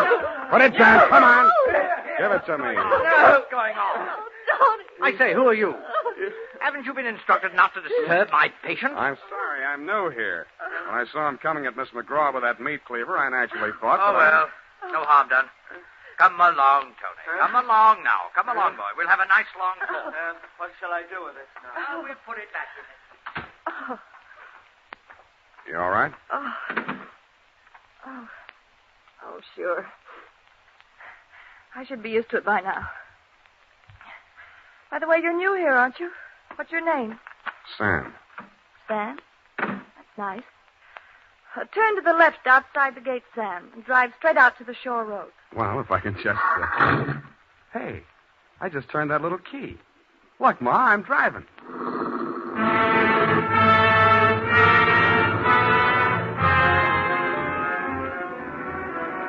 I adjusted the rear view mirror so that it showed more of her and less of the rear view. A mile from the house, she ordered me to stop, moved up to the front seat with me, and asked me to drive on. By the time we got to the shore road, she was driving, and I was resting my head on her shoulder. Where are we going? I've got a little hideaway down the coast. It's right on the beach at the foot of a tall cliff. There's a fireplace, a little bar, some records. Got some bop? It's wonderful there with the surf pounding outside, hidden away from the world. You feel so safe. Don't stop. You'll like it there. You feel as if there's no one else on earth. Time standing still. Oh, if I could just be sure that Mother wouldn't worry about me. You're impossible. Okay, Kathy, I'll be serious. What's with that brother of yours? Tony? I'd rather not talk about that if you don't mind. Well, maybe I can talk about your stepfather. I really should know what kind of a man my boss is. I go for these drives to forget all that. Please don't spoil it for me. Okay, Kathy, okay. Oh, please. The sharp turn into this driveway. Now, we get out here. Yes, ma'am. Down this path. Uh-oh. What's the matter? You afraid of high places? Yeah, you just pushed me off of one. Oh, Sam, don't be like that. You're pouting like a little boy. Come on, I want to show you my little house. What's so special about your little house? Oh, Sam. If you only knew what my life is like. You only know what mine is like. I need someone so much to talk to, Sam. As long as you can steer the conversation, you mean. Come on, Sam. I'll show you the house. The path led to a flight of wooden steps that clung to the face of a sheer cliff. There was something like the stairs you find yourself falling down in nightmares. They dropped maybe 200 feet to a crescent of white sand. Watch out for that one step. It's broken. Yeah. You have to make your dream house this hard to get to? Because of Tony. He has vertigo. What? When we were kids, he used to chase me, and I'd run down here, and he was scared to follow me. Afraid of heights. He still is. Oh. Well, you light us a fire, Sam. The wood's there in the box. I'll go make us a drink. Fire? Who needs a fire? I'm hot. What'd you do before you took up driving? Oh, I was a private eye for a while. Oh, how exciting. Nah, it's a sour racket. Tell me about it. Nah. Let's talk about you. Here's your drink. Thanks. Well, what do you want to know about me? Oh, me? Come here.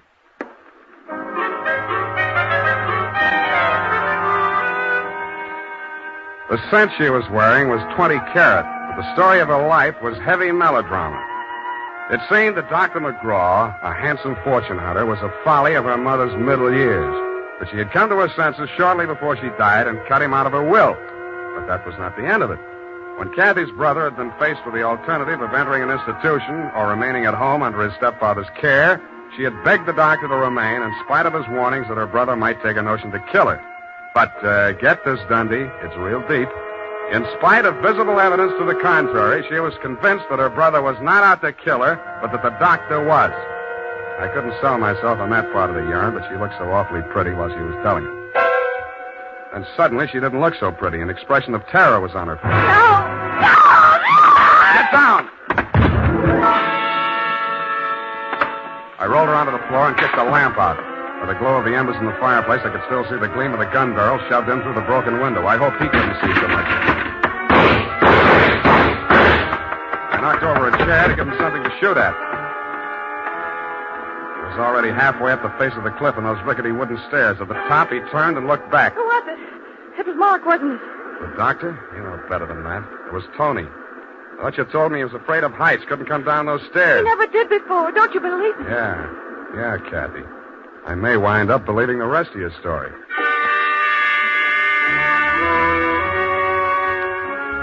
I took Kathy back to Bleak Cliff and stashed her in my quarters over the garage. Then I went into the main house via the back stairs, found her room, and shook it down. In a cabinet, a bunch of war souvenirs, German helmets, grenades, rifles, and other lethal gadgets. In a desk drawer, I found a letter headed U.S. Army, Office of the Surgeon General. It certified that one Anthony McGraw was unfit for military service. Vertigo. Origin, childhood injury to middle ear. Downstairs in the library, I found a shelf of medical books. Vertigo.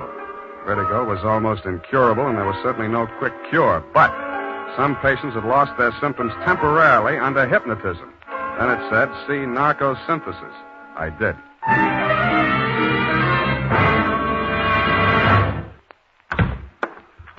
Spade. I beg pardon, sir. Mr. Spade. Whatever are you doing in the butler's pantry, sir? Looking for a butler. Namely you, Carruthers. Oh. May I serve you, sir? Yeah. How do I get an interview with Dr. McGraw? Well, sir, I should... Oh. Strange, after all my years of service, I still start as a master's summons. Hey. You did it again. Well, I'm sorry, sir. I'd better see what Dr. McGraw wants. Forget it. I'm answering this one. You're not going to drop your disguise, sir. Why not? Who am I kidding, anyway?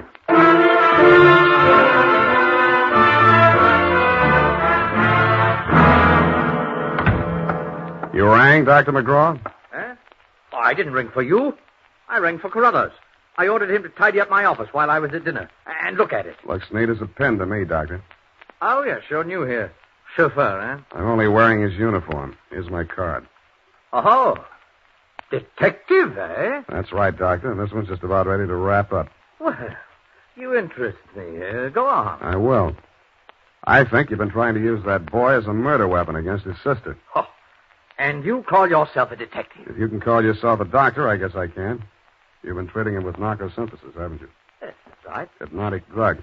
While he's under it, you brief him on his activities for the day, and he follows through, including assaults with deadly weapons.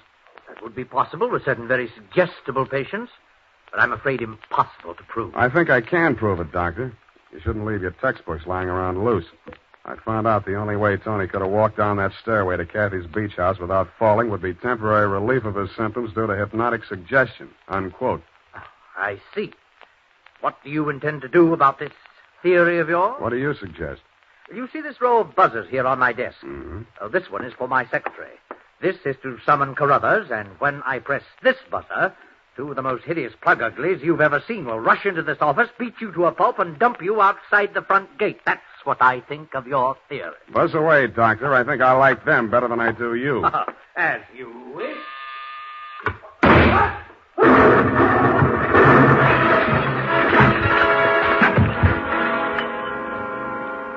From where I was on the other side of the room, I didn't know what had happened at first. All I saw was a lot of paper gushing out of the wastebasket. The doctor sure was dead.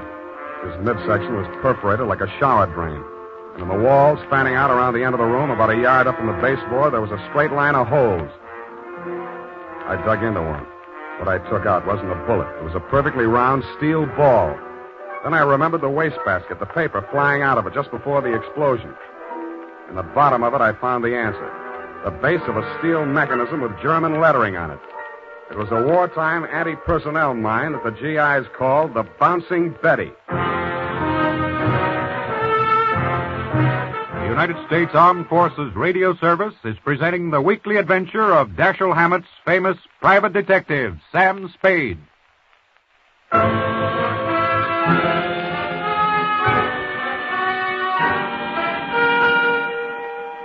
I didn't wait for the Squid Beach law to arrive. Who could?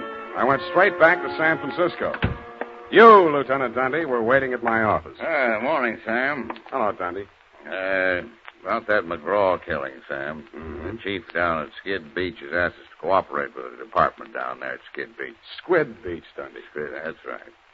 They say you caught a bus at Skid Beach. Squid. That's right. There's 1:45 in the company of a young woman answering the description of the McGraw girl. They say that, do they? They say they got a statement from that butler, Carruthers. Well, it's open and shut anyway. The butler hired you, the girl is wanted, and you're hiding her out. Why? Why not? Well, it's established that the girl hated the deceased and bickered with him constantly. The doctor and the boy were pals. That girl's guilty as... You've been able to place her in the murder room? Well, no, but here's an item. She worked with an Army ordnance during the war in research. Subject, I made a note of that. Enemy landmines, anti-personnel. One of the reports she helped put out was on the Bouncing Betty. Yeah? Definitely. Hey, where are you going, Sam?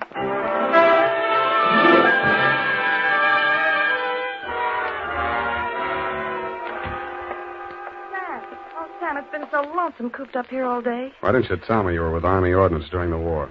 Well, I don't know. I suppose it thought it was unfeminine or something. Try again. All right, I'll tell you the truth. I had a copy of that report with instructions for the operation of the Bouncing Betty in the desk in my room. What the devil are you doing with a thing like that? I don't know. I was proud of it. It was the only report I worked on with the general. Should have got rid of it. I did. I burned it in the fireplace as soon as I learned what had killed him. You didn't burn it good enough. Sam, they found it. Yeah. Have they arrested Tony? Not yet, but he's definitely sane. He'll have to take the rap for anything he's done. I see. Well, I guess there's no other way. Tony didn't do it, Sam. I did. I want to make a confession. Not to me, please. Not to me. After what happened down at the beach when I knew I was no longer safe anywhere, I realized I had to do it. For Tony's sake as well as mine. When we arrived back at the house, I looked into the dining room and I saw Dr. McGraw eating dinner. I knew it was my chance to get into his office. Yeah? Then what? Well, the Bouncing Betty was in my room. There was some wire in the tool chest, and I knew that Carruthers always went to tidy up while the doctor was at dinner. So I waited until I saw him come out, and then I went in, and I looked around for a place to plant it, out of sight. Then I saw the wastebasket full of papers. It was the perfect hiding place. The whole thing didn't take more than 5 minutes. Well, say something. I guess I don't know what to say. Go on, say you hate me. Say it. I don't. Wish I did. Oh, Sam. Help me. Help me. I'm sorry, baby. I am sorry.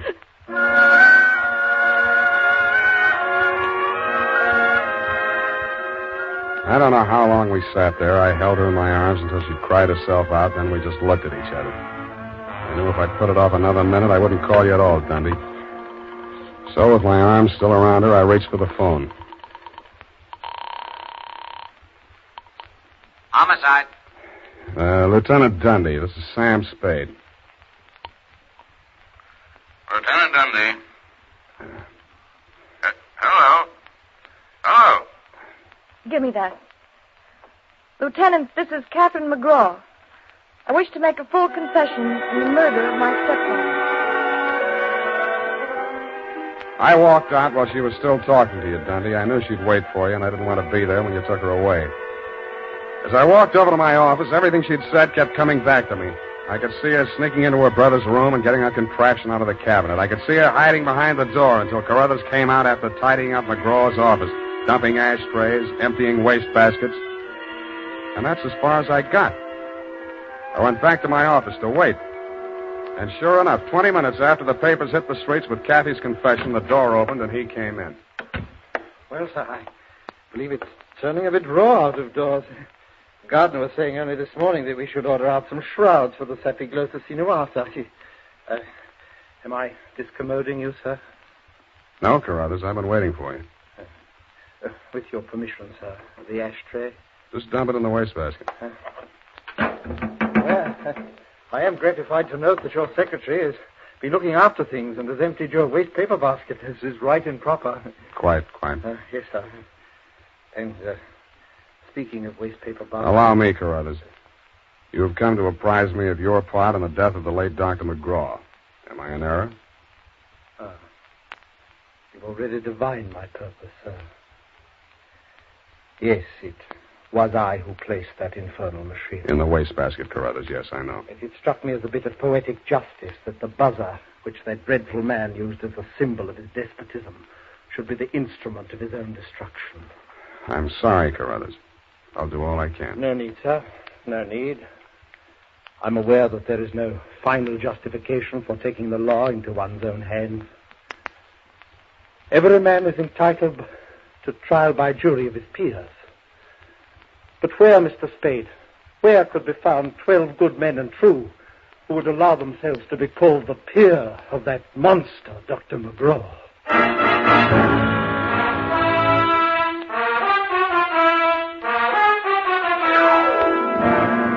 Period. End of report.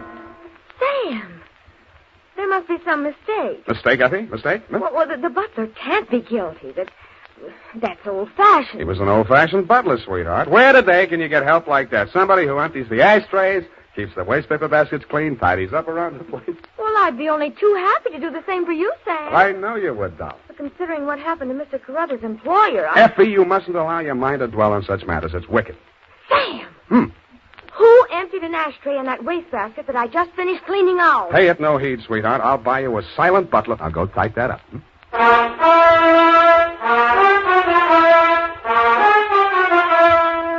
it is, Sam. I hope I haven't made any mistakes. I'm in such a hurry. Whatever did you do to your hair? Well, I brushed it out, Sam. What happened to the pin curls? I told you, Sam, when it was brushed out, it wouldn't be noticeable.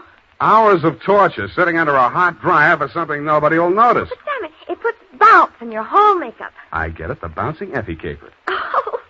Eyeshadow, new shade of lipstick. You look real gone. Oh, no. Whom is it tonight? Well, it's this friend of Maud, Sam. Of course, she's not really serious about him, so it's all right. Your conscience bothering you? Oh, no, Sam, no. He's definitely not serious about her. I mean, Well, have fun, sweetheart, while Maud burns. Oh, well, she won't. And I suppose you'll be seeing that girl, what was her name? Oh, yes, Kathy. Well, at least if I'm not playing in someone else's garden. No.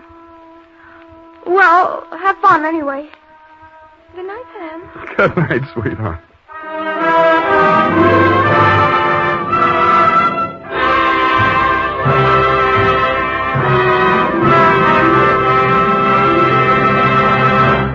The Adventures of Sam Spade, Dashiell Hammett's famous private detective, are produced and directed by William Spear. Sam Spade is played by Howard Duff. Lorene Tuttle is Effie.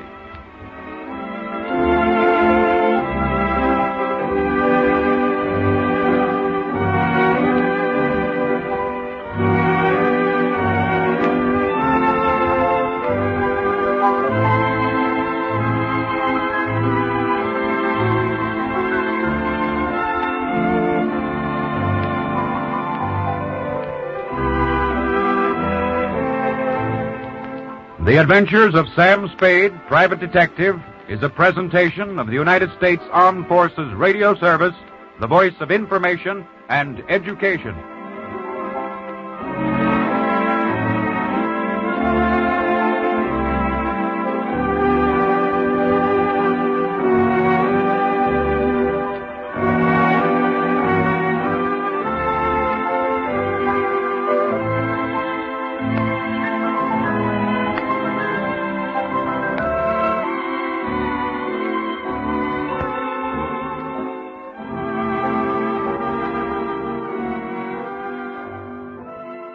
The Adventures of Sam Spade, Detective, brought to you by Wild Root Cream Oil Hair Tonic, the non-alcoholic hair tonic that contains lanolin. Wild Root Cream Oil, again and again, the choice of men who put good grooming first.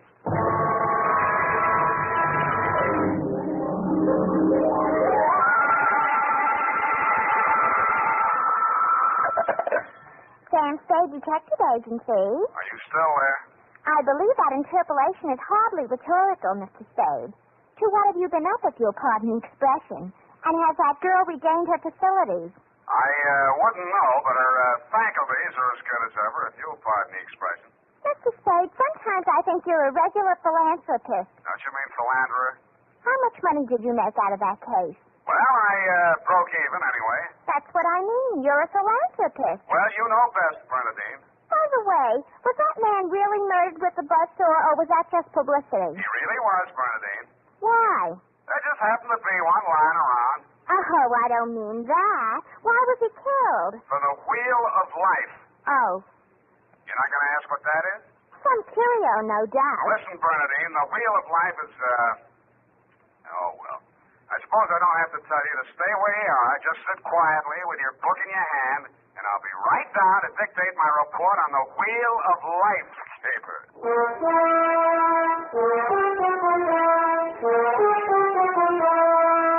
Dashiell Hammett, America's leading detective fiction writer and creator of Sam Spade, the hard-boiled private eye, and William Spear, radio's outstanding producer-director of mystery and crime drama, join their talents to make your hair stand on end with the adventures of Sam Spade.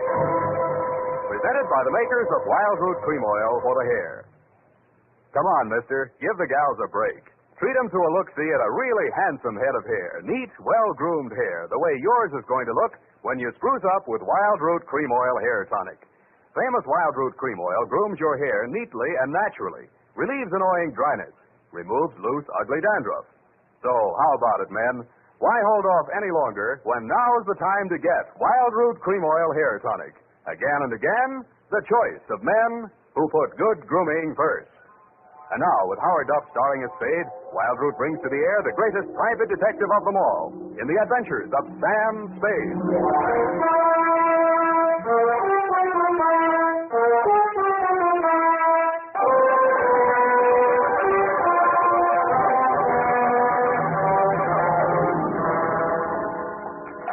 I went down to St. James and Fleury to see my baby there. Ready, Bernadine, little flower? I'm way ahead of you. Keep it clean. No more than 3 erasures per page. Okie dokie? Oak. I mean doke. I mean date. Oh, I'd love to. July 11, 1948. To Detective Lieutenant Dundee, Homicide Detail, San Francisco Police. Subject, the Wheel of Life caper. Now, don't go away, Bernadine. I don't know why these things always have to happen to me. Under private detectives in the San Francisco Classified Directory, they're listed somewhere in the neighborhood of 60 agencies, several with large display ads. But somehow she managed to find me. It's all so strange, Mr. Spade. I hardly know where to begin. Well, the beginning is always a pretty good place to start, Miss O'Farrell. Yes, the beginning. It was like waking out of a nightmare you can't remember. Everything seemed out of proportion. Even the buildings along the street seemed to be leaning at a crazy angle. And then I realized I was traveling down a hill.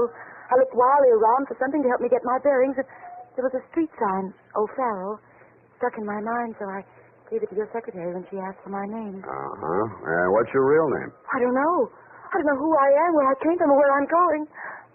Mr. Spade, I'm so frightened. Now, wait a minute. A lot of people suffer from temporary loss of memory, and most of them recover. But amnesia is a sickness, and I am not a doctor. Oh, and you won't even try to help me? Well, I can give you the name of a good head doctor right here in the building. There's also missing persons. Oh, but I'm not a missing person. I'm right here. Yeah, I mean, where you aren't, somebody might be missing you. That's fine. But the police... Oh, I'd rather not. I might be wanted for some crime. How do I know? You sure you want to find out? Oh, yes, I do. It's terrible not knowing. But I want to find out for myself. Can't you understand that? What do you think I can do for you? You might save my life. From what? Well, I'll try to tell you exactly how it happened. First, I looked at my watch. It was 3 minutes past 10. The cable car stopped at the corner and a man got on. I couldn't remember ever having seen him before, but then I couldn't remember anything. He sat down beside me and he caught hold of my arm. I tried to pull away. Well, you can see the marks, Ray. Yeah. Well, who was he? He acted as if I was. I think I know what you mean. Did you find out who he was? No, I was too frightened to speak. What did he say? He sort of growled it out of the side of his mouth, but it sounded as if he said, Lathrop wants to see you. Mm-hmm. You remember anybody named Lathrop? I can't remember anything before 3 minutes past 10 this morning. Well, let's go on with since then. The guy grabbed you, said somebody named Lathrop wanted to see you, and then what? I went into a panic. I managed to jerk away from him, and I jumped off the moving car, and then I looked in the classified section, and I found you. Why me? I don't know. The name, I guess. A spade to dig up my past. Please, Miss O'Farrell. Do you think I'm very silly? No, I think you're very beautiful. I wish you could remember whether you're married or not. Oh, no.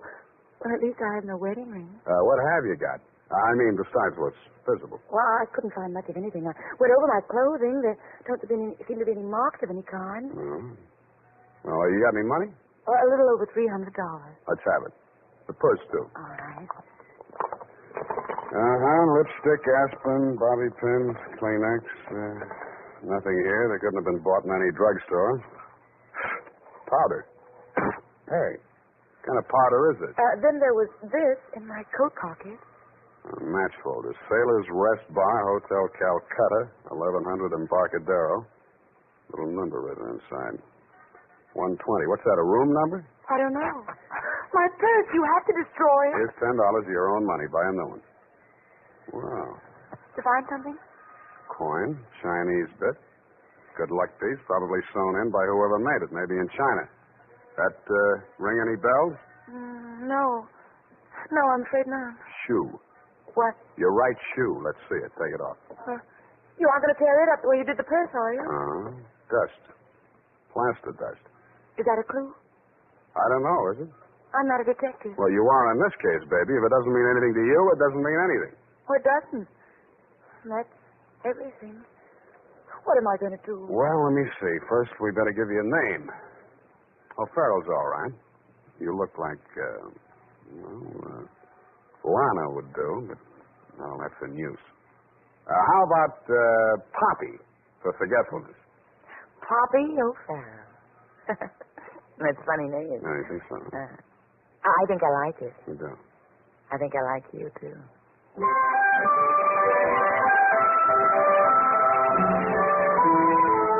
I liked her, too.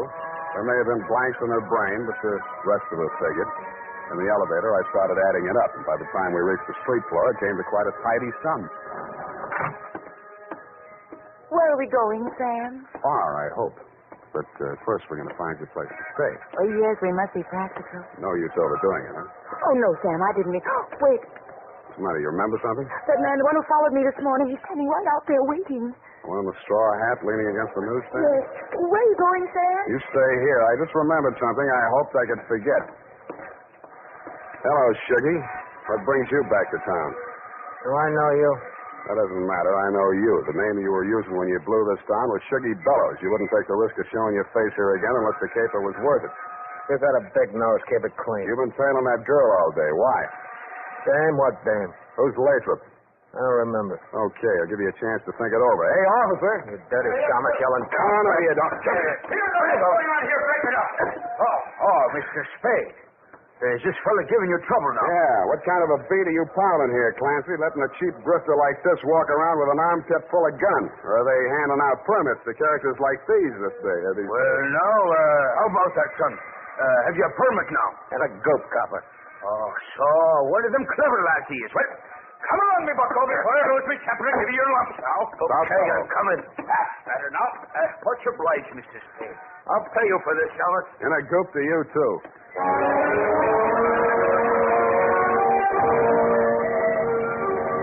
I was sure he would, but I was also sure that I wouldn't have to worry about him for the rest of the night. I checked Poppy O'Farrell, it was the Belvedere, locked her in her room, and told Tiny Stover, the house stick, to keep an eye on her. When I left him, he was, and he seemed to be enjoying his work. Then I headed for the Embarcadero.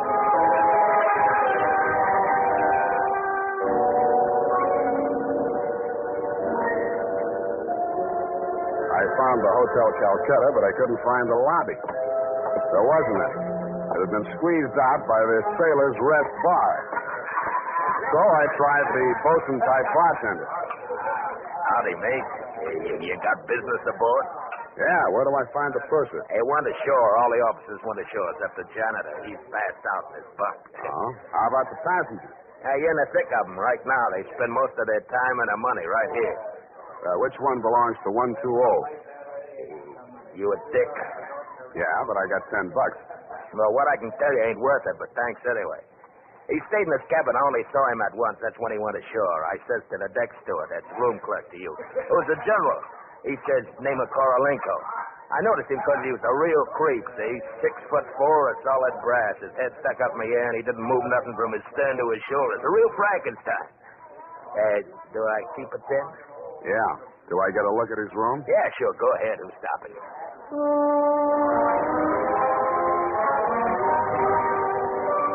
So I went. Nobody stopped me until I opened the door to 120.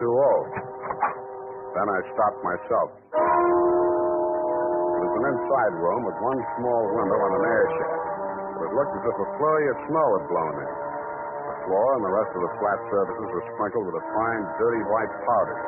It wasn't snow, it was dust, plaster dust, like the stuff I'd found in Poppy's handbag and on his shoes. I shook the place down, unexpecting to find anything. I didn't until I opened the wardrobe.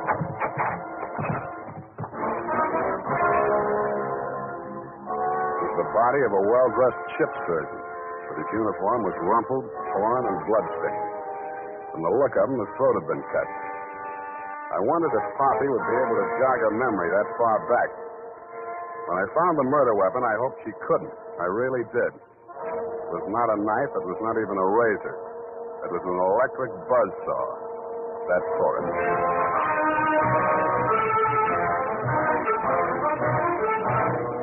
The makers of Wild Root Cream Oil are presenting the weekly Sunday adventure of Dashiell Hammett's famous private detective, Sam Spade.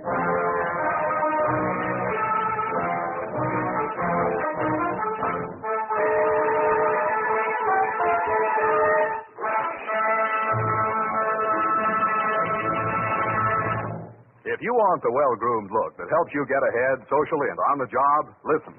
Recently, thousands of people from coast to coast who bought Wild Root Cream Oil for the first time were asked, how does Wild Root Cream Oil compare with the hair tonic you previously used? Better than 4 out of 5 who replied said they preferred Wild Root Cream Oil. And no wonder. Wild Root Cream Oil grooms the hair neatly and naturally, relieves annoying dryness, and removes loose dandruff. What's more, non-alcoholic Wild Root Cream Oil is the only leading hair tonic that contains soothing lanolin. So ask for Wild Root Cream Oil Hair Tonic. Again and again, the choice of men who put good grooming first. By the way, smart girls use Wild Root Cream Oil too, and mothers say it's grand for training children's hair.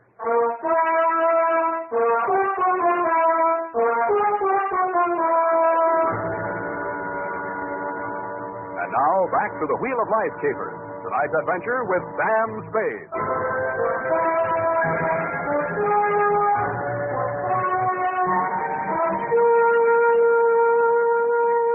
Times being what they are, I could use a little publicity. And so could you, Lieutenant Dundee, what with the elections coming up and you with no promotion all these years. This one time, I got it instead of you and wished I hadn't. The morning papers called it the Buzzsaw murder and went on shamelessly from there. Horror killing related by Private Eye. Sam Spade, ex-Pinkerton man, mum on mystery woman. Elderly sleuth, dodges photographers, denies hotel visit, was in bed with Apple and good book, says Peepers.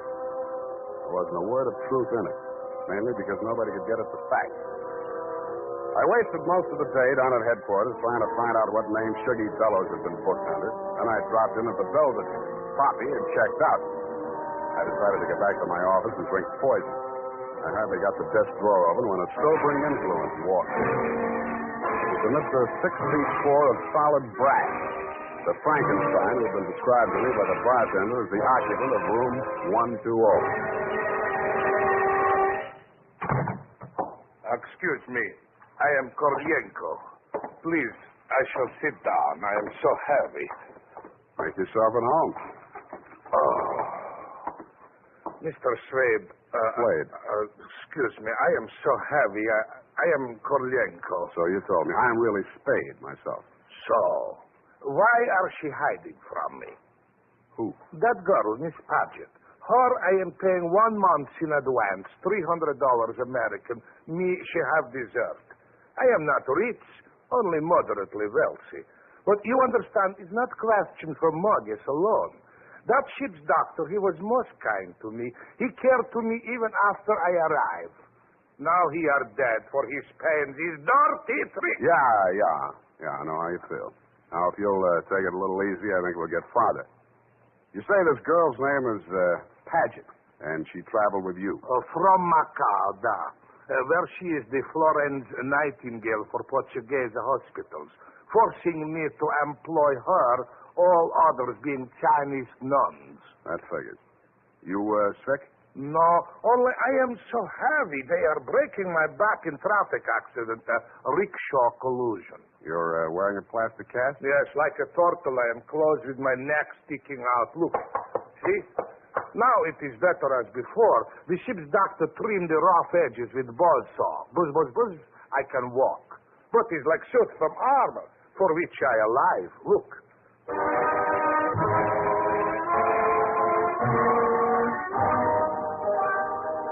I looked again where he opened his shirt front, exposing the gray-white shell of plaster that surrounded his trunk from collarbone to hips.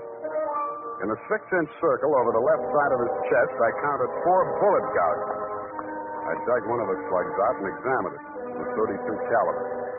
The plastic cast, which was molded to the shape of his body, was no more than 1 inch thick. I didn't see how it had stopped the slugs, but it had. About then, the parts of Korolenko that were not held rigid in the cast began to tremble violently. Why are they doing this? Why? To a virtually helpless man. Why, Mr. Spade? Why? Where did you have that cast put on? Don't I said Macau? The Portuguese hospital there? The same. They are hanging me up with the neck and plastering me. Comes great pain, they put me to sleep from anesthetic.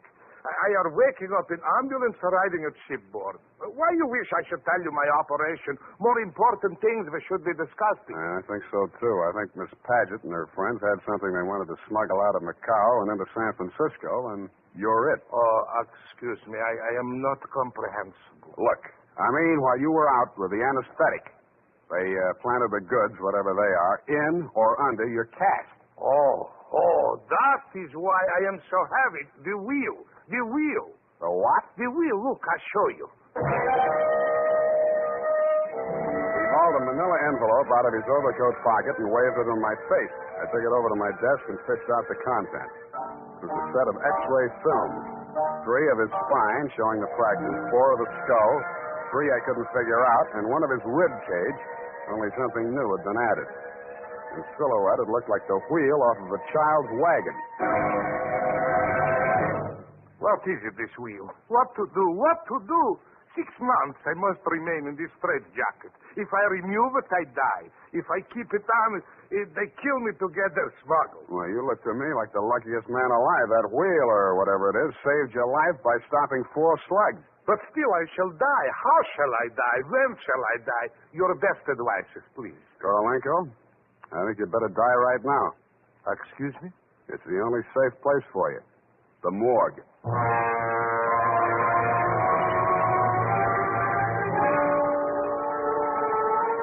I called my friend Maxie the morgue man, gave him pitch number 137596. He agreed to play along.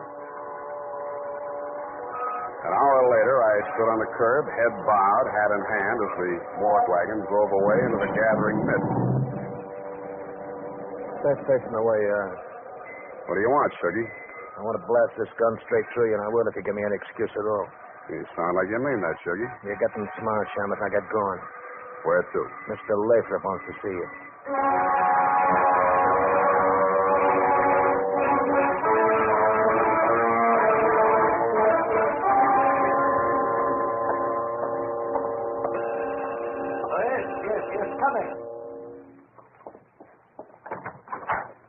Shuggy, dear boy, you've not failed me this time. This will be the fabled Mr. Spade, eh? Come in. Sit down, Mr. Spade. We'll talk. Tell your Gunsel to get that pistol out of my ribs. Oh, yes, indeed, Sugar. You mustn't overdo it. And get him out of here. I'm tired and nervous, and my price goes up $1,000 every minute he's in this room. When I get to 10,000, I kill him. Then the price jumps to 100 to take care of me on a murder rap. I should ought to plug you downstairs. Come, Sugar, don't be ungracious. You wait in the other room now. Okay, it's your party. I'll get mine later. Oh, dear. His bite's much worse than his bark, Mr. Spade. Don't start boring me so early in the evening. I came here to talk about the wheel. Oh, so you know about the wheel? I do better than that. I've got it. That may well be, but do you know what to do with it? I got 2 possibilities. I can turn it over to the cops and you with it, or I can sit on it until it hatches. A quaint conceit, sir. Round and round the little wheel goes, and where it shall stop, nobody knows. That's where you're wrong. It stops right here. So you better start placing your bets. Just what do you mean by that, sir? There's part of it. What is it? It's one of the slugs you Gunsel threw at Korolenko. I got 3 more just like it that I dug out of him before he was carried to the morgue. Well, an advantage, I'll admit, but hardly worth your while to take advantage of. Don't be too sure of that. Just how much do you know about the wheel? So far, it's been worth 2 human lives to you at the risk of your own. That tells me all I need to know. Oh, no, not quite. Men have been killed in holdups for a few paltry sovereigns, but the wheel is a horse of another color. Well, let's not change wheel horses in midstream, Mr. Lathrop. Yes. You must understand that the wheel has no absolute definitive value. Monetarily speaking, the British Museum might pay close on to £5,000, hot as it is for the privilege of returning it. Occidentals aren't the puka sahibs that they once were in the Orient. The theft of the wheel, if countenanced by the Western powers, would have most grave consequences. Most grave. Are you attending, sir? Wake me up when you get to the point. Well, the point, sir, is this. That little wheel of gold, is the wheel of life, which the Buddha himself is said to have received into his hands from paradise. Now, given such a relic, a few old Buddhist monks can set up a shrine which, even in the most miserable surroundings, can attract enough pilgrims to outgross Radio City, Madison Square Garden, and Miami Beach in season. To say nothing of Hialeah. Yes, quite. In short, we propose to act as booking agents for the wheel on a royalty basis with a percentage of the house. Mm-hmm. Why did you bring it to San Francisco? But, gad, sir, were we to bargain in the Orient, we should be hacked to pieces in our beds. I'll settle for a lump sum and let you do the bargaining. Your price, sir? We can talk money later. First, I got to give the cops somebody for the doctor's murder and for Korolenko. Well, that ought not to be too difficult. When may I expect delivery? I'll check on it. I went out to St. James Infirmary. City morgue. Maxie, Sam Spade. Yeah, Sammy. Deal's okay. Send it up. The address is... Sam, wait. Yeah? Sam, he ain't here no more. What happened? Somebody claimed him. A girl. Said she's his daughter. What did he do? Went on playing dead like you told him to. Maxie, what did she send him? Avalon Mortuary, corner of Lynch and Haight. Okay, By the way, Yes, Sammy? Maxie, put some clean sheets in that morgue wagon, size 16. I may be your next passenger.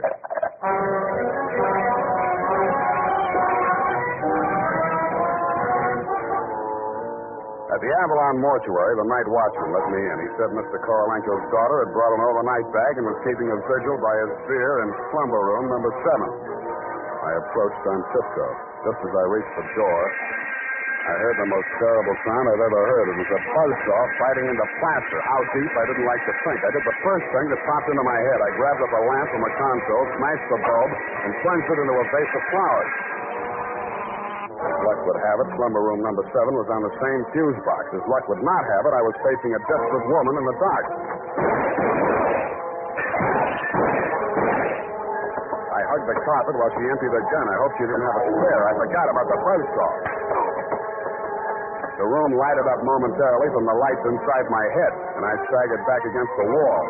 I waited for her to get her bearings again. There was no hope of me getting mine. Then I heard a big, hollow thud.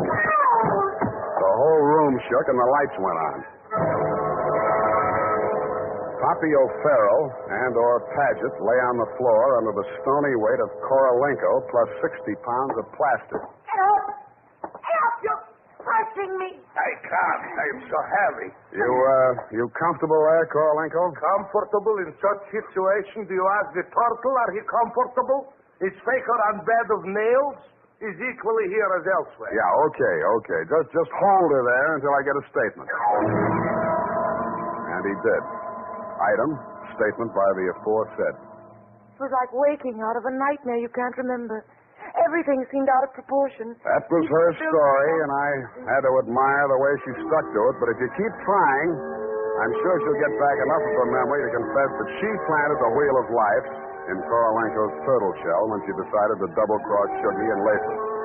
They never tumbled to her hiding place. They were gunning for Korolenko because they thought Poppy was working with him, which was true in a way, but not the way that they thought. That's why they tortured the doctor in an effort to learn Kay's whereabouts. I understand your boys have picked up the rest of the trio, and they can tell you everything except why I conceived the brilliant idea of having Korolenko play dead. Between you and me, amnesia's a handy little gadget to have around, Dunby. I'm trying to draw a few strategic blanks myself. Period. End of report. Pardon me, Mr. Spade. Yes. There are just a few little coincidentals that I do not find entirely reprehensible. Such as? Well, I don't want to appear lucid or anything of that type. Believe me, you doesn't. I mean, don't it? Oh, you say the sweetest thing. But it's about the wheel. Oh, yes, the wheel. Well, I'll tell you what you do. You type that up. I've got to call in about that now.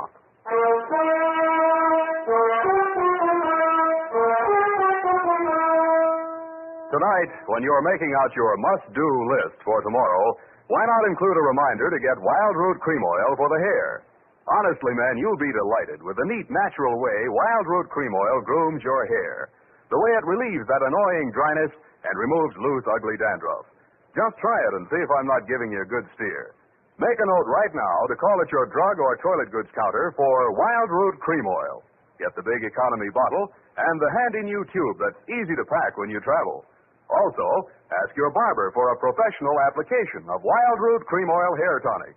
Again and again, the choice of men who put good grooming first.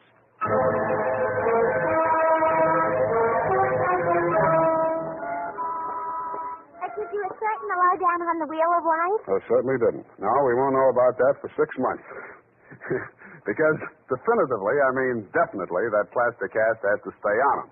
Doctor's orders, you know. Oh, but I won't be here 6 months from now. You can say that again. But I won't be here 6 months from now. Stop repeating yourself.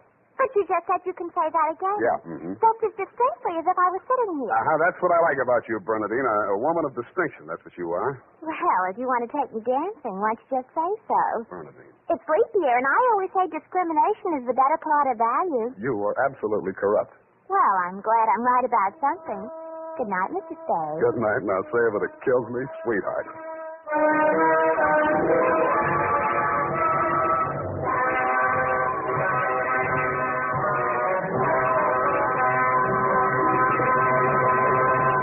The Adventures of Sam Spade, Dashiell Hammett's famous private detective, are produced and directed by William Spear. Sam Spade is played by Howard Duff.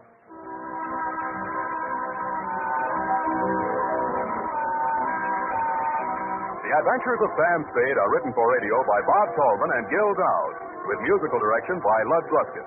Gil Dowd directed tonight's broadcast in William Spear's absence. Join us again next Sunday for another adventure with Sam Spade, brought to you by Wild Root Cream Oil. Again and again, the choice of men. Wild Root Cream Oil Hair Tonic and the new Wild Root Liquid Cream Shampoo present The Adventures of Sam Spade.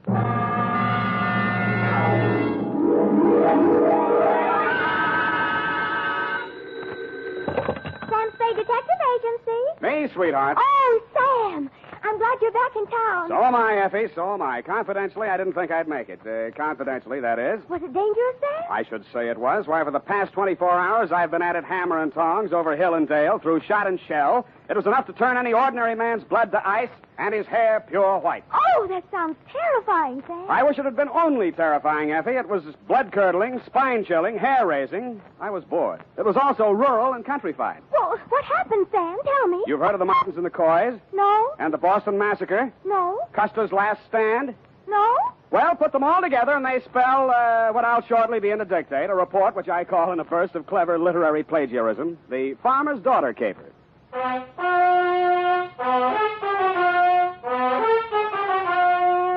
The Adventures of Sam Spade, Detective, starring Howard Duff. Produced, edited, and directed by William Spear. Presented by the makers of Wild Root Cream Oil Hair Tonic, the non-alcoholic hair tonic that contains lanolin. To look your holiday best, friends, be sure to use Wild Root Cream Oil, America's favorite hair tonic. Wild Root Cream Oil grooms your hair neatly and naturally, relieves annoying dryness, removes loose, ugly dandruff. What's more, it's non-alcoholic and contains soothing lanolin. Get Wild Root Cream Oil in the big family-size bottle or handy tube. Ask for it at your drug or toilet goods counter very first chance you get. For the holiday and all year round, use Wild Root Cream Oil Hair Tonic. Again and again, the choice of men and women and children, too. And now, with Howard Duff as Spade, Wild Root brings to the air the greatest private detective of them all in The Adventures of Sam Spade.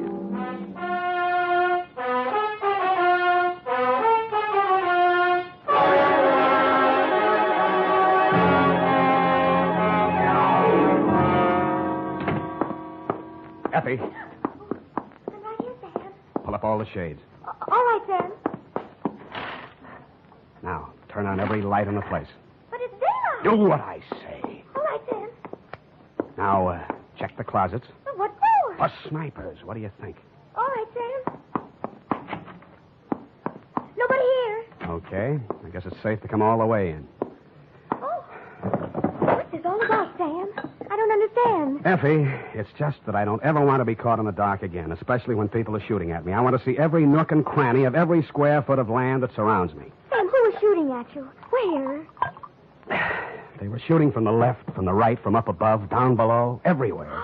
Death was winging in on every breeze that blew, and they all blew my way. Oh, Sam, now stop this. I'm just dying of curiosity. When my time comes, I hope that's all I ever die of. Ready? Yeah. Date this week, to Mr. Elliot Parson, Parson Drive Yourself Garage, 1618 St. Charles Street, San Francisco, 13, California.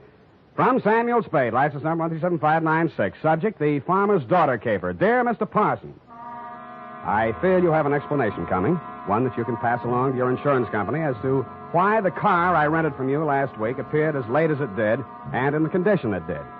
As you know, I rented said vehicle to drive to Middletown to bail a client out of the drunk tank. On the way back, a native showed me a shortcut, and I'll get him if it's the last thing I do. Dusk was falling, and so were my eyelids, when I saw a sign that said tourists invited. Behind it stood a ramshackle farmhouse in a surly woodland setting. I should never have knocked on that farmhouse door, but then I wouldn't have had any story to tell, would I? Good evening, young man. Good evening, madam. I'm afraid I need a room for the night. Well, of course you do. Land sakes, you're tired. I can tell by your eyes. Been on the road long? Too long. Land sakes, of course you have. Come in, please. Thank you, ma'am. You'll find this is the homiest tourist home in California. Really like mothers, eh? Like your grandmother's. No electricity, no phones, just quiet. I see. Now, I have two rooms, a $3 one and a $5 one. Which one do you think you'd like? What's the difference? One less blanket, one squeaky spring, and with the $3 one, you might have to take a walk. I'll take the $5 one, thank you. I'm Mrs. Elkins. Mrs. Bert Elkins. Who might you be? Sam Spade. Spade? Land's sakes, that's a very unusual name. And who are you traveling with, Mr. Spade? I'm alone. Oh, I mean what company? We only accept traveling salesmen. You realize that. Oh, yes. Well, I'm traveling for the makers of Mouton mustache wax. Oh, use it all the time. You are well-groomed, madam. You will go far, young man. Yeah, but before that, I'd like to go to bed. Come on, this way. She led me upstairs to my $5 room and left me. As lumpy as it was, the bed invited me, but I decided to shave first and thus facilitate an early start in the morning. I poured myself a drink out of my traveling bar kit and then stepped in to shave. It wasn't easy because all I had for light in there was an oil lamp. When I came back to the bedroom with the lamp in one hand, I stopped short in utter surprise. I'd heard about these things in traveling salesman stories, but I never expected to see it. She was sitting in an armchair, smoking a cigarette. High heels, silk stockings, light rayon dress, and a face right off the cover of Cosmopolitan. Hello, Sam. Hello. Mary Smith. Huh? Hope you don't mind me just barging in. Well, no. Well, no, that is, Afraid I'll bite you? It never entered my mind. Well, I might. I'm so tired of talking to myself, I need someone like you. You know, you're not bad to look at. Who, me? Where do you live?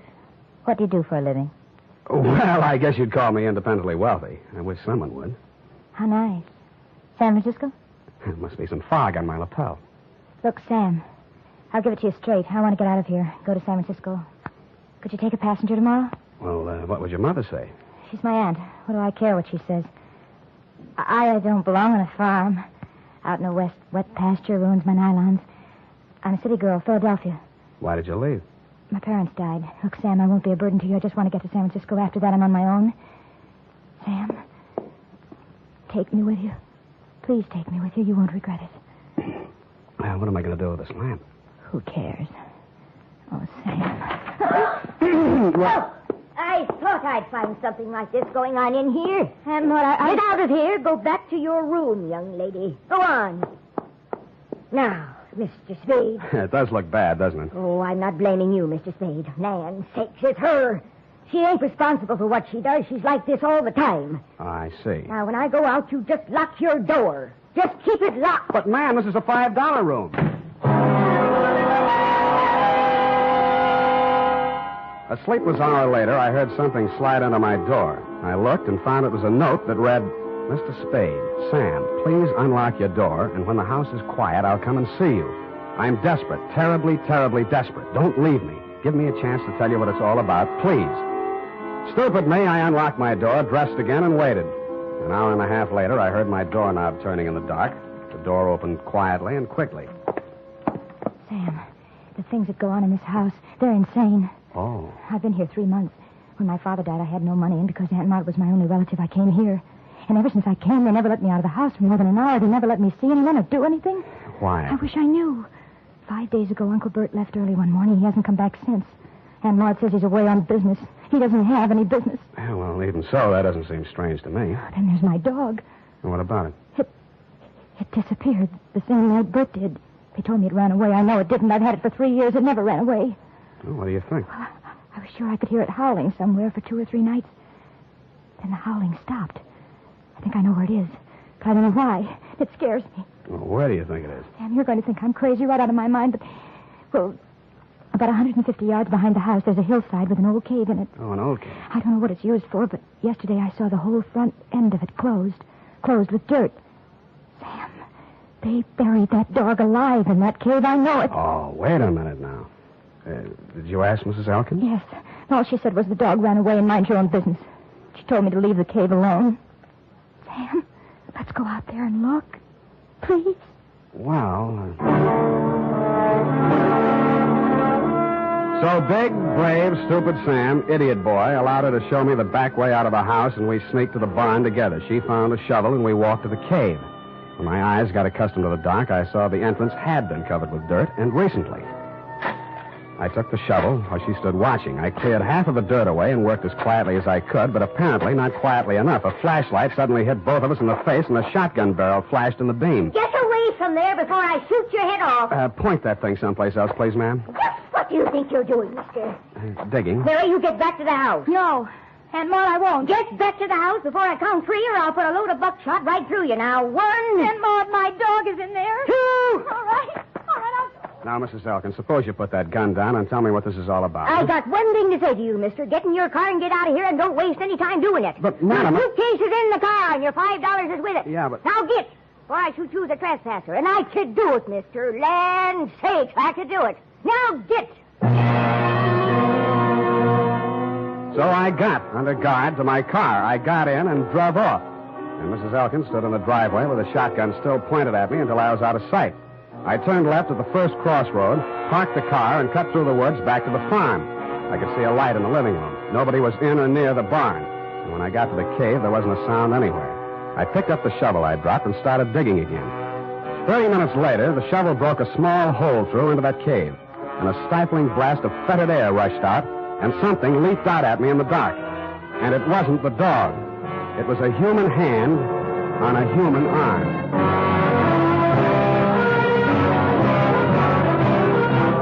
The makers of Wild Root Cream Oil are presenting the weekly Sunday adventure of America's favorite private detective, Sam Spade.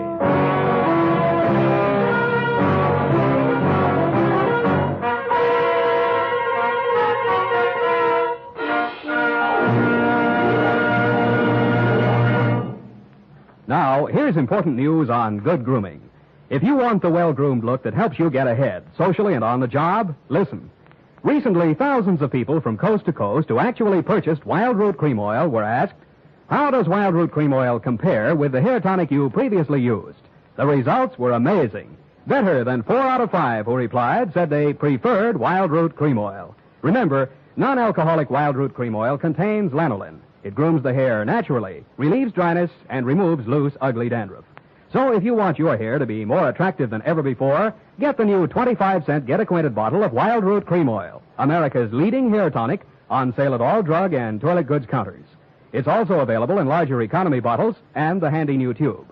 By the way, smart girls use Wild Root Cream Oil, too, and mothers say it's grand for training children's hair. Get Wild Root Cream Oil. Again and again, the choice of men and women and children, too.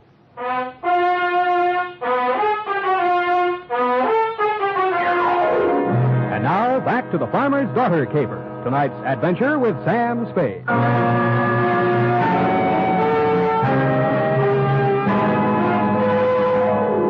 night already full of surprises. I should have been ready for the next one, but I wasn't. The loose earth, which had blocked the entrance to the cave, suddenly fell away, and I fell with it. Then I heard something like nothing on earth. Nails dragged across my face, taking skin and flesh with them. I twisted and went down, and something went down with me. The snarl became a voice. Oh, bury me alive! Bury me alive! I'll kill you! I'll kill you! And he did his best, which was pretty good. Finally, I got a good hold on him and sat on his chest. After that, I lit a match and looked at a tall, thin man in his middle 40s. He was caked with mud from head to foot. His hands were impossibly torn and bleeding. I could guess why. Judging from the stubble on his face, he'd been bottled up in that cave at least 5 days. How he was still alive, I didn't know. He acted like a madman, and he had every right to. But surprised, when his eyelids fluttered open again, he read a very sane line. I'm all done in. You got a drink, friend? Not on me. They hit me on the head and left me there. They thought I'd stay in there forever. Forever. Who put you there? Who did it? But they couldn't keep me there. I dug my way out, didn't I? Didn't I? I dug my way out, didn't I? The force of the bullets knocked them halfway back down the incline to the cave. All I could do was hit the dirt. Finally, when it seemed safe, I broke cover and ran smack into somebody carrying 2 bags. No, please. Let's have a look at you. Sam, it's me. Sam, I knew you wouldn't go away without me. I knew it. I couldn't stay in that awful house any longer. None of that now. Who was that shooting at you? I don't know. Where's your aunt? House, I suppose. I slipped out the back way. Any visitors tonight? No. What is it? What is it? I think I found your Uncle Bert. Come on. I led her back to the cave entrance and showed her the body of the man I'd dragged out. I watched her face a long time as she looked at him very carefully. That's not Uncle Bert, Sam. Really? No. It's Mr. Linden. Jewelry salesman. Came to the place a few nights ago. 5 nights ago? Yes, come to think of it. The same night your uncle disappeared. Tell me, did you ask Mr. Linden to take you back to San Francisco the same way you asked me? Did you? Yes. He said he would. Got up early and left without me. You didn't get far. What kind of car was he driving? I don't know. I don't remember. Do you drive a car? Yes, but Here. Mine's down the road about 500 yards. Go to the nearest phone and call the highway patrol, the sheriff, anybody who represents law. Got that? Yes, I know exactly what to do. To make sure we were both thinking of the same thing to do, I followed her in the dark, watched her get into the car I rented from you, and drive off. Then I turned around, put a new clip in my gun, and walked back to the old homestead. It was still very homey. By the light of an oil lamp, Mrs. Elkins was peacefully knitting what looked like a shroud. Why, Mr. Spade? Why, Mrs. Elkins? Land sakes. Land sakes. Now that we got that out of the way, let's get down to business. If you're here to make trouble, young man, believe me, I can handle trouble. My kind of stock know about trouble. Well, suppose you tell me about the trouble I just had, or haven't you heard all the shots that were fired around here tonight? Shots? My. Seems I would have heard gunshots. Seems you would. Look, I've got a sheriff on the way. Have you, Mr. Spade? Why? I suppose you didn't hear the shooting. Oh, yes, I'd forgotten. Was anyone hurt? A man named Linden. He's dead. Linden. Now, that sounds familiar. It should. He stayed here 5 nights ago. He was a jewelry salesman. Yes, now I remember. You say he's dead? Somebody tried to bury him alive in your little cave. How awful. I do declare. I thought you would. Well? You must be joshing, Mr. Spade. I'm not joshing at all, Mrs. Elkins. Well. Buried alive, you say? Look, let's talk just like plain folks. Where's your husband? Where's the jewelry samples you probably stole from Linden? Is there anything else you want to say? Gunshots, eh? Well. I left the sweet old thing knitting and rocking and made my way through the house looking for guns, jewelry, and killers. I got downstairs in time to see Mrs. Elkins disappear out the front door. When I tried to follow, I stumbled over the rocking chair, which is indeed a lucky thing for me. After a few minutes of silence, bravely crawling on my stomach, I followed the shadows of the house until they blended into the shadows of a large, hulking building, which happened to be the barn. Inside, I bumped my head on the radiator of the car. Naturally, I didn't find any keys in it, but I did find a familiar jewelry salesman-type mud-soaked corpse. I was trying to remember how to cross ignition wires. I heard the hum of a motor and saw 2 headlight beams swinging up the driveway. They lasted as long as any other lights. The car came to a lurching stop, and a thick-set figure in a Stetson hat stumbled towards me, tugging at a gun. That burned gall-blame cuff thing, Undo the flap. Oh, thanks. Huh? Put your hands up, whoever you are. You be the sheriff? You're dead blame right on the sheriff. You're dead blame right on the sheriff. Who are you? What's the idea of shooting the lights out in my car? My car. Oh, you Slade? Spade. Well, I'm Homer Pickett, sheriff of this county. The girl come, woke me up, said all sorts of funny things going on around here. Said there'd been a murder. Now, who's killed? What's going on, Stan? Sam. Well, for one thing, somebody's been trying all sorts of ammunition on me for size. You don't say. I do say, Mr. Sheriff. Why? Because I found a man in a cave who'd been left there to die. Want to look at the corpse? You can look at him right here. He's sitting in this car. So, yeah. How'd he get here? Somebody moved him here. Shouldn't have moved a corpse till the police examine it. I didn't move it. Huh? Now, listen closely. Listening? Huh? I found the man. He was still alive. Then somebody shot him. Shouldn't have moved him. Then they tried to kill me because I found him. When they didn't kill me, they decided to hide his body. Illegal. They probably intended to drive away and dispose of it so there'd be no evidence when an efficient, smart, alert, courageous police officer like yourself came around to ask questions. That sounds reasonable. Who's behind all this? Well, Mrs. Elkins threatened me once and tried to kill me once. No! Well, land say. Well, that's her, yes. I want to talk to her. Where's she? Roaming the countryside with a gun, no doubt. Well, let's clear all this up. See what it's all about. Now, who's this fellow in the car? His name's James Linden. Got a pencil? Better write that down. Tilden, huh? Linden. Well. By any strange coincidence, Sheriff, you happen to know a man named Dundee, San Francisco homicide? Lieutenant Dundee, old Tom. Old Tom, yes. Shucks, I learned everything I know about police work from him. Yeah, well, that figures. And law's law. Dundee always said. Yeah, I've heard him say it, Sheriff. But... And I aim to enforce it around here. One side, Mr. Slade. Spade. Hey, you'll be sorry. Well. Now, look here, all you Elkins. This Homer Pickett talking, and I ain't no small-town constable. I'm the sheriff of this county. You'll get a square deal from me, but first I order you in the name of the law to throw down your guns. Well? You all right? Nothing but my feelings hurt. Oh, I warned you. I thought that'd do some good. Well, now you know. Hey, look, maybe it did do some good. I'm giving up, Sheriff. I'm giving up. It's me, Mrs. Elkins.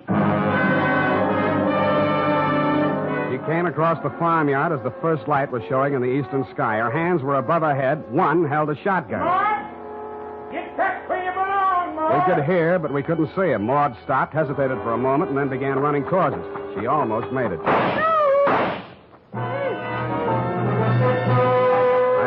Drag her back, expecting any second to be the target for the night. There was a sudden and curious silence as I pulled her into the barn. She was still alive. Hey, that man's been missing everybody all night. Never thought he'd be able to hit me. Easy. I come from good stock. I'm no criminal, Mr. Spade. Sheriff, you know that. Yeah, I know, Maud. I know. Let me take a look at you. You'll be okay. Don't blame Bert too much. He wanted to have money once in his life. So when this man came along with all the jewelry, Bert went out of his mind. He put the man in the cave. And the dog, too. So the dog wouldn't call attention to him. And then he took the man's car, went into San Francisco to try to sell the jewels in the underworld. No luck, eh? Bert says they laughed at him. The jewels were just paste. Samples. And he came back and found me at the cave, and he figured he had to knock us both off. I just stuck by him all the way. Now he's like a tiger that smelled blood. No telling what he'll do. We'll have to get help, Spade. Roadblocks, bloodhound. No, this is his land. He won't run. He'll hide here. Where? Why, in the cave. Well, I reasoned, one, that no matter how much a man loved his land, he was not going to let himself be trapped in a cave with only one exit. And two, it followed, therefore, that if he did hide in the cave, there was more than one way out, which the late Lyndon hadn't found. Sheriff Pickett volunteered to watch the front of the cave while I looked around for a rear exit. After a 20-minute search, which netted me nothing, I remembered the car parked inside the barn and how quickly Elkins had carried Lyndon's body to it. I went back there and took a look around. In a corner of the barn, I found a trail of dirt leading to a bale of hay. When I moved the bale, I found, you guessed it, a trap door. I pulled it open, caught a familiar whiff of used-up air, and lowered myself into a black hole that turned out to be a passageway. I cautiously made my way forward in the darkness for a few yards. Who is it? Who is it?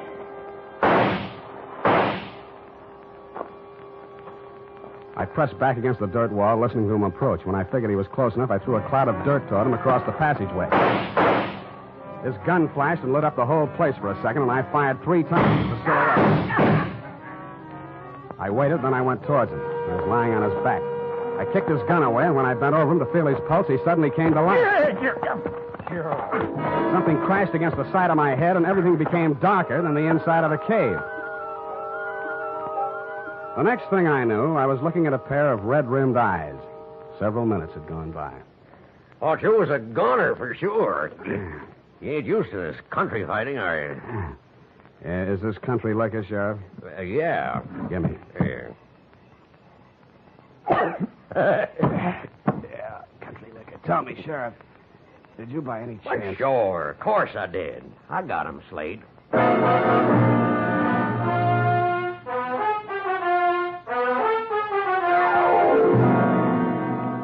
Period and a report. Sam. Hmm? Do you mean to tell me you let a little country sheriff outdo you? Well, Effie, Homer Pickett's coming up for re-election next fall, and besides, you might think I was egotistical if I told you how it really ended. But your reputation. You're the greatest private detective of them all. And so I can afford to be generous. Now, not another word. Scoot, type that up.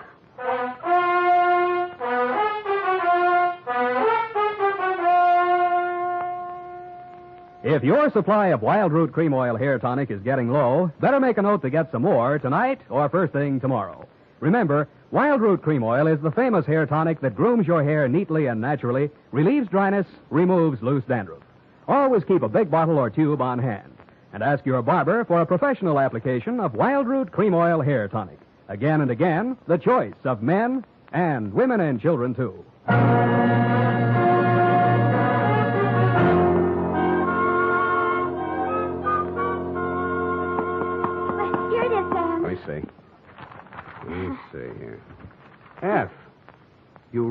the ending. I had to, Sam.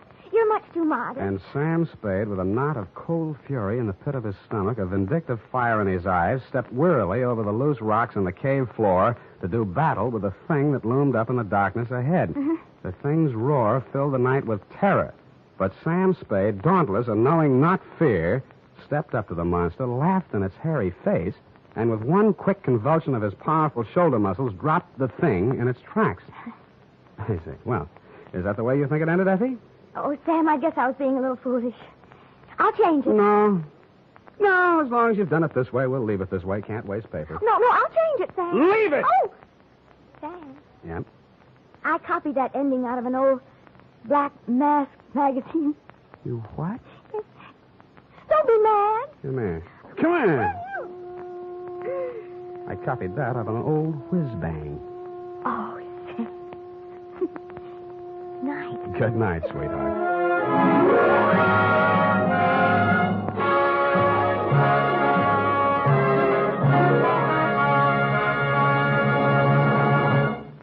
The Adventures of Sam Spade are produced and directed by William Spear. Sam Spade is played by Howard Duff. Lorene Tuttle is Effie.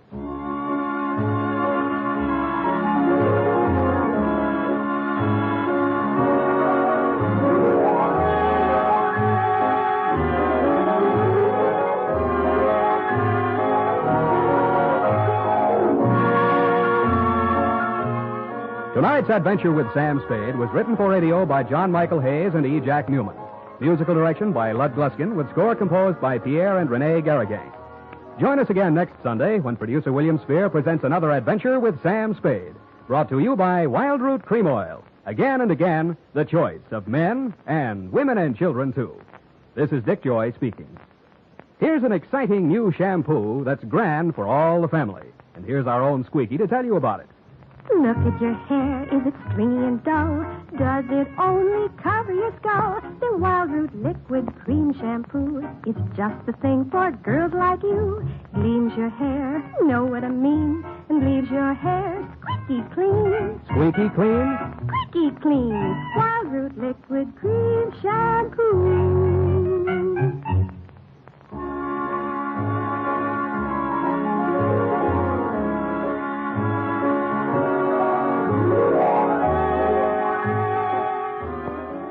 Stay tuned for the Summer Symphony with Katherine Grayson on NBC.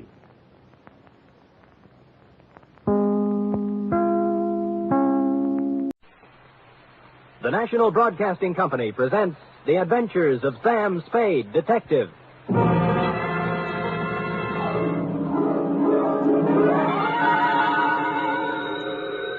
Sam Spade Detective Agency. Me, sweetheart. Sam, where have you been? I don't know what to tell them. Tell who? The reporters, everybody. They all say you're the first private detective in the history of San Francisco to get rich honestly. Uh-huh. Oh, Sam! When I think of all the back salary I'll be getting, the fur coats... Easy, girl, easy. Prepare yourself. Sam? Yep. You mean... The $50,000 is not available to employees of the network or sponsor, which unfortunately I happen to be. Sam! But cheer up, girl. Think of the taxes we'll save. Now, make everything fast. I'm on my way. Meanwhile, puzzle me this. You ready? All right, Sam. Why does a man who is going to blow his brains out set his mental clock ahead 4 hours? Sam, it doesn't make sense. Ah, but it does. Mull and ponder, sweetheart. I'll be down in a trice, 1951 model, with an intellectual type report to challenge serious thinkers everywhere. To wit, the Biddle Riddle Caper.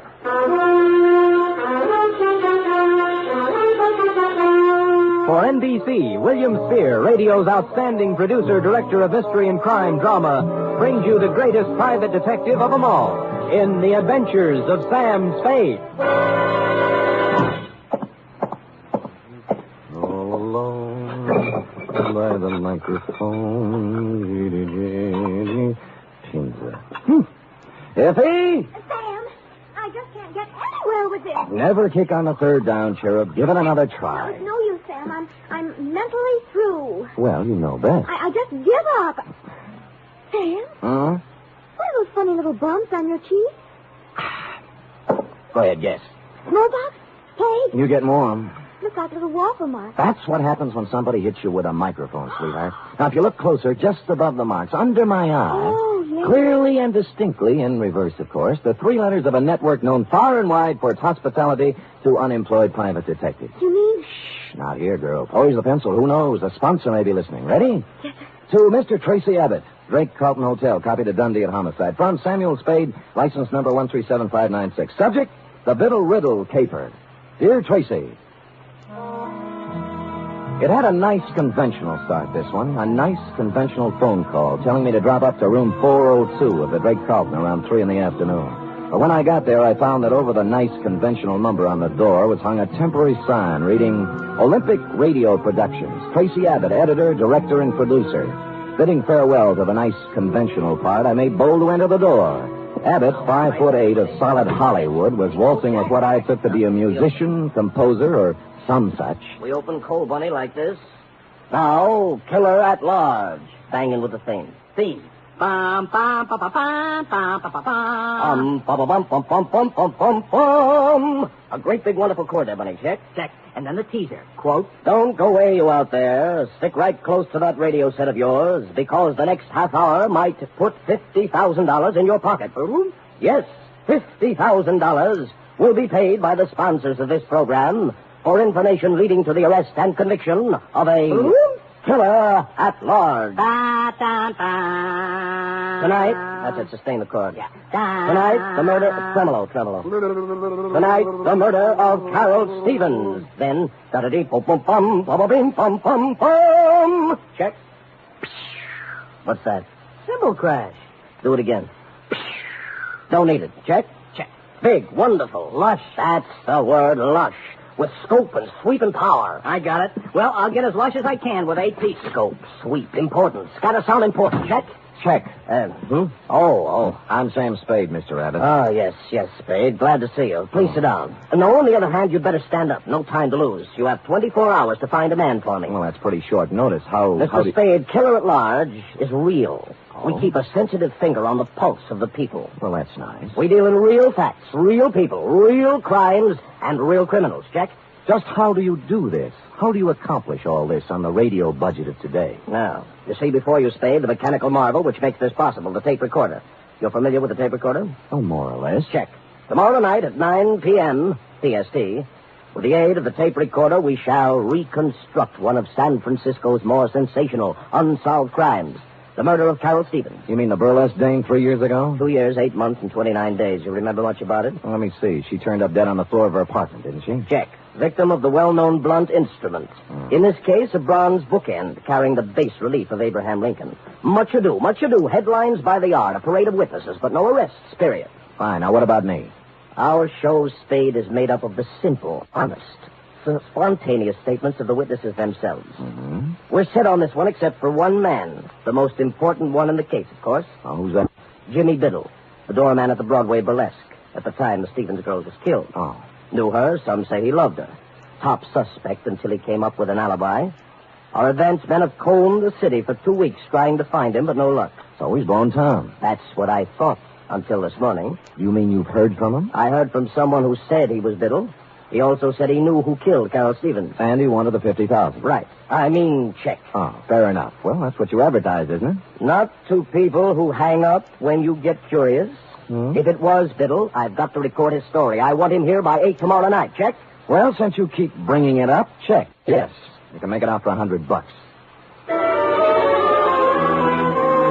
At homicide, I cased the files on the Stevens thing. San Francisco's answer to the Black Dagger. A cheap killing of a cheap dame in a cheap apartment that used a lot of expensive newsprint. She'd taken her last turn under the blue spot around 10:30, left the theater, and hustled straight home, because at 11 sharp, according to the neighbor across the hall, someone had tried the Abraham Lincoln bookend on Carol for size. She hit the floor just as the 11 o'clock news came on. Biddle's alibi had to be good, and it was. It came, as a matter of fact, from the greatest little alibi factory in town. Biddle was drinking old fashions with Joseph P. Norgard, the well-known criminal lawyer at the time of the killing.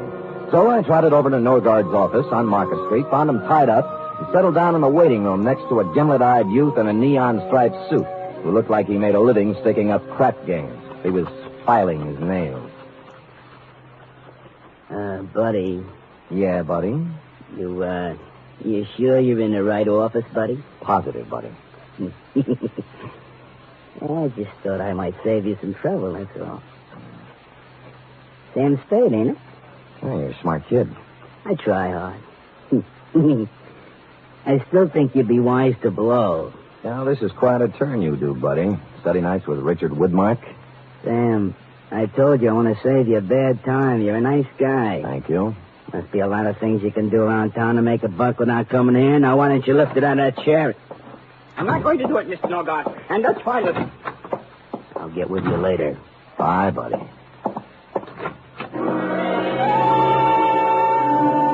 The guy who bustled out of Norgard's office was flabby, florid, and frightened. Pinstripe gave me a last baleful look and sidled out into the hall after him, which was nice because I was running out of punchlines. Luke, I thought I told you to. Oh. Mr. Norgard? I am? I'm sorry to barge in. My name's Spade. I'm a private detective. Of course you are. And a hungry one. Well, we're polite in here, too. Why do you say that? You're the fourth today. Oh? I'm about to prepare a mimeograph statement entitled, What I Know About the Stevens Case, or You Too Can Make $50,000. Like a copy? You know, I can't remember when I've been treated so nice. What do you know about the Stevens case, Mr. Norgard? It's all in the homicide file. On the fateful night, I ran into Jimmy Biddle as I was coming out of a bar in Chinatown. He'd hit the skids. But he used to be a useful friend, so I asked him up to my apartment for a drink. Was he? Sat him in a chair, made him an old-fashioned, loaned him $5, and hustled him out. Uh-huh. Total elapsed time, 45 minutes, from 10:45 to 11:30 p.m. And that is all I have to say at this time. Have you seen Biddle since? Not since the investigation. I don't know where he is now. I don't know who killed Carol Stevens. Period. Paragraph. Do you think Jimmy knows who killed him? Maybe. Well, he says he does. Oh? Where did you see him? He's hungry, too. We work the same breadline. I'm sorry I said that, Spade. Who are you working for? Olympic Radio Productions. Killer at Large. Yes? They want me to come to the studio tonight and record a statement for them. Uh-huh. I wonder if I ought to tell them what I really think. What's that? About Biddle. There's no point in talking around it anymore. I think he killed her. Well, that's a neat trick if he was drinking your liquor at the time. Oh, I think he did it after he left my place. Two things place the time of death. The medical examiner's report, which could be off as much as 3 hours. And the neighbor who thinks he heard the girl fall as the news came on. How reliable is that? Well, they usually think of those things during an investigation. But they didn't think hard enough. You say you talked to Biddle? He called my client. Why? He had 50,000 good reasons, according to him. You know, funny things happen when the dough gets into it. Bought people don't stay bought. Lost people get found. Yeah. Well, I've told you all I know, Spade. If you have no more questions. Well, just one more. Who's the little weasel in the pinstripe? You mean Luke? Yeah. Oh, I put him out there to scare off the hungry ones. Nothing to do with you. And the fat character he's tailing has nothing to do with me either, huh? You really want to know? Love to. He's a pastry cook. I'm representing his wife in a divorce action. Thinks he's Casanova. Pressure cooker, eh?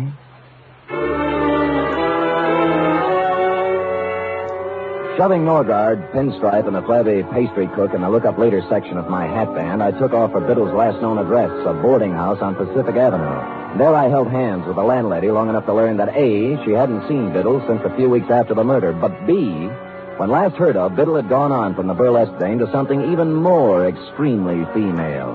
According to the landlady... Name's Rosalie. Understand she's working on the line at the Pacific Ballroom. Red hair, blue eyes, and boom, boom. You get me? I got you. Pacific Ballroom, eh? Would you do that last again? Boom, boom. Yeah, just checking. Thanks, Mrs. Landlady.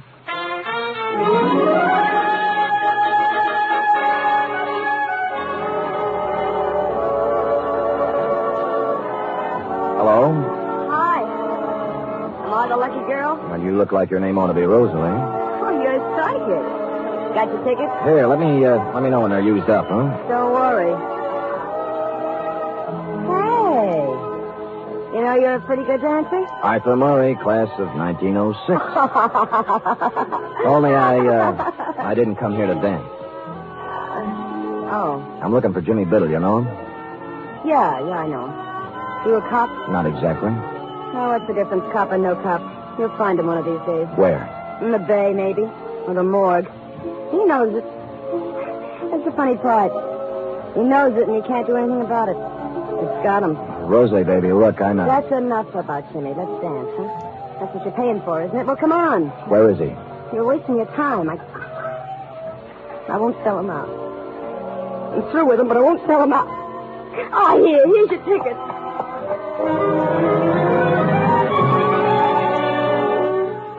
I sauntered over to the soft drink fountain and mulled the problem over a Coke for a minute or two. There are ways of dealing with dames like Rosalie. Some of them are a little cruel, as this one was going to have to be, but time was of the essence. I kept out of sight for 20 minutes or so, watching her dancing in the arms of a moonstruck plumber, and sidled into a phone booth. The Pacific Ballroom does not permit telephone conversations while the girls are working. When I said it was the police, the plumber was turned over to a new candidate, and Rosalie came to the phone. Hello? This is Sam Spade, Rosalie. I was dancing with you a little while ago. What is it? I found Jimmy Biddle's apartment. Well? What's the matter? He's hurt? That's right. Bad? I'm afraid so. He wants to see you. Oh, okay. I'll be right over.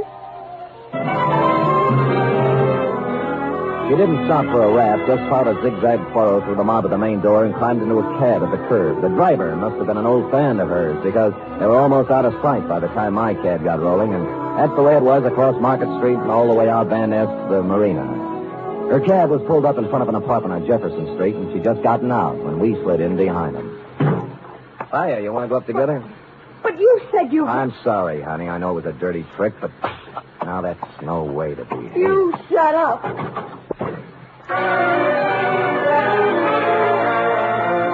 The gold card holder by the doorbell listed the tenant as W.R. Smith. Mr. Smith was evidently not home. The lady manager in the apartment next to his was, and after the usual license showing and more than the usual sweet talk, she came up with the key. Biddle wasn't wealthy, but he wasn't hungry either. The place had the well-fixed, man-about-town look, right down to the last crystal martini glass in the portable bar in the living room. Next to it was a mahogany desk, in which were sundry checkbooks and deposit slips indicating Biddle had found a prosperous widow or had been doing rather well at canasta. A clock chimed 4 in the next room. Since it was after 10, I wondered why I went in to take a look. Maybe I was psychic, like the girl said. There was a tape recorder against one wall, the same kind I'd seen in your office, Tracy, with a microphone and a roll of tape in it, half used up. Holding the microphone with one hand was Jimmy Biddle. In the other hand, a .38. He wasn't hurt, as I'd told her. He was dead.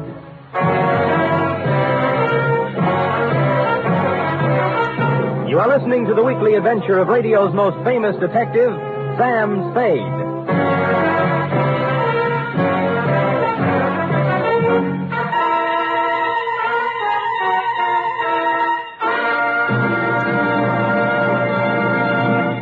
This Sunday, there's another outstanding production by Theater Guild on the air. It's a 1-hour adaptation of the thrilling tale of intrigue in post-war Vienna, The Third Man.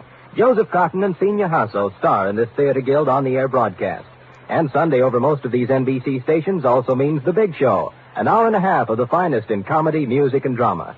Tallulah will be your hostess, and just listen to a few of the stars. Fred Allen, Marlena Dietrich, Danny Thomas, and Fran Warren. There'll be many more, too, so tune in this Sunday and every Sunday for The Big Show.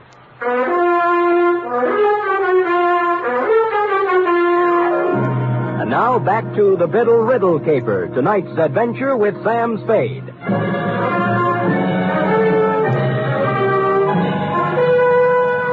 In accordance with Chapter 5 of the Private Detective's Manual entitled How to Keep Your License, I called Homicide and gave him the facts and figures, then went back to the study. Jimmy Biddle was surrounded by props like Part 1 of the photo crime puzzle. I carefully reached over his shoulder and pressed the button on the tape recorder. My name's Jimmy Biddle. The DA will remember me. We saw a lot of each other during the week after Carol Stevens hit the deck in her apartment 3 years ago. At just about this time of night. I fooled him then. I could probably go on fooling him, but I'm tired of it. I'm tired of living this way. So here it is. I knew Carol Stevens well. I was crazy about her, and I was jealous, too. That's why I killed her. Thought I could go on and on, playing hide-and-go-seek for the rest of my life, but sooner or later this kind of thing gets too heavy to pack around. You gotta get rid of it, one way or another. Period. End of report. I rousted the landlady again, and we went over the room together. A helpful type landlady. She contributed 1,000-odd bits of gossip about Jimmy Biddle, only one of which struck me as interesting. She'd come in this morning, she said, to clean his apartment, and among other things, had wound and set the 8-day clock on the mantel. The same clock, which was now exactly 4 hours fast. Looking closer at the tape recorder, I saw a small label pasted above one of the knobs, reading Morgas and Reed, recording technicians. Next scene, the manufacturing section of Stanson Street. A 5-story building, all dark at this hour, except for a light in the office on the second floor back, which happily turned out to be D1. Morgas? Reed! Anybody! Hello. What do you want? Well, the pastry cook. I'm sorry. We're closed, you see. Office hours 9 to 5. Now, wait a minute. Just a minute, pastry cook. I'm not a pastry cook, sir. My name is Murgas. I am one of the proprietors here. Just a moment, sir. Sorry. It was getting cold out in the hall. Oh, so you're Murgas, huh? I am. And I don't care who you are. I know all about it, sir. I know it wasn't a practical joke. What wasn't a practical joke? That tape. You can march right back to the man you're working for and tell him he can't buy me off. Is that clear? Not very. There's no use denying it. I saw you in his office this afternoon when he threatened me. Get down, Morgas! What is it all? I called out on a fire escape in time to see my buddy in the pinstripe suit hit the bottom. The alley, praise thee, was blind at one end, so Luke took off toward the street. I caught him in one leg. He stumbled, fell, smacked his head against the brick wall of the alley, and took the count. I was frisking him when a foul cop who'd heard the shots moved up. I convinced him I wasn't rolling a drunk and left him to run back upstairs. Morgas? Morgas? Here. We better get you to a hospital. Who are you? Sam Spade. I don't work for Norgard. Right now I'm trying to hang a murder rap on him. Told me it was a practical joke. A gag. What? Tape. Jimmy Biddle. Tape. Jimmy rented the machine from you and made the tape himself, right? Yes. He Norgard. What about Norgard? Tried to beat me into it. Beat me. Wouldn't give it to him. Give what? Tape. No. I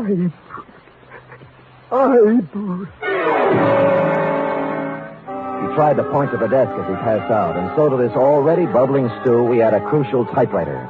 While waiting for the ambulance, I cased it and found nothing, then stuck a piece of paper into it and began to type.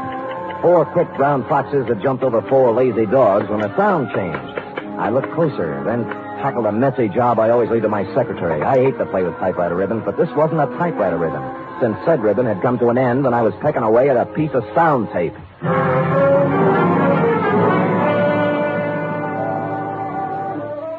Come on, Rosalie. No, I don't want to talk. Look, come on. My feet are even more tired than they were an hour ago. Okay, you first. All right, now. I'm sorry, Mr. Spade. I thought you were lying when you said Jimmy was hurt. Look, let's not go into that now. He was blackmailing Norgard, right? I don't even know who Norgard is. You knew Jimmy was shaking someone down, didn't you? I never knew where he got his money. I just know it was dirty money. He'd laugh and say he was living high, but not for long. He never mentioned Norgard? No, he just said he was going to make $50,000 on a radio program. Did he say how? Singing. I thought he was kidding, then he showed up with that tape recorder. Well, he wasn't kidding. Then what? He wanted to be alone, he said. He was going to make an audition and send it to a sponsor. That's where he made the mistake. He sent it to the wrong sponsor. Huh? He figured to hit Norgard for the biggest touch of all. Thought hearing it might make him dig deeper. So he recorded his statement, sent it to Norgard for a sample. But there was something he didn't think of.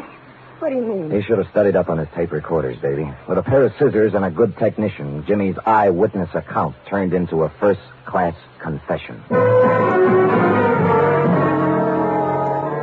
The final phase of the Biddle Riddle was, as you will recall, Tracy, enacted on one of the sound stages of the nation's leading network, where, as you will also recall, you were busily transcribing the testimony of various witnesses on the Carol Stevens case. How you got him there, I'll never know. But there he was, as big and legal-looking as ever, perjuring himself once more into one of your microphones. I walked out of the Twin Dragon on Grand Avenue. As I remember it now, Biddle was across the street. He apparently recognized me, though. Excuse me, will you, fellas? What? Oh. Hey, you idiot. You ruined it. I'm sorry, Tracy. Oh, we'll have to start it over again, Mr. Norgard. Would you mind if I record a few remarks? Spade, please understand my position. Biddle's confession has changed everything. I know. The killer is not at large. Yeah. 24 hours we spent recording the show. Now it'll all have to be done over again. Sorry. These people at this house. Listen, Tracy. All right, Spade. What is it? I'm only trying to help. Now, where's Biddle's confession? On the machine there. We're going to dub it onto the main tape. Good. Now, be a good lad and show me where you're starting to stuff it, huh? Right there. Okay. What is this, Spade? This is going to interest you, Mr. Norgard. Now, let us turn to the tape, keeping our eyes on the spool as it slowly feeds Jimmy Biddle's last statement. My name's Jimmy the Biddle. amplifier. The DA will remember me. We saw a lot of each other during the week after Carol Stevens hit the deck in her apartment 3 years ago. At just about this time of night. I fooled him then. I could probably go on fooling him, but I'm tired of it. I'm tired of living this way. So here it is. I knew Carol Stevens well. I was crazy about her, and I was jealous, too. That's why There's a riddle for you, Norgard. He said the girl died, quote, at just about this time of night, unquote. But the clock struck 3 times. We know she died at 11. What happened to the other 8 chimes? Spade, this is no time. Be patient with me, Tracy.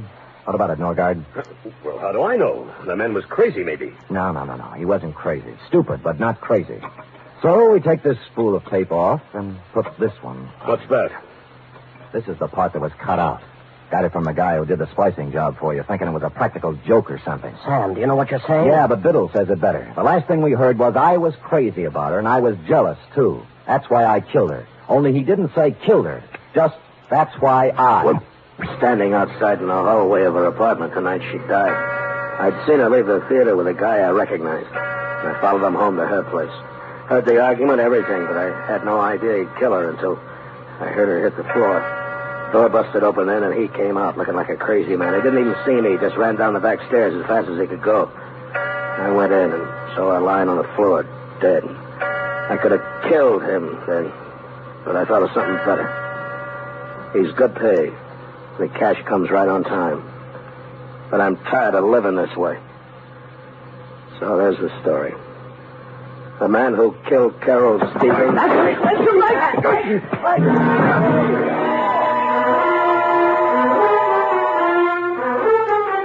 This is as far as Biddle got, since Norgard had grabbed a stand mic and slammed it into the recording machine. In the rhubarb which followed, he also slammed it into my face, which is why I carry the imprint of the nation's #1 network just below my right eye.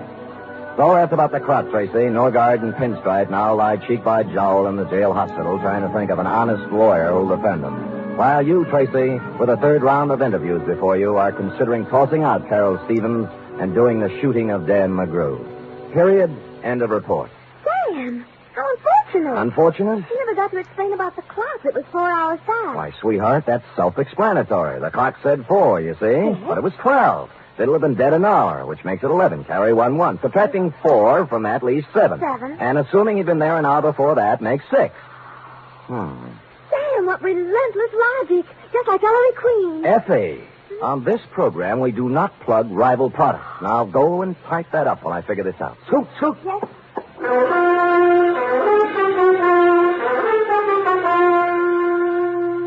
3 chimes mean good times on NBC. There's mystery and music every Saturday on NBC. For Mystery Tomorrow, Herbert Marshall stars as the Man Called X. The Man Called X is a man without a name who travels the world over combating the forces of international espionage and intrigue. For Music Tomorrow, your hit parade brings you the top tunes in the land, played by Raymond Scott's orchestra and with vocals by Snooky Lanson and Eileen Wilson.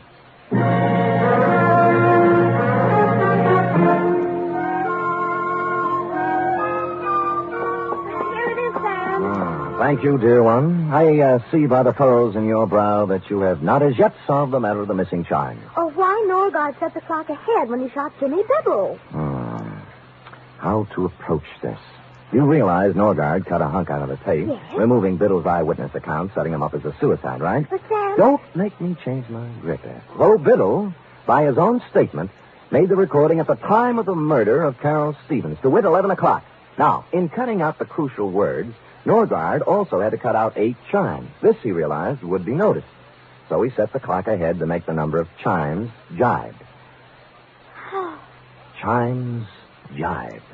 Chimes jibe. Nice ring.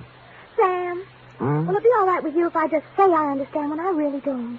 Sure, sweetheart. I'll just type and answer the phone, and you use your feet and your head. And together we'll end up... I know. Good night, Sam. Good night, sweetheart.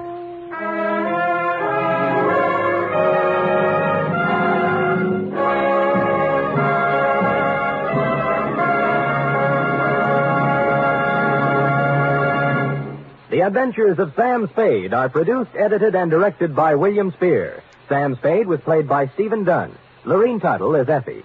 Script for tonight's adventure by Harold Swanton. Musical scoring by Lud Gluskin, conducted by Robert Armbruster.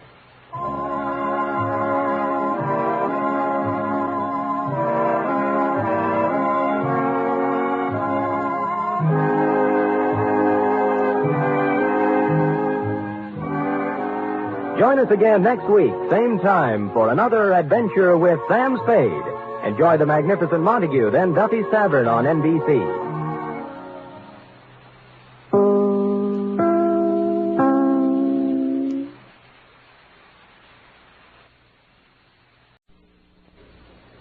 The Adventures of Sam Spade, Detective, brought to you by Wild Root Cream Oil Hair Tonic, the non-alcoholic hair tonic that contains lanolin, and new Wild Root Liquid Cream Shampoo.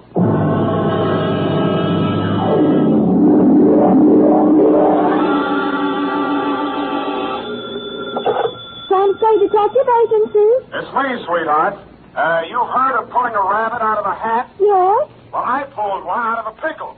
What happened, Sam? What happened, she asked. Well, goodbye. Oh, don't go, Sam. Don't you feel like talking about it? Frankly, no, but it's expected of me. Sharpen a carrot, throw me some rabbit punch, get the hutch ready, for I'm about to hippity-hop through the door with the lowdown on the Flopsy, Mopsy, and Cottontail caper.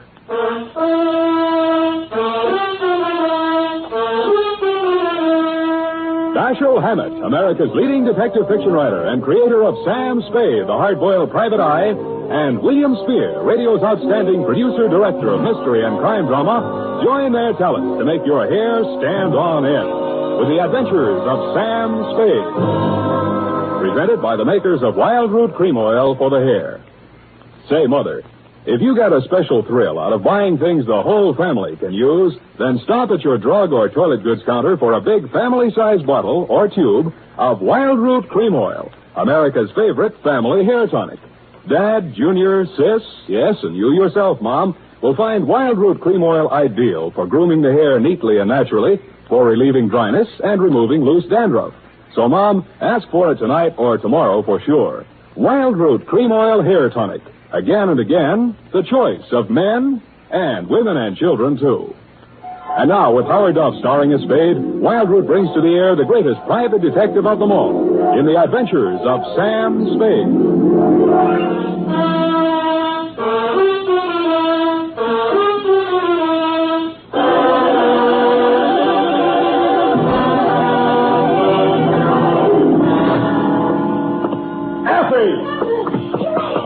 What's the meaning of this? Of what? My desk and my chair shoved over to one side of the office. To make room for the other desk and the bookcase. There'll be no other desk and no bookcase and no anything else. But, Sam, I thought you... Don't say it. Don't even think about that, man. You understand? It's deliciously silent in here, don't you think, Ev? Sam, weren't you and he supposed to go... Stop! Effie, would you like to have your mouth dry cleaned? No, Sam. I'm sorry. I spoke harshly, forgive me, but the past hours have taken their toll on my nerves. Perhaps I should unburden myself. We'd all feel better. All right, Sam. Unburden yourself. I'm still in command here. Oh. 2, this is Wellington Van Cleve, Montague, Nob Hill, where else? City. From Samuel Spade, license number 137596. What else? Subject, the Flopsy, Mopsy, and Cottontail caper, or how Fritz Crockett saved the day.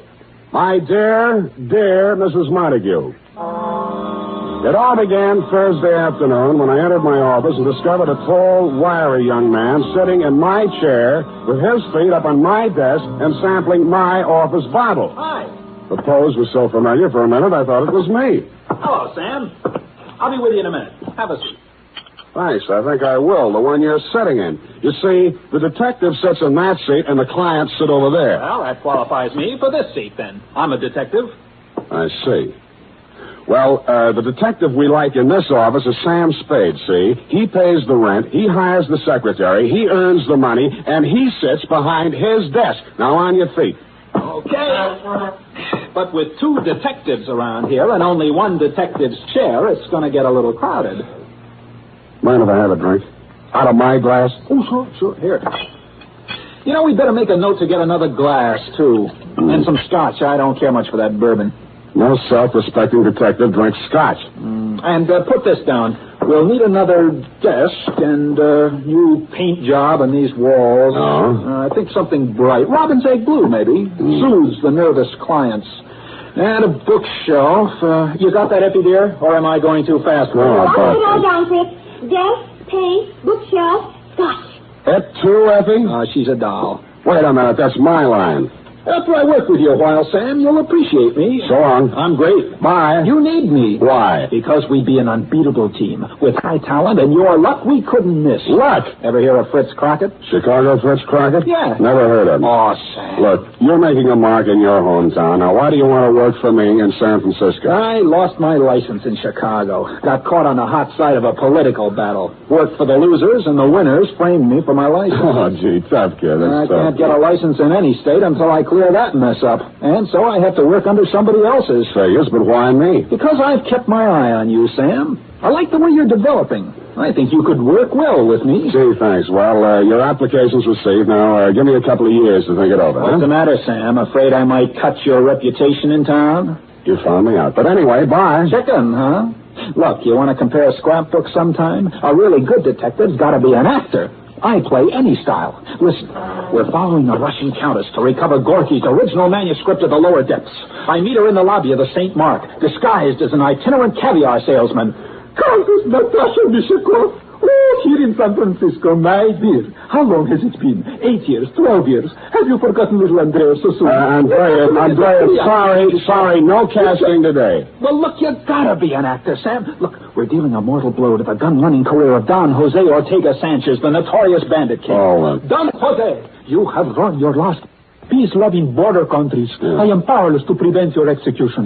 Die like the proud Spaniard you are. Cigarette? Fritz, for heaven's sake. I help you, Sam. Look, you've been captured by a mutinous crew off an English tramp steamer, and I burst through the door. Get your blooming bloody hands off that man. This one I can do myself. Off a mode, Tigger. I don't know exactly why I sat there listening to the guy, but I did. He was a sort of a one-man theater guild. He ran through 28 dialects, played a scene in which James Mason and Montgomery Clift were trapped by an Armenian rug merchant and was saved by the voice of Gabriel Heater on the radio. Then he played all four of the Marx Brothers arguing with the Andrews sisters. Then, after the intermission, he told me a little bit about himself, regaling me with spine-tingling accounts of his Frank Merriwell-type achievements on the football field, in professional boxing, and hockey. It was pretty thrilling stuff, but nonetheless, I was about to usher him out when he came up with a particularly good bit of dialogue. I have a job for us. Yeah, well, so... John, where? Yesterday, Sam, I met an old friend from Chicago. She remembered me from an important cocktail party. Saved it for her, the party. Everyone was absolutely dreary until I became de rigueur with a brace of amusing anecdotes. The job, Fritz, the job. Oh, yeah. Well, anyway, she wants us to guard a valuable hunk of jewelry at a party tonight on Nob Hill. What's the money? $100 apiece, plus mingling with nautch dancers and all the caviar we can eat. Well, it's better than I expected. In fact, now, here's what I want you to do. Oh, wait a minute. What's this here's what I want you to do? This is the Sam Spade Detective Agency, named so because Sam Spade is the man who gives the orders around here. Now, what do you want me to do? Well, this is a costume party, and we have to wear costumes. It's in the deal. Good. I'll break your leg, and you can go as the man who came to dinner. Sam, I already have the costumes. What? Right here. Crockett, what would you have done if I didn't go with you? The thought never entered my head, Sam. What are the costumes? Sam, 100 clams apiece is a lot of dough, isn't it? Agreed. You are about to confront the reason we are being paid so much. What is that? Your costume. You are to go as a rabbit, a white rabbit. Here's the suit. Oh, and here's the head. Notice the shocking pink ears. No, the deal's off. It's been swell, Fritz. Now, wait a minute. I am also going as a rabbit. See? You will go as Flopsy, and I will go as Mopsy. I will not go anywhere dressed in that ridiculous outfit. $100, Sam. I will... Well... Sam, let's talk this over. Now, look, I will talk to you as a businessman might talk to you. Now, Mr. Spade, you take your ordinary type detective, and you have got it pretty solid.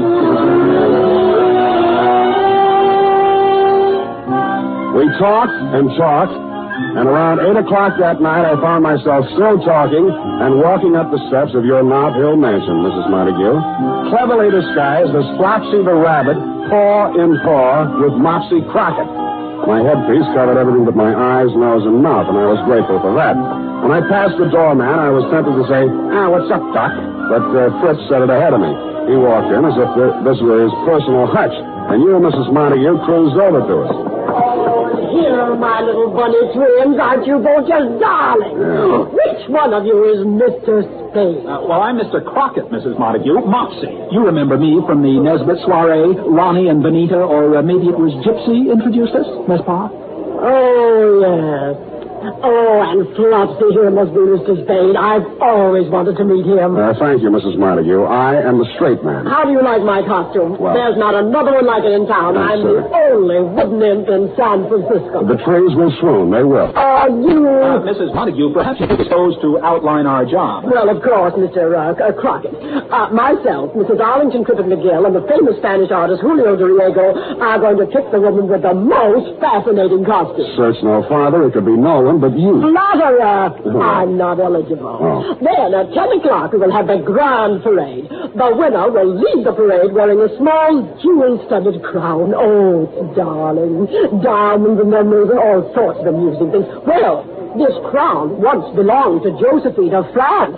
Imagine. Mrs. Montague, I hate to be an old killjoy, but are we here to guard the crown? That's right, Flopsy. I mean, Mr. Spade. Oh, sorry. Oh, of course, I don't expect any trouble, but it's so valuable. I can't take any chances. My husband picked it up in Iran. He's in pickles, you know. Well, you know best. Where is the crown now, Mrs. Montague? Oh, in the wall safe in the master bedroom on the second floor. Here's the combination to the safe written down. I'd rather not have the combination, if you don't mind, until it's time to get the crown. Oh, now don't you be silly, Mr. Spade. Except for the crown, there's only $50,000 or $60,000 in the safe. Oh, well, if that's all now, the safe is behind the Dagger original. Now, until I need you, go and enjoy yourself. Well, we'll go. Maybe I'll even let you dance with little me. Fritz and I synchronized our watches and decided that until we were needed, we would lose ourselves in the crowd and keep our big rabbit ears open. Everybody was masked and loaded, and it was all very gay. I brushed elbows with pirates, Northwest Mounted Police, unmounted, a gorilla, an Arabian princess, 4 Pocahontas, and a sort of historical characters from Julius Caesar to Mike Romanoff. While I was dipping a carrot into the punch bowl, a girl made her way over to me. I knew it was a girl immediately. You could tell. I tagged her as a burlesque queen, but she didn't talk much like it. Are you an he-bunny or a she-bunny? I'm a he-bunny. Would you like to dance with me? I'd be delighted. Who are you? I'm not supposed to tell until the mask come off. For now, just call me Flopsy. Flopsy? How cute. You Americans have the cutest ideas. Yes. Speaking of ideas, what do you represent? Oh, I am a Folie Bergère dancer. Do you like me? From where I stand, it would be next to impossible to dislike you. Such a sweet compliment. Believe me, it was easy. Tell me, have you been in this country long? A few weeks. My family has sent me on a tour of America. I see. I am here as a guest of Monsieur Montague. Now tell me, you are a detective, are you not?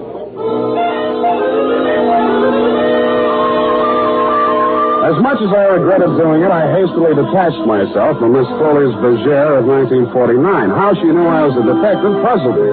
I saw Crockett talking with a paunchy red devil and a middle-aged Christopher Columbus and stopped by. They were big businessmen, obviously, and so was he. Well, now you take your ordinary harsh tape abrasive. Double duty poison. It was impossible to interrupt him, so I moved on. Finally, I sat down to rest in a dim corner of the library, and I no sooner did than a large green pickle with 2 bandy legs sticking out of it sat down beside me. Want to bite a pickle? No, thanks. Go ahead, it's free. I only eat carrots. Thank you, just the same. I suppose you know who I am? As a matter of fact, I don't know. Well, I shouldn't tell you, but I'm lonesome for somebody to talk to. Yeah, my wife's dancing with another man. Sometimes I think she only likes me for my money. I find that hard to believe. I have millions, you know, just millions. I'm Horace Montague, the pickle king. I've sold more pickles than any living man. Congratulations. You like my costume? Never smelled anything like it. I came this time. It's just an ordinary new pickle. Sometimes I come as a dill, sometimes I come as a gherkin. Oh, jolly. Once I came as a sweet-sour mixture, and I got very confused. Yeah, well, that's up to you. I guess all I really have is my money, but I get tired of being so rich. It was fun in the early days. I was a pioneer, you know. You started, I suppose, with just a wart. Yes, that's very funny, very funny. Yes, well, keep laughing, Horace. I have to be running along. Thank you for talking to me. I was beginning to feel like an extra in Alice in Wonderland and headed back for the solace of the punch bowl. I saw Mopsy Crockett standing with a foolish Bergère dancer and went over to him, but he suddenly turned and hopped away faster than I could hop after him. Why the coyness, I couldn't understand. When I finally caught up with him, 10 minutes later, he was waltzing with Anne of Austria, who was hanging on his every word, and that was a lot of hanging. Darling, until you tasted my Lebkuchen, you had the spirit of Goethe, Schiller, Heine, all baked in one Kuchen. Mind if I cut in? If you know. I mean with the other rabbit. Come along, Mopsy. Well, if I was free. Excuse me, darling. I come later back. Hello, Sam. What do you hear from the mom? The idea of avoiding me. Me? Avoid you? I don't know what you mean. Parker, don't you remember just 10 minutes ago my chasing you all over the floor? So help me, I don't. Oh, there you are, my little bunny. Yeah, here we are, Mrs. Montague. All right, you can give me the crown now. I'm almost ready to announce the winner of the costume contest. We haven't taken it out yet, Mrs. Montague. You haven't? Well, you just said you were going to get it. I didn't. Did you, Fritz? Not I, Flopsy. Now, Bunny, stop playing jokes. One of you came up to me a couple of minutes ago and said you lost the combinations of the safe, so I gave it to you again. You said you were going to get the crown. Now, where is it? I don't know, but let's find it. When we arrived in the master bedroom, the worst had happened. The Dagger original was down off the wall. The safe had been opened. Believe it or not, the $50,000 or $60,000 habitually kept in it wasn't even touched. But you, Mrs. Montague, weren't worried about the cash. Oh, it's not there. The Josephine crown is gone. Oh, this is frightful. What will Horace say? We're sorry, Mrs. Montague. Oh, you were supposed to guard it. It's your fault. Maybe you stole it yourself. Mrs. Montague, we did nothing of the I kind. distinctly remember saying you were going to get it, and I did give you the combination again. I know. Oh, it's Horace. Horace, what happened, hubby dear? I was walking down the hall, and a bunny came running out. Dragged me into a room, made me take off my pickle. Oh. He hit me on the head with something, and he took off his bunny suit, jumped right into my pickle, and ran off. Oh, my head. Crockett and I dashed down the hall to the room the Pickle King had abdicated. On the floor was the limp, unfilled costume of A. Rabbit. The Montague's party not only had a Flopsy and a Mopsy, but it also had a thieving Cottontail.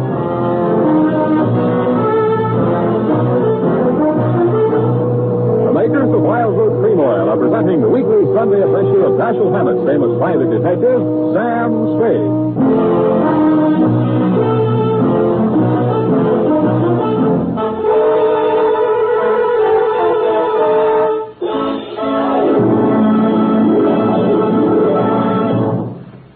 Now, here's important news on good grooming. If you want the well-groomed look that helps you get ahead, socially and on the job, listen.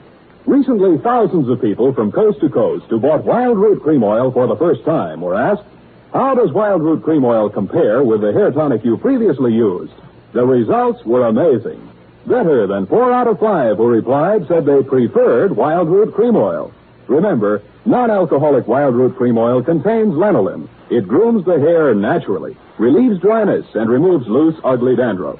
So if you want your hair to be more attractive than ever before, get the new 25-cent get-acquainted bottle of Wild Root Cream Oil, America's leading hair tonic, on sale at all drug and toilet goods counters.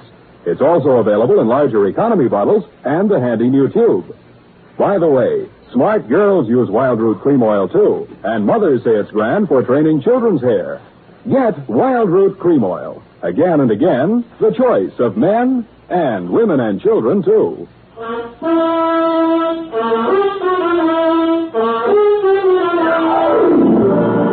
now back to the Flopsy, Mopsy, and Cottontail caper. Tonight's adventure with Sam Spade.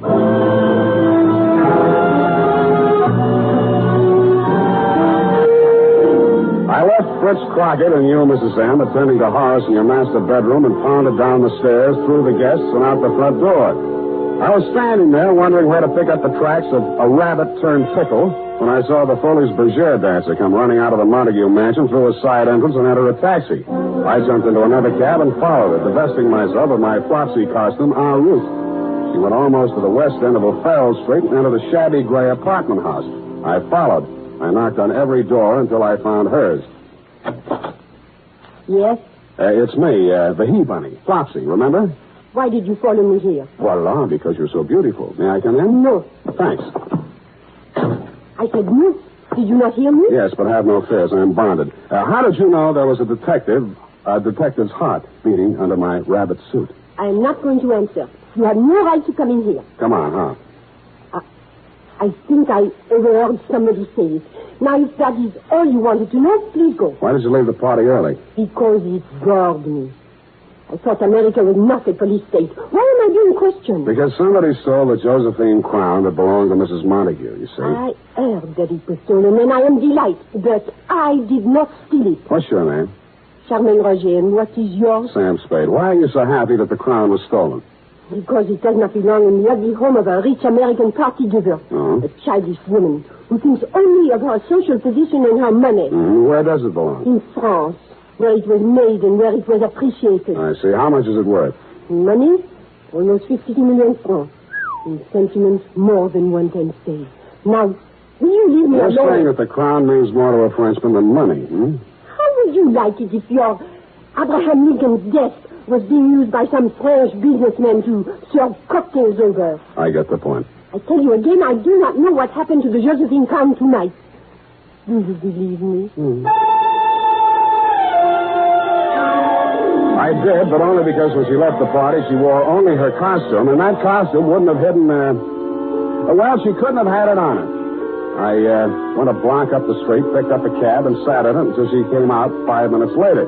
She was now in street clothes and carrying an overnight case. She drove to Castle Street, and I followed. She went into a restaurant called La Parisienne. I waited a discreet moment, then went in. She was nowhere to be seen. But a tall, lean, black-haired individual approached me with a menu in his hand. Good evening, monsieur. I regret to say that we are just closed. I'm not interested in meeting you. Where's the girl who just came in? Girl? In here? Don't dummy on me. She walked right in here 30 seconds ago. Brown hair, red coat. Charmaine Roger by name. You have made some mistake. You can see there was no one here. I have made no mistake. Now come clean, will you? Monsieur, contain yourself, please. Let me go. No girl came in, but if one did, there is no place to hide but the kitchen. All right, then show me the kitchen. Monsieur Barneau. Monsieur. Oh, my. Spade. Well, it didn't take you long to get here, Mr. Montague. Well, please. Don't move, Mr. Spade. I have a knife at your neck. Yes, I feel it. Shall I take care of him, Monsieur Montague? No, Barneau. Put down your knife. Thanks. Mr. Spade and I will sit down at the table and talk quietly. You can go. As you say, monsieur. But I will keep out an eye. Let's keep an eye out. Sit down, please. Spade, while you're here, I have a personal matter to take up with you. About the Josephine crown? Yes.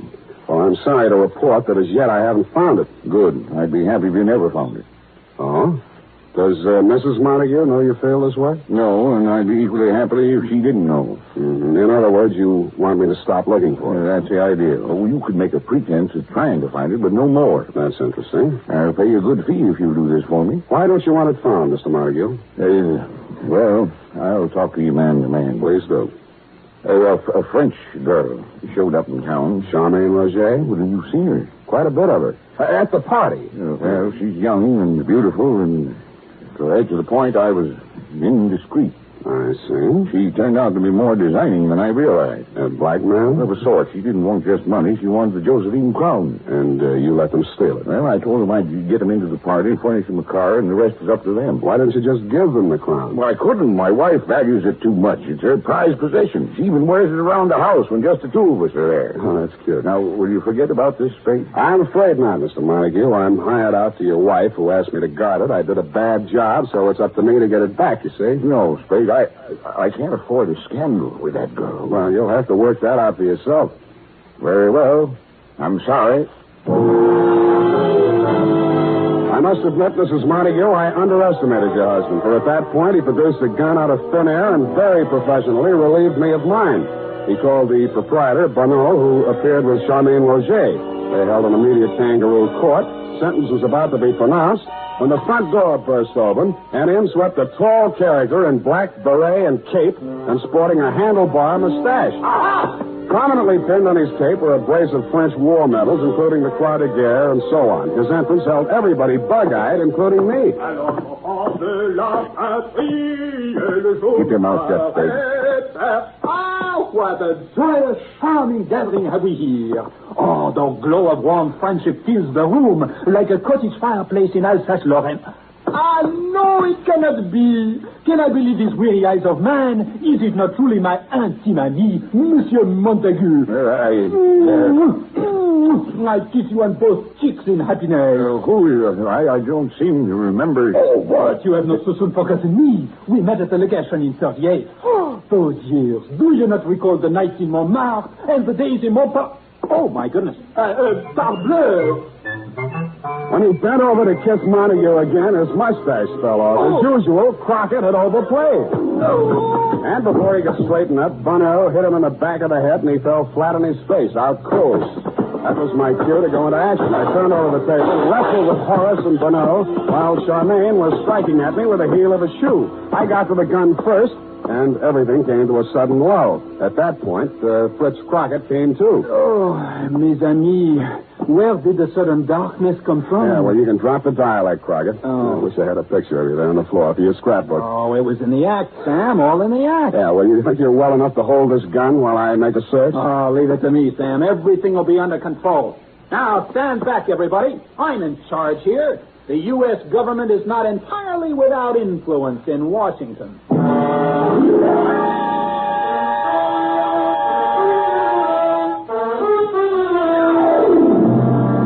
The Josephine crown hidden in the baking oven and called the police. I was afraid the incident struck a blow at Franco-American relations until a search of Charmaine Roger and Bonneau produced two tickets not to Paris or Pointe French, but to Rio de Janeiro. And you know the rest, Mrs. Montague. Your husband went home and you forgave him. He made a superb gesture and contributed to international harmony by returning the Josephine crown to the French Historical Society.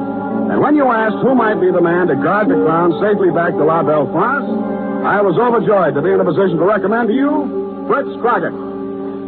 I hope he marries Soubrette and stays over there. Period. End of report. Oh, Sam, isn't that Fritz Crockett an exciting man? Don't let's talk any more about him. Let him get his own program. The first person in his office to mention his name again is a rotten egg. Now go type that up.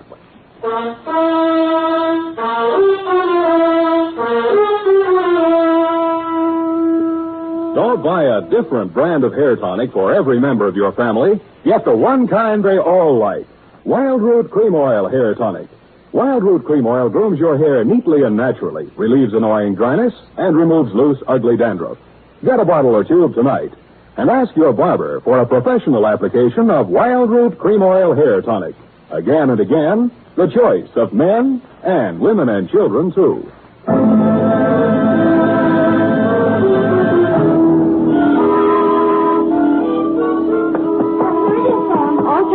Oh, thanks, Sonny. Sam Spade, Detective Agency. Oh, it's for you, Sam.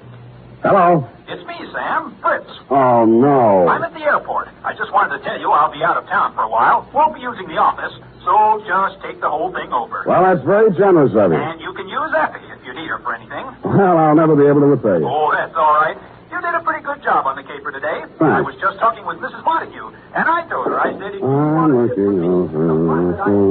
You're not even listening. I've heard enough of him for one day. Come here. Come twice, you'll have to be satisfied with my one arm. Oh, that's good enough for me. Oh, good night, Sam. Good night, sweetheart. Good night, Fred.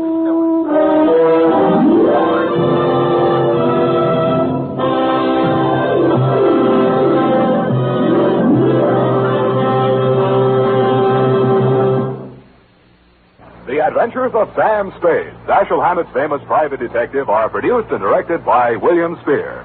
Sam Spade is played by Howard Duff. Lorene Tuttle is Effie. The Adventures of Sam Spade are written for radio by Bob Tallman and Gil Dowd. Musical direction by Lud Gluskin, with score composed by Renee and Pierre Garrigank. Join us again next Sunday when author Dashiell Hammett and producer William Spear join forces for another adventure with Sam Spade. Brought to you transcribed by Wild Root Cream Oil. Again and again, the choice of men and women and children, too. This is Dick Joy reminding you to get Wild Root Cream Oil, Charlie. It keeps your hair in trim. You see, it's non-alcoholic, Charlie. It's made with soothing lanolin. You better get Wild Root Cream Oil, Charlie. Start using it today. You'll find that you will have a tough time, Charlie. Keep on all the gals away. Hiya, Baldy. Get Wild Root right away.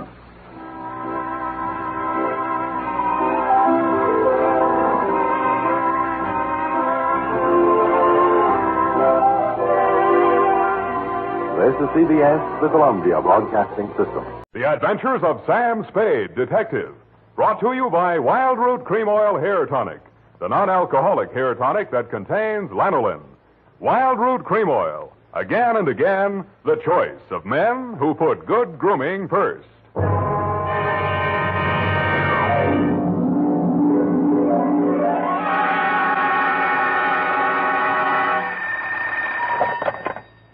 Office of Samuel Spade, Private Investigations. Good morning. Evening. Effie? Miss Perrine is on a vacation. Perhaps I may be of assistance, no doubt. I don't know. To whom am I speaking to? I am sorry. I cannot divulge that information to an entire stranger. May I take a message? Look, Miss whoever you are, I don't want to discommode you, but I am sorry, but I will have to ask you in no certain terms to resist from this line you are handing me. I am not the type secretary. Forget it. I'll just call Miss Perrine long distance and dictate my report over the phone. Oh, my starving daughter. How utterly gouch of me, Mr. Spade. Oh, I'm Bernadine, Effie's relief. I mean yours. I could use some. Oh, shall I send out for some medicine? Yeah. The phone number's on the wall behind the water cooler. Tell them 100 proof, bonded, and hang the expense. I'll be right down to dictate my report on the bail bond caper.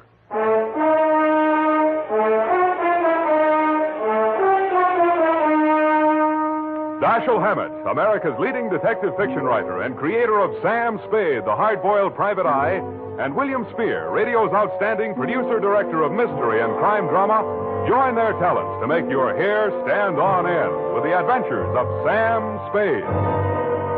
Presented by the makers of Wild Root Cream Oil for the hair. Only 3 days left, gals, and June, the month of weddings, will be over. But don't worry, there are still 187 days left in leap year.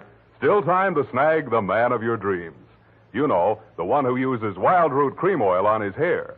He and millions of other men use Wild Root Cream Oil daily because Wild Root Cream Oil grooms the hair so neatly and naturally, relieves dryness, and removes loose dandruff. Any smart man who wants to look smart always insists on Wild Root Cream Oil Hair Tonic. Again and again, the choice of men who put good grooming first. And now, with Howard Duff starring as Spade, Wild Root brings to the air the greatest private detective of them all in the adventures of Sam Spade.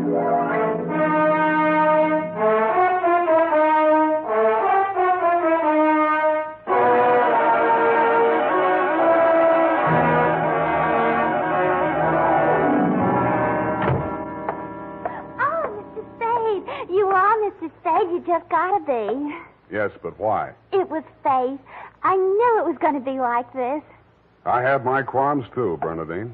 Oh, that's good. I sent the other back. The other what? I called that number, but it was euphonious. They sent whiskey. Is something the matter? No, nothing at all. I'm perfectly calm. Well, I'm glad. My previous employer was very nervous, which is why I just happened to be tentatively at large when Effie reproached me about being a relief to her. Figures. Bernadine, now I'm not being fresh. Honestly, I'm not. But do you take shorthand? Yeah, but I don't speak it. What is that you speak? Don't answer. Ready? Rodney. I mean Roger. Date. I'll have to ask my mother. Down, Bernadine. Date, June 27, 1948, to Miss Effie Perrine, care of Perry's Lodge, Kanab, the Pearl of the West, Utah. What? Oh, wrong letter. I'll get to that later. Date, June 27, 1948, to Leo M. Scarlett, care of Leaf Branch, Root, Knox and Wood, attorneys at law, 333 Pine Street, San Francisco, from Samuel Spade, license number 137596. Subject, the bail bond caper. Dear Leo, I'm sorry things turned out the way they did, Leo, and I'd like you to know how I got into it. It wasn't for the reward. I don't take rewards.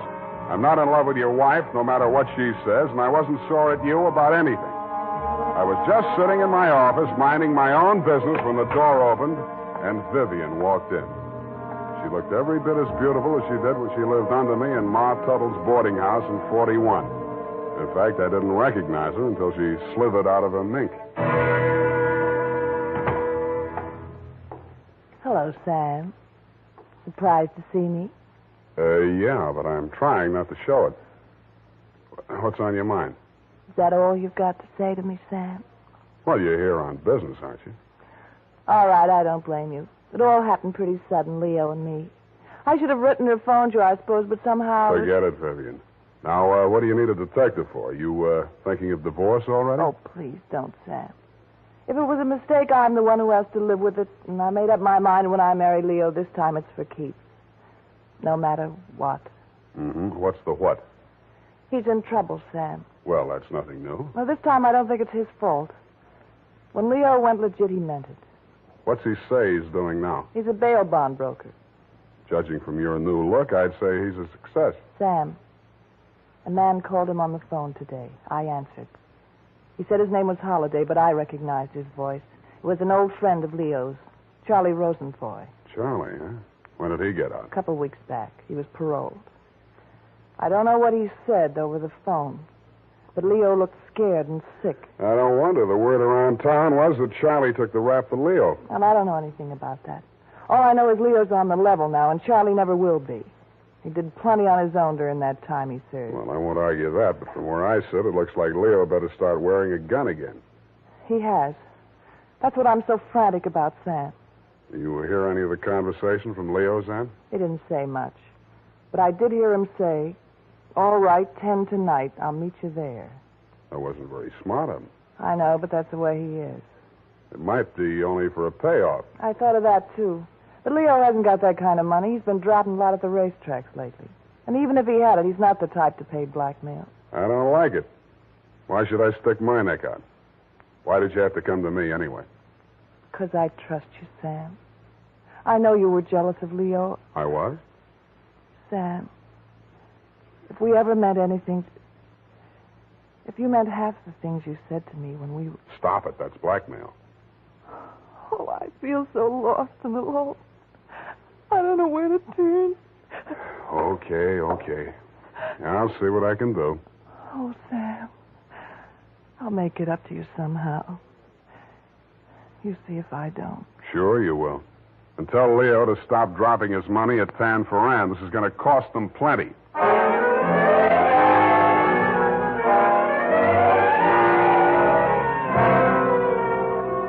Vivian had said that your rendezvous with Charlie was scheduled for 10 in the p.m. and that you were too upset to go to work that day, so you'd be at home, 1246 Dunbar. I took a plant in your apartment building from a sleepy lagoon-type cocktail bar across the street called, you guessed it, the Sweet Leilani. Your wife joined me, and after a while, we got around to talking. At least she did. I bet you can't guess what I'm thinking about. Huh? Listen, Sam. You remember that night we drove half Half Moon. Spade. Oh, you do remember. Oh, we used to do the craziest things. I should have married you, Sam. Please, not while I'm drinking. You know what? The trouble with crooks, they have to work day and night. Yeah. Hey, you're not listening. No, but everybody else in the place is. Let's talk about you, Sam. Did I ever tell you how I met Leo? No, and please don't. And then he opened a bucket shop. You know what a bucket shop is? Yeah. It's stockbrokerage. Brokerage. Yeah, that's right. Only it's crooked.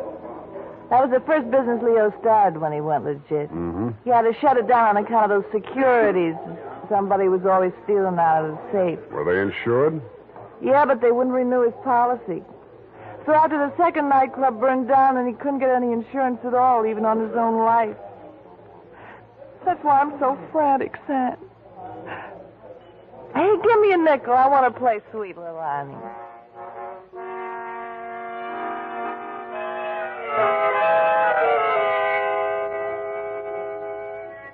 $50 nickels, and 2 hours later, Sweet Leilani broke under the strain, so we had Princess Papuli to leave a nut gave out, and we were starting on the Hawaiian war chant when she disappeared through a door marked Wahines, Hawaiian for powder room, and never came back.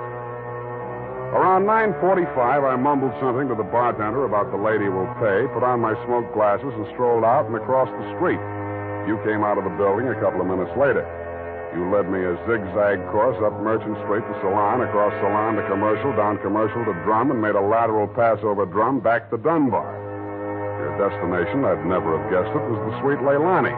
Happily, they were not playing Sweet Leilani. It was very, very quiet. The regular customers had taken a powder, and I didn't blame them. In the new crop at the bar, I counted 10 broken noses, at least 5 broken paroles, assorted knife scars, and 4 pairs of cauliflower ears, and 1 maverick. You slid into a booth at the end of the bar, took the gun out of your shoulder holster, and laid it down on the table in front of you. I walked over, turned it around so it was pointing at the jukebox instead of me, and sat down. Some other time, Spade. Some other time I drink with you. I'm waiting for a friend. Why the gun? You selling it to him? Maybe I give it to him. Go on, you drink at the bar. It's kind of crowded. Looks like Charlie Rosenfoy's old mob. Who are they gunning for? You or Charlie? Why don't you ask them? What are you drinking, Leo? I was with that bottle all day. Got a bad taste. Do me a favor, Spade. There's a bar 2 doors down the street. Go drink there. There's my friend coming in the door. Any friend of yours is a friend of mine, Leo. Look, Spade. Hello, Leo. What's the matter? You bring a bodyguard to meet your old friend Charlie? This shamus threw his weight in here. I didn't ask him. I don't need him. Huh. That sounds like the old Leo Scarlatti I used to... The name is Scarlet. Oh, pardon me. I've been on the rock for so long, it's hard to catch up on all the changes. There's been a war, Charlie. Anyone tipped you to it yet? You got a smart bodyguard, Leo. Let's talk. Let's go somewhere else and talk. I like it here. Okay, we start. How come you tipped the mob we were coming here? You promised you wouldn't. Like the shamus, they got to drink somewhere. All right. Say what's in your mind, and I'll go. Yeah, and if you don't mind, I think I'll do my drinking at the bar.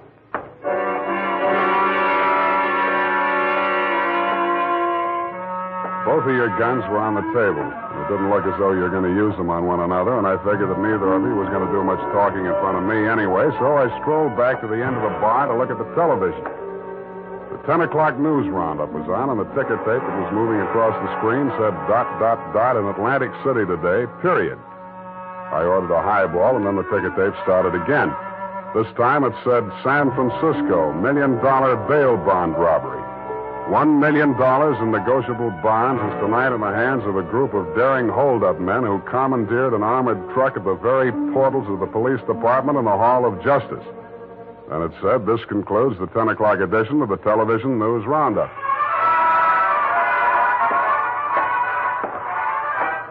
I had a slight hunch that if the television boys had had their cameras on the big bail bond robbery, that at least some of the characters would have been played by at least some of the bad actors that were foregathered in the Sweet Leilani. In fact, what you and Charlie were saying and doing when I walked back to your booth was almost too much to the point.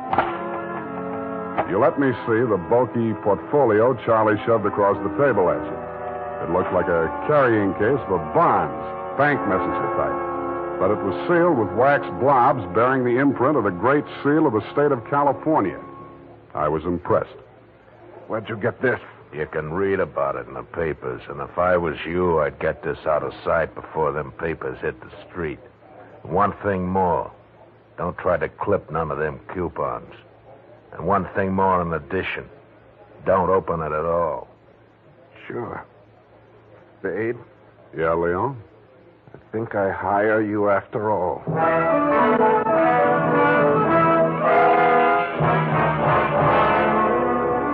I took the job, and you handed me the portfolio.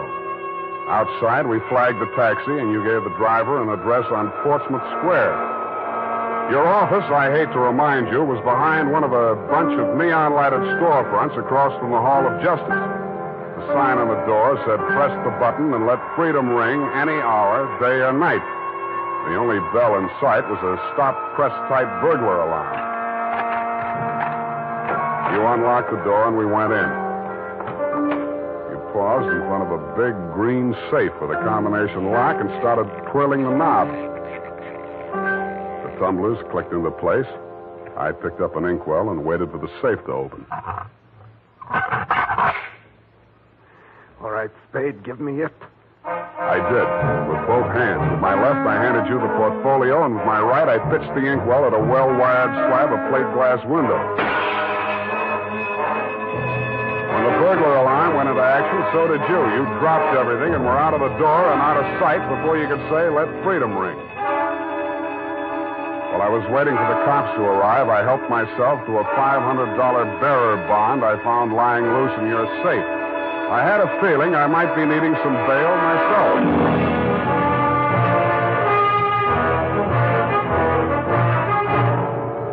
The makers of Wild Root Cream Oil are presenting the weekly Sunday adventure of Dashiell Hammett's famous private detective, Sam Spade.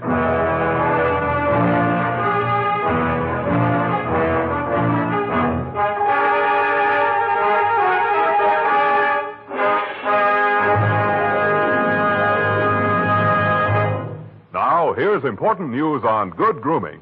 If you want the well-groomed look that helps you get ahead, socially and on the job, listen. Recently, thousands of people from coast to coast who bought Wild Root Cream Oil for the first time were asked, how does Wild Root Cream Oil compare with the hair tonic you previously used? The results were amazing. Better than 4 out of 5 who replied said they preferred Wild Root Cream Oil. And no wonder. It gives you the advantages that men consider most important. Wild Root Cream Oil grooms your hair neatly and naturally, relieves annoying dryness, and removes loose dandruff.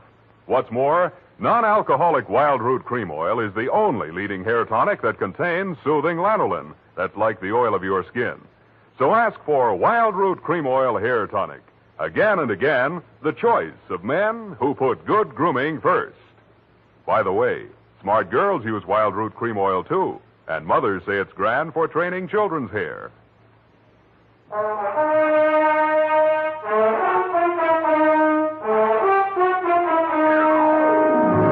And now, back to the bail bond caper. Tonight's adventure with Sam Spade.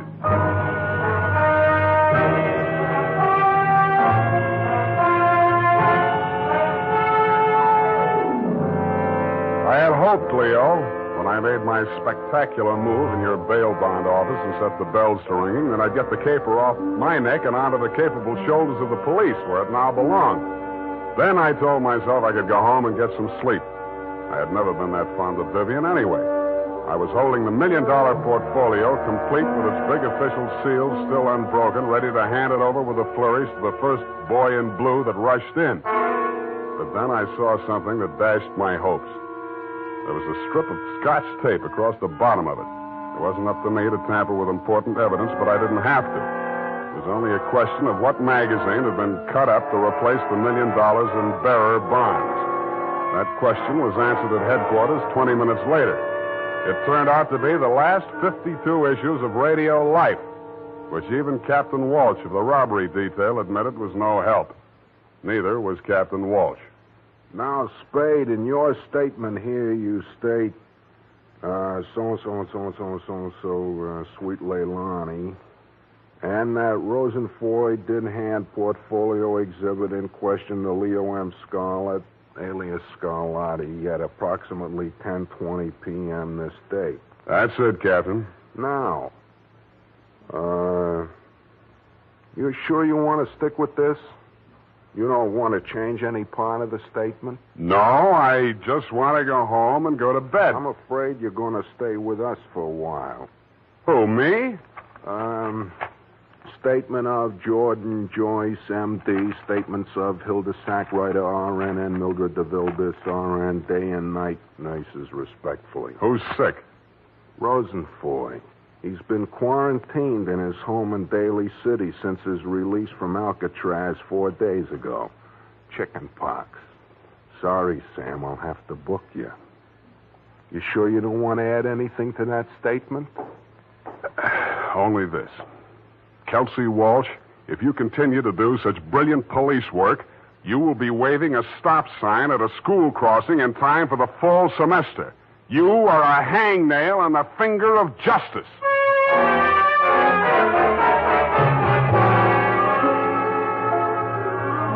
I thought I had been courteous and cooperative, but even so, it was the middle of the afternoon by the time they set my bail.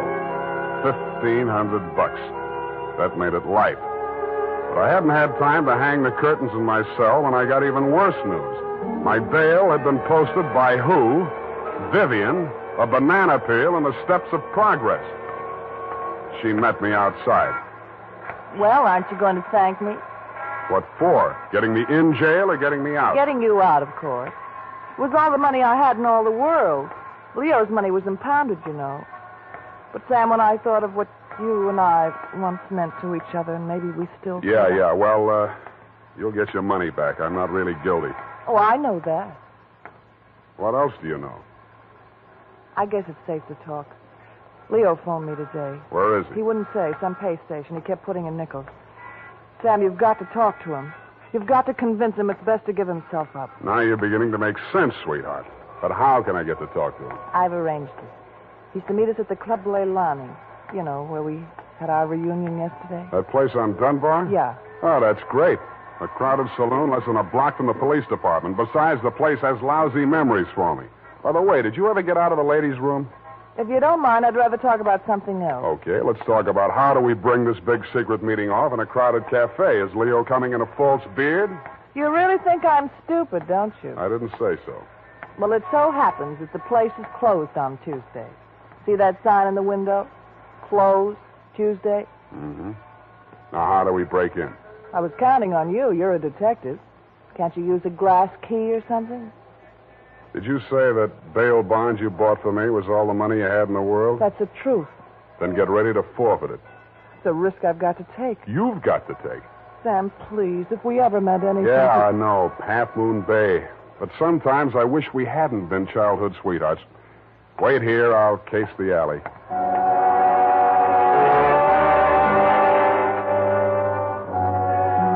The alley wasn't much better. There were 2 windows, washroom type, all glass brick except the 2 small ventilators big enough to put your hand through. The only hope was the kitchen skylight. I didn't have any trouble getting up to it, but once I was there, things didn't look so good. The view from the roof was a garage door with 2 green lights flanking it. Then it struck me where I was and why I was there. The Club Leilani backed directly on the Hall of Justice where the big bail bond robbery had taken place at 5 p.m. the night before. Without further ado, I put my foot through a pane of the skylight, reached in, unlatched it, and dropped. Hurry up. Let me in, Sam. Up at the front of the building, I could hear Vivian clamoring for admittance. I decided to let her clamor for another minute or two. It isn't a thing I often do, but I walked resolutely into the ladies' powder room. It was very well equipped. It had furniture, a telephone, and more clues than I needed. The magazines were there, the razor blades were there, the Scotch tape was there. There was even a scraping of red sealing wax on the steel frame of the window slot. But best of all is what I found in the paper towel dispenser. I lifted it out and moved it next door to the men's washroom. Then I let her in. What kept you so long? You'll spoil everything. I was afraid you'd... Here comes your husband. Come on, let me in. What happened, Leo? You're early. Any objections? I just got itchy, that's all. How are you, baby? Don't, Leo. I'm so nervous. Strained. What are we going to do, baby? What's Spade going to do for us? Tell him, Sam. I'll leave you two alone to talk it out. I'll freshen up a little. Haven't had my face on all day. Poor kid. Well, Spade, let's have it. Yeah, she's right, Leo. I can do a lot for you. But you've got to do something for me. Spade, this is level. I never saw those bonds. I know that. Then what are you after? The truth. It's the only thing that can save you, and if you take this rap, I take it too. I'm in clear up to my neck. Okay. Charlie Rosenfoy came around to Vivian and made her this proposition. He was going to pull this bail bond job and plant the goods on me to get even for the rap he thought he'd taken for me. Mm-hmm. Vivian pretended to play along with him, only she got hold of the package long enough to take the bonds out and put the old magazines in instead. Yeah. The idea was the mob would think Charlie had double-crossed them, taken the goods for himself, and delivered a phony packet to their banker, which was supposed to be me. Sure. Only you had to get smart and set off that burglar alarm. Now I'm getting the squeeze on all sides. The mob, the law, Charlie are all gunning for me at once. Don't worry about the mob and the law, and don't worry too much about Charlie. What are you driving at? That'll be him now. Who tipped him I was here? Get back in the corner. It's dark in here. He'll never see you. I'll take care of him. All right. Hello, Charlie. Oh. Come on in. Oh! Good boy, Spade. Get his gun. You're my friend. Sure, I'm your friend. Come here. Yeah, sure, Spade. Pleasant dreams, fellas. Now I act. Hey, Charlie! No, Leo!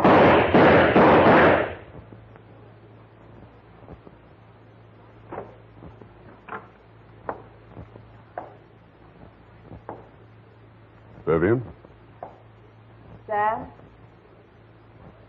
That you? Yeah. The last of your boyfriends. You mean Leo? Charlie? Yeah. They just knocked each other off. Oh, Sam. I can't see. Dark. Where are you? Right here in front of the jukebox. You sure? Hope to die.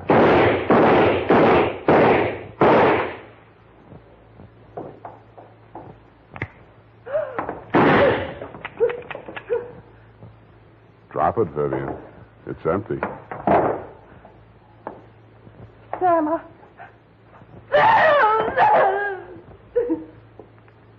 Vivian, how could you? After Half Moon Bay.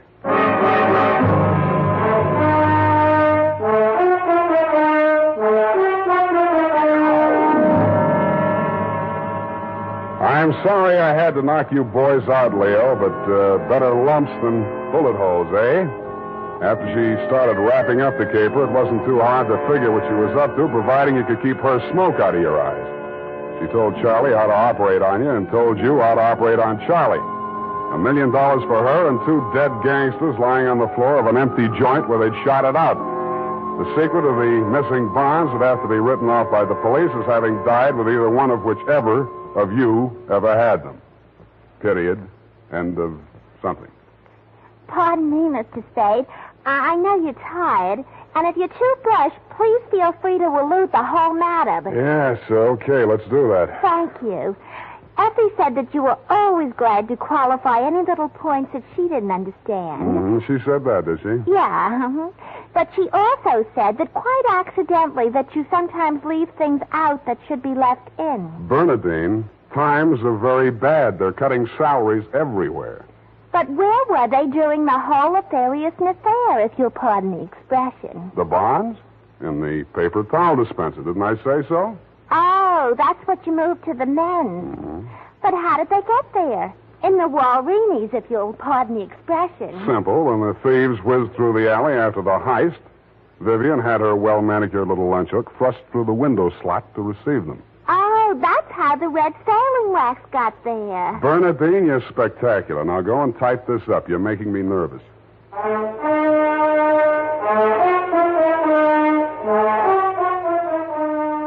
You know what they say about people who like mysteries? Once a mystery fan, always a mystery fan. And that goes for hair tonics, too. Once a Wild Root Cream Oil fan, always a Wild Root Cream Oil fan. Just try it and you'll see what I mean. Wild Root Cream Oil grooms the hair neatly and naturally, relieves annoying dryness, and removes loose, ugly dandruff. So tonight, or first thing tomorrow, step up to your drug or toilet goods counter and ask for Wild Root Cream Oil. Get the big economy bottle and the handy new tube that's easy to pack when you travel. Also, ask your barber for a professional application of Wild Root Cream Oil Hair Tonic. Again and again, the choice of men who put good grooming first. Well, here it is, Mr. Spade. I hope it's not too erroneous. Oh, I'm sure it's quite offensive. Don't you mean inoffensive, Mr. Spade? Have it your way.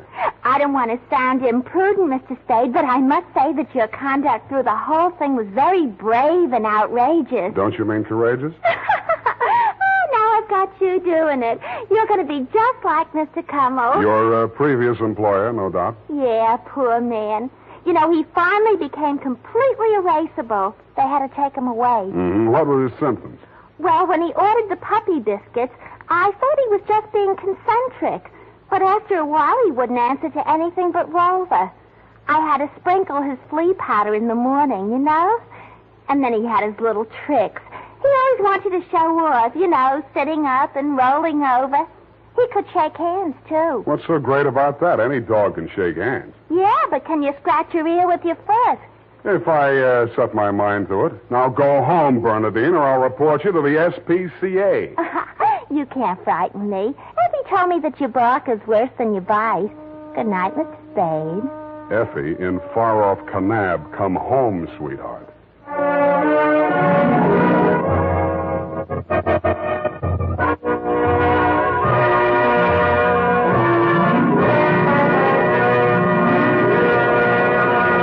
The Adventures of Sam Spade, Dashiell Hammett's famous private detective, are produced and directed by William Spear. Sam Spade is played by Howard Duff. The Adventures of Sam Spade are written for radio by Bob Tolman and Gil Dowd, with musical direction by Lud Gluskin. Gil Dowd directed tonight's broadcast in William Spear's absence. Join us again next Sunday for another adventure with Sam Spade, brought to you by Wild Root Cream Oil. Again and again, the choice of men who put good grooming first.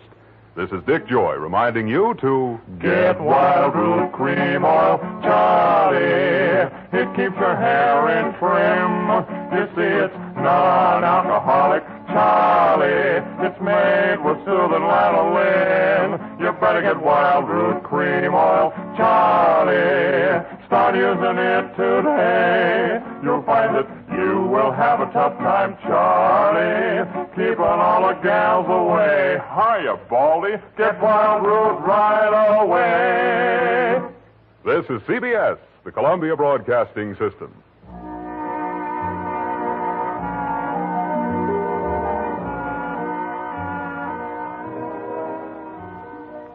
The Adventures of Sam Spade, Detective.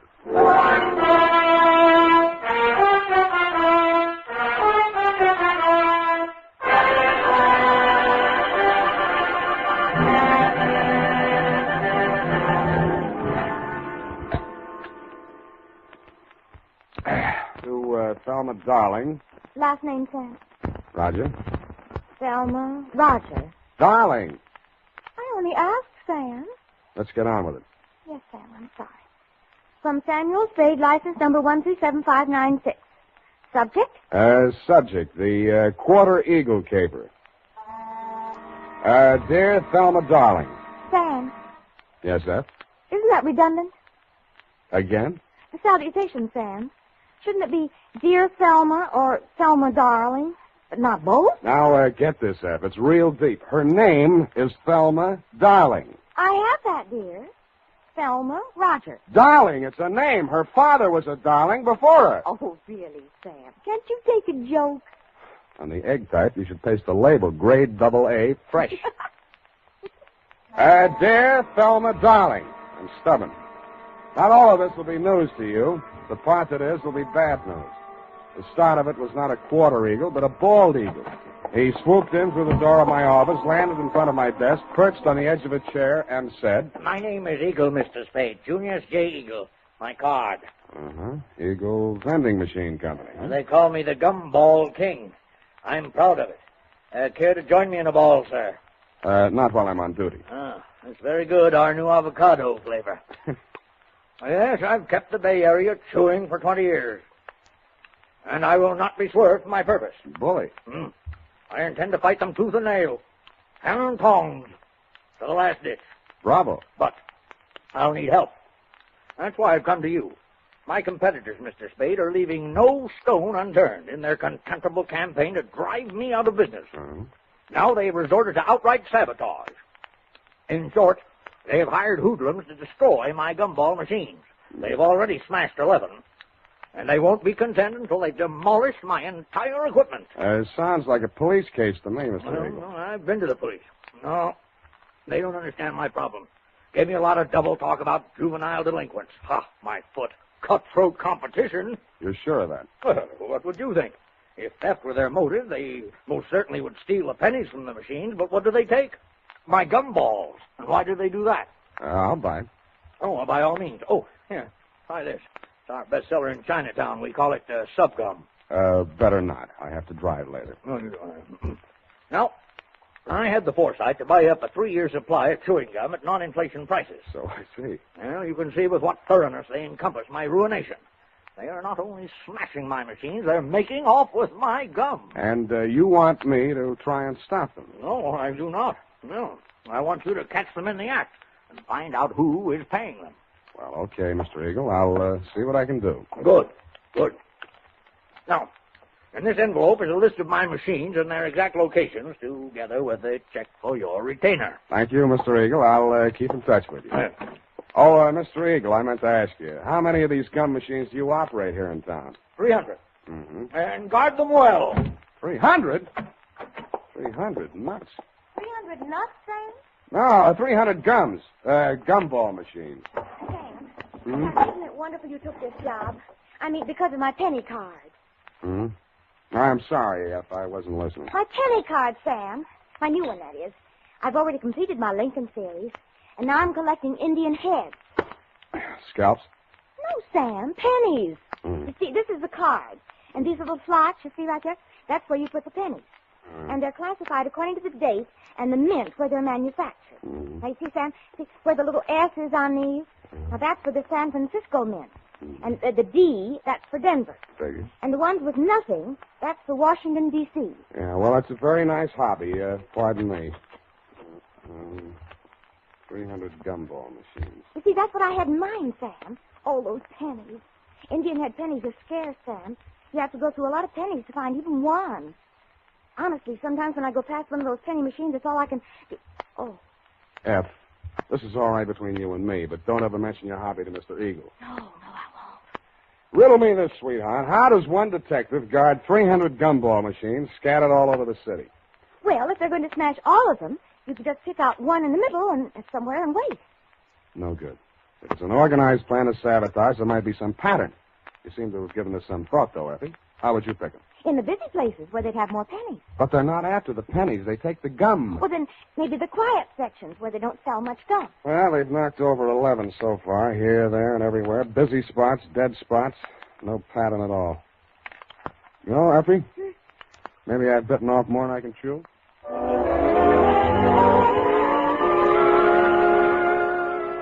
I wasn't sold on Mr. Eagle's theory that the caper was organized sabotage, but I decided to test it out anyway.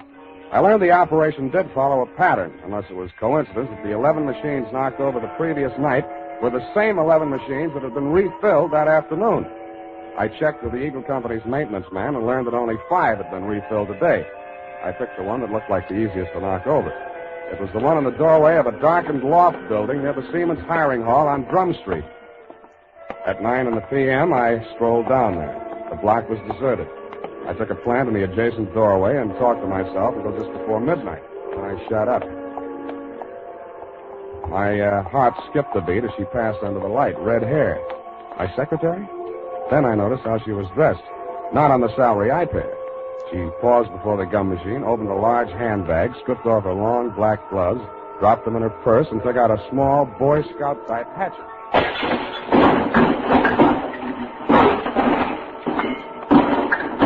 She went at it with the enthusiasm of Perry Nation busting up a saloon. I edged around the doorway as she bent over the mess of pennies and gumballs at her feet. When she reached out her hand, I took one more step, and that was all. She was up on her feet, facing me, and I saw that hatchet sailing through the air straight at me. Hey!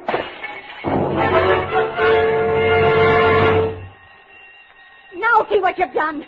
Yeah, I'm sorry. I won't let it happen again, I hope. Well, don't just stand there. Let's get out of here. That noise will bring the police down on us. Yeah, you're right. No, not that way. The alley. And that's how I met you, Thelma, darling. Pausing only to pick up an Indian head penny for luck, I escorted you through the alley to Washington, up Washington to Salon, jogged through Front Street, and followed back to Market, where we entered the Happy Hour Bar and Grill by way of the kitchen. You proceeded unfalteringly to the darkest booth. We sat down and caught our breath. You ordered a pirate's dream. By the way, I did get that recipe. Lime juice, grenadine, passion fruit, a sprig of mint, and 6 jiggers of rum. After 2 swallows, I heard myself saying, now aren't you ashamed of yourself? But, Sam, why should I be? After what I've been through, I think I deserve a drink. I didn't mean that. I meant throwing that hatchet at me. I thought you were Merle. Who's Merle? Why, he works for Mr. Chiselhurst. Yeah, that figures. Now tell me who Mr. Chiselhurst is. Not who he works for, just who he is. He was acting as my agent for the sale of the pearl. Well, Natch. Look, please, don't make me say what pearl. It's called the Black Pearl of Galila Bay. My brother brought it back from the South Pacific when he was in the war. Oh, yes. When he went to prison, he gave it to me to keep for him. So you decided to sell it? I had no choice. I needed the money desperately to finance his appeal. It comes up next week. Mm-hmm. If I don't get that pearl back, I don't know what I'll do. You've got to help me. Well, what makes you think it's in a gumball machine? Mr. Chiselhurst took the pearl to show to a man named Junius Eagle, and that's when it disappeared. Mr. Eagle decided not to buy. And when Mr. Chiselhurst returned to the hotel... Eagle had found the pearl and substituted a ball of blackjack gum. Then what? Mr. Chiselhurst had Merle follow him. Nothing happened the first 2 days. But day before yesterday, he followed him to his warehouse and saw him drop a single ball of gum into a barrel of them that was waiting to be loaded onto a truck. The pearl must have been hidden in it. Why else would he do a thing like that? He would put a valuable pearl in a machine where anybody could buy it for a penny. I suppose it'd be safe for a few days. I don't know how these machines work. Well, now you know why I had to break those machines. No. You don't believe me? Mm-mm. Well, what are you going to do? Check the psycho wards and find out which one you escaped from.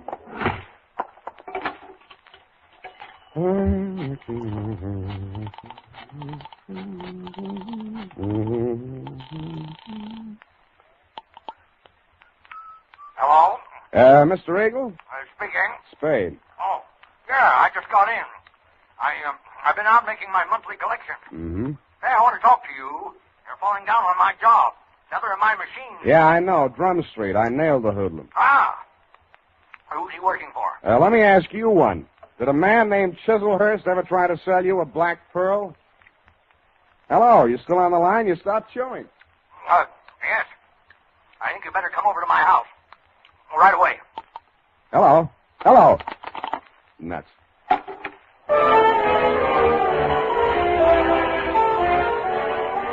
When I came out of the phone booth, I wasn't surprised to find that you had flown the coop, darling, if I may call you by your last name.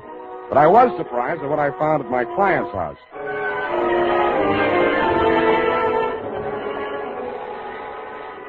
I rang the front doorbell and waited. Nothing happened. Then, through the glass door, I saw a man rush out on the landing at the top of the stairs. He half ran, half stumbled down the long flight to the entrance hall, yanked open the door, and tried to shove past me. I grabbed him. Get out of my way. Wait a minute. Let go. I got to get a doctor. You're bleeding. No, not me. I've got to get a doctor. Why don't you phone? They've ripped the wires out now. Let go or it'll be your fault if he dies. I memorized his mug, lifted his wallet as we unclinched, and let him go. On the way upstairs, I checked his ID cards. Higgins, Morris L., employer, Eagle Vending Machine Company, occupation, maintenance supervisor. On the floor of the room at the top of the stairs was quite a sight. The floor of the room was covered almost completely with pennies. In the middle of it, sprawled forward like a miser who had been attacked while counting his hoard, was Junius J. Eagle. The wound in the back of his neck could have been caused by a small hatchet. There was a bookkeeper's account sheet open across the desk, and scrawled across the neat rows of figures there were 3 words: Spade, Quarter, and Eagle.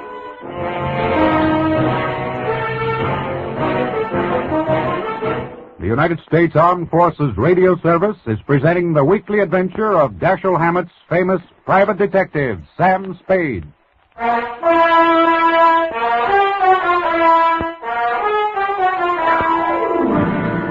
And now, back to the Quarter Eagle Caper.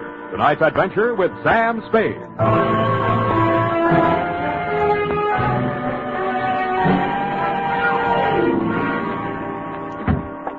That you, Higgins? Yeah. Save yourself the trip upstairs. There's nothing you can do for him. Oh, dead, huh? Yeah. Well, I guess he won't need that doctor I called. We can use one anyway. Did you tell the doc Eagle had been stabbed? Yeah, sure I did. Yeah, well, that means the law will come with him or ahead of him. But I don't get it. He must have been killed for the money, but why didn't they take the pennies? They should have. It'd look better for you if they had. You're that detective he hired, huh? That's right. Now, look, Higgins, we haven't got much time. If you want to find out who killed your boss, spill everything you know to me now, before the cops get here. Because they're going to hold you, and they'll hold me, too, if they find me here. But I don't know a thing, Spade. I just found him like that. How did you get in the house? I have a key. He gave me one, so when I came here to pick up the pennies, he wouldn't have to come all the way down to let me in. For now, tell the cops the door was open. Did he always collect the pennies from the machines himself? Yeah. He was a coin collector as a hobby. He liked to go through them and save out the odd ones. You always pick up the money at 1 in the a.m.? Oh, no. No, he called me tonight a little past midnight, and he asked me to come right over. Hey, look, you got to believe that. I do. He said the same thing to me. What do you know about a man named Chiselhurst? Hey, wait a minute. That's the name of the guy that ran into my truck yesterday coming down the California incline near Grant. He slammed right into the rear of my truck. I tangled with his chauffeur, some punk kid. Named Merle? Yes, that's what they called him. And there was a dame in the car, too, a redhead. Any report on the accident? No, the cop took it down on the beat there. There wasn't no damage. Sounds like we haven't got much more time here. Oh. What exactly happened the night the first gum machine on your route was smashed up? Come on. Well, first off, I went to a bowling alley on Church Street and removed our machine there. It was discontinued. Wait a minute. Where did you take it? Back to the shop? Oh, wait a second. I got it here in my book. Come on. All right, I'm hurrying. Here it is, 11864. Mm-hmm. No, I exchanged it for an out of order down on Drum Street. Did you leave the pennies in it? Oh, sure. They only get collected once a month. How much gum was in it? About half full. I didn't refill it until today. Yeah. What's your system on the refill operation? Well, I carry about 4 extra machines in the truck. When I go to fill a machine, I take one of the extras already filled out of the truck and trade for the empty. Yeah. Then I fill the empty one in the truck, and that saves me from carrying the bag around.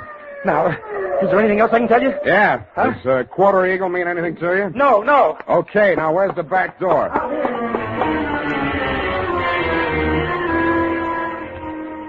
That Quarter Eagle. What was it? Was it a wrestling hole like the Half Nelson? I thought of asking Effie, but I was afraid she'd know. I was sure that if I could find Chiselhurst, I could get all the answers at once. That collision between his car and the rear end of Higgins' truck was a good lead in more ways than one. It meant that at least part of your story, darling, was true. But you neglected to tell me that you, Chiselhurst, and Merle had been tailing Higgins' appointed rounds of the gumball machine.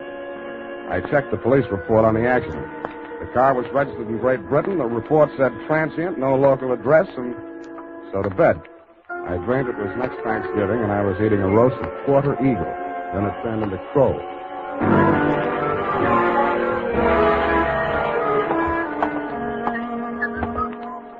Good morning, sir. Do you wish to place a classified ad? Good morning to you, madam. Indeed, I do. Kindly write it on this blank. Kindly read it off this blank. Well, Quarter Eagle. Interested parties apply Sam Spade. Sutter 37596. That's right. That's 9 words, sir. I'll have to charge you for 3 lines anyway. Is there anything you'd like to add? Yes, but it's not fit to print.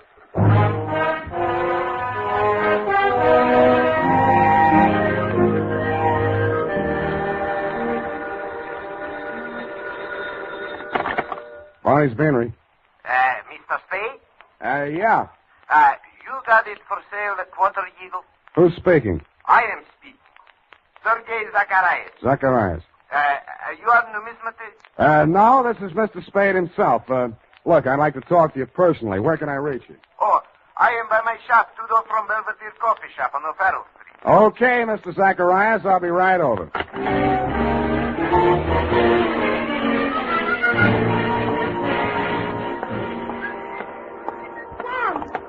wait a moment. I got to talk to you. Why didn't you do more talking last night? My client might be alive if you had. Oh, it's terrible. But how could I have known? You knew about the Quarter Eagle. Why did you spin that yarn about the pearl? How did you find out about it? Dead men sometimes do tell tales. Surely you don't think that I had anything to do with that. He was only hacked to death with a hatchet like the one you threw at me. That makes you look fine. All right, I killed him, but that'll make you listen to me.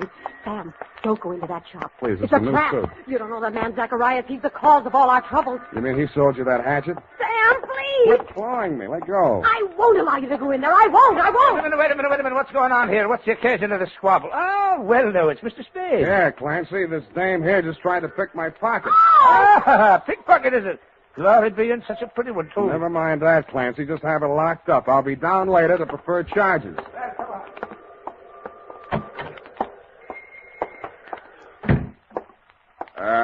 Hello? Anybody home? Okay, Shelmus. Just keep on walking. Straight through the back room. One move and I rip you wide open. Yeah. Better not, Merle. Your boss might not like that. Smart guy. Knows everybody's name. Oh, my dear sir. A most propitious meeting. You've brought the Quarter Eagle? Where's Zacharias? He's resting at the moment in yonder closet. Oh, no, not dead. Merely under restraint. Bound and gagged. A necessary precaution. Well, shall we talk turkey, or rather, eagle? Tell your punk to take that knife out of my ribs. Who's a punk? Now, Merle. There's been quite enough violence. Check. I think I'll take that knife. Leave it there. Now, sit down. Merle. Oh, headstrong boy. Now, as to the Quarter Eagle. I'm willing to pay a reasonable reward for its recovery. But first I must tell you that Miss Darling, for whom I'm acting as agent for the sale of the coin, is indeed the legal owner, despite anything Mr. Zacharias may have told you to the contrary. What would you say to $500? I would say no dice. 1,000? I would say I'm still listening.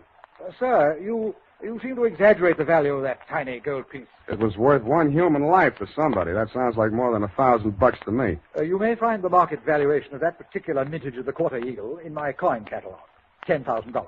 But, sir, that valuation is based upon the mistaken belief that there were only 2 in existence. It was while rummaging in her grandmother's attic that Miss Darling came upon a third.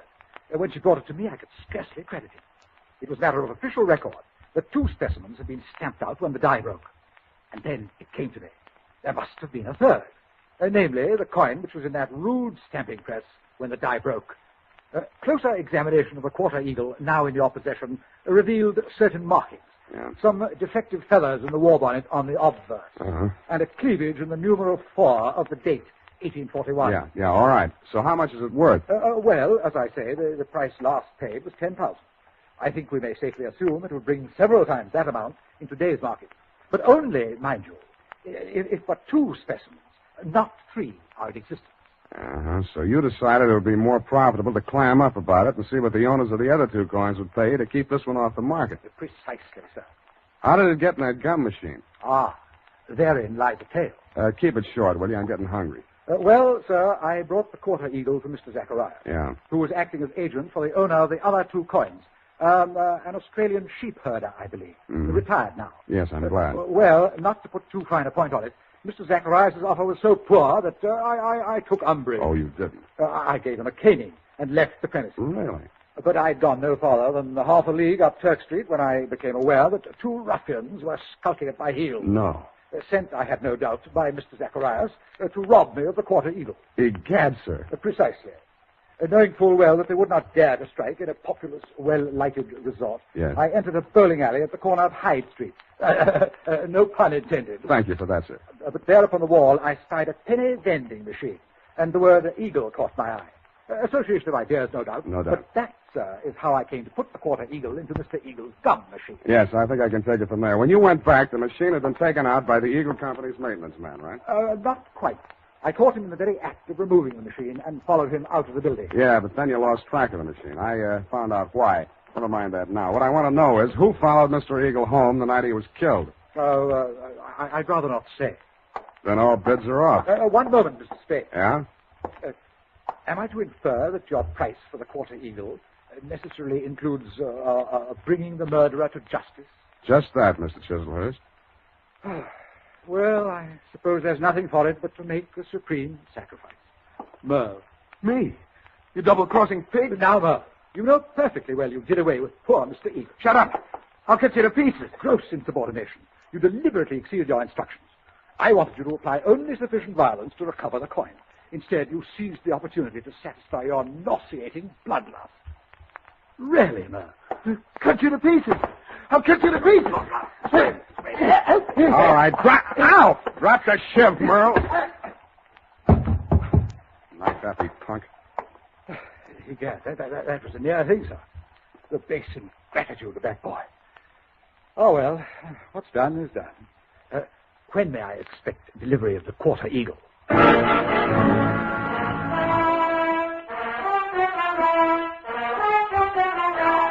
I didn't answer him. To cover my embarrassment, I gagged him, manacled him to Merle, and delivered the package marked one murderer, one accessory to the dumbfounded millions of the law.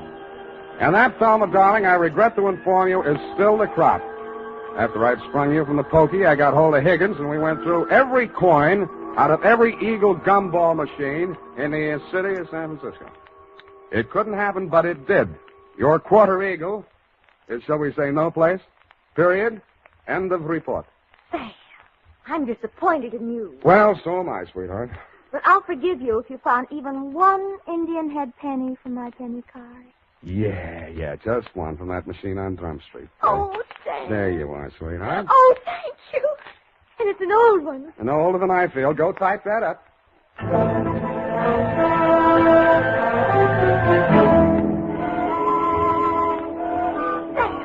This money, it's counterfeit. Are you sure? It's joke money.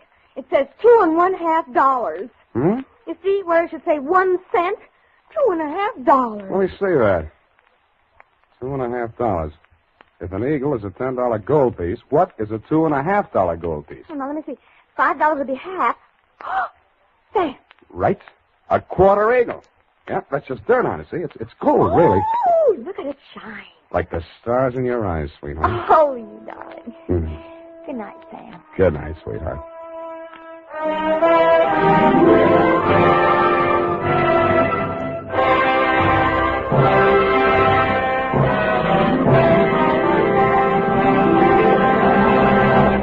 The Adventures of Sam Spade, Dashiell Hammett's famous private detective, are produced and directed by William Spear. Sam Spade is played by Howard Duff. Lorene Tuttle is Effie. This is the United States Armed Forces Radio Service, the voice of information and education.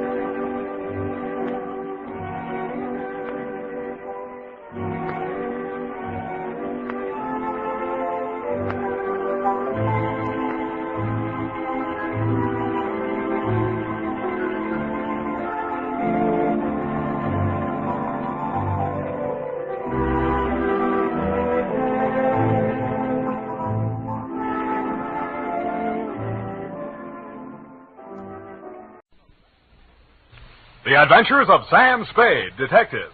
Brought to you by Wild Root Cream Oil Hair Tonic, the non-alcoholic hair tonic that contains lanolin. Wild Root Cream Oil. Again and again, the choice of men who put good grooming first. Sam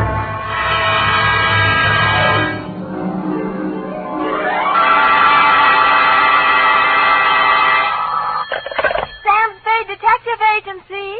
Bernadine, anything wrong? You sound almost human. It's not Bernadine, Sam. It's me, Effie. F. But I'll tell Bernadine about your compliment. How are things? Well, I've made out as best I could. I don't want you to think that I begrudged you a vacation. After all, you have worked hard. You did deserve it. Sam Spade, is that all you have to say to me? I'm not putting the blame on you. After all, it is a state law, so I can hardly accuse you of letting me down at a time when I needed you most. Well, you might at least ask me if I had a good time. I'm sorry if your conscience bothered you. Oh, well, it didn't. I had a divine time, and I met all sorts of interesting people. Mostly men. You don't say. What else? Well, it was this desert ranch, with a lot of buttes around. You mentioned those. No, Sam, no. They're the result of erosion. Those outdoor types, they go to pieces. Sam, are you pulling my leg? Not over the phone, Effie, but stay where you are. I'll be right down to look at your snapshots. And when you have the time, I'll dictate my report on the missing news hawk caper.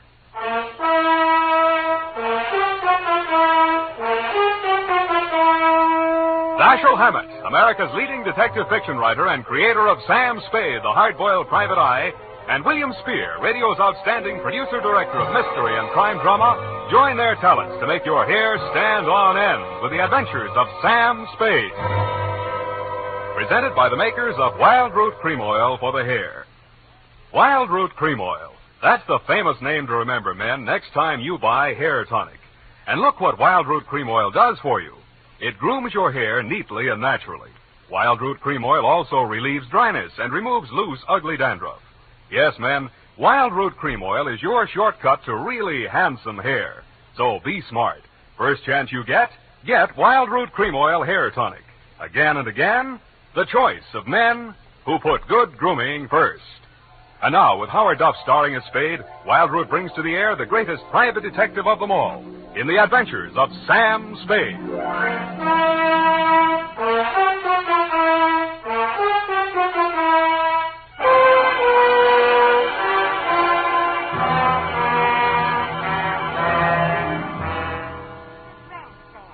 Outside of Kanab on Virgin River. Kanab, the Pearl of the West. Uh-huh.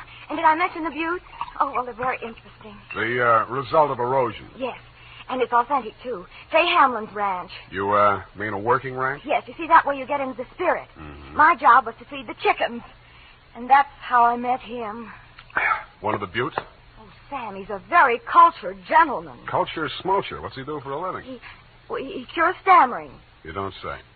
What's his name? Charlie Shank. Charlie Shank? He's the founder of the Shank Institute of Articulative Correction, which I should learn. Articulative Correction. Where is this institute? Oh, I have the address here. General Delivery, Butte, Montana. Mm-hmm. You're sure you didn't help him break parole, Effie? Oh, no. We just went on long walks together. Where to? Oh, different points of interest. Like Wolf Canyon. Figures. Uh-huh. He invited me on this camping ship, a trip. Honorable, of course. Mm. But I couldn't go on account of my sunburn. Oh, it was awful. Oh, I've still got it, you see. And then he went back to Butte. He had to leave in such a hurry he couldn't even say goodbye. Wow. It was a pity, too, because an old friend he hadn't seen in years came looking for him just a few minutes later. With a warrant? No, he was an attendant in a nearby hospital. Mental? Oh, yes, very intelligent. He read me some of his poetry. Maybe you've heard it. A loaf of bread, a jug of wine, and thou. Wait a minute. Isn't that the Rubaiyat of Omer Khayyam? That was written by a guy named Fitzgerald. Well, of course. That's his pen name. Quite a penman. Yes, but he's paid his debt to society. And the other time it was a bad beef. Oh, he told me all about it. Yes. He cried on my shoulder afterwards. Sweetheart, when you make a mistake, it's a beaut. Sam, nothing happened. Well, I'm glad he cured you of stammering anyhow. Ready? Oh, yeah. I got a brand Work, new you notebook. know. Life goes on. I got a brand new notebook, Sam. I'll just turn over a new leaf. Not a bad idea, dear. Date July 18 to Mr. Alex M. Youngblood. Try that again. Mr. Alex M. Youngblood, P.O., Box 317, San Francisco. From Samuel Spade, license number 127596. Dear Mr. Youngblood, I need a vacation myself. You need Charlie Shank. Sounds hard, Sam. Fortunately, until I met you, my only experience with any of the men and women who make your newspaper run had been with one of your corner newsboys who shortchanged me 2 times within as many days. I have not read your rag since. But your name looked imposing, and so did the $300 check upon which you had written it.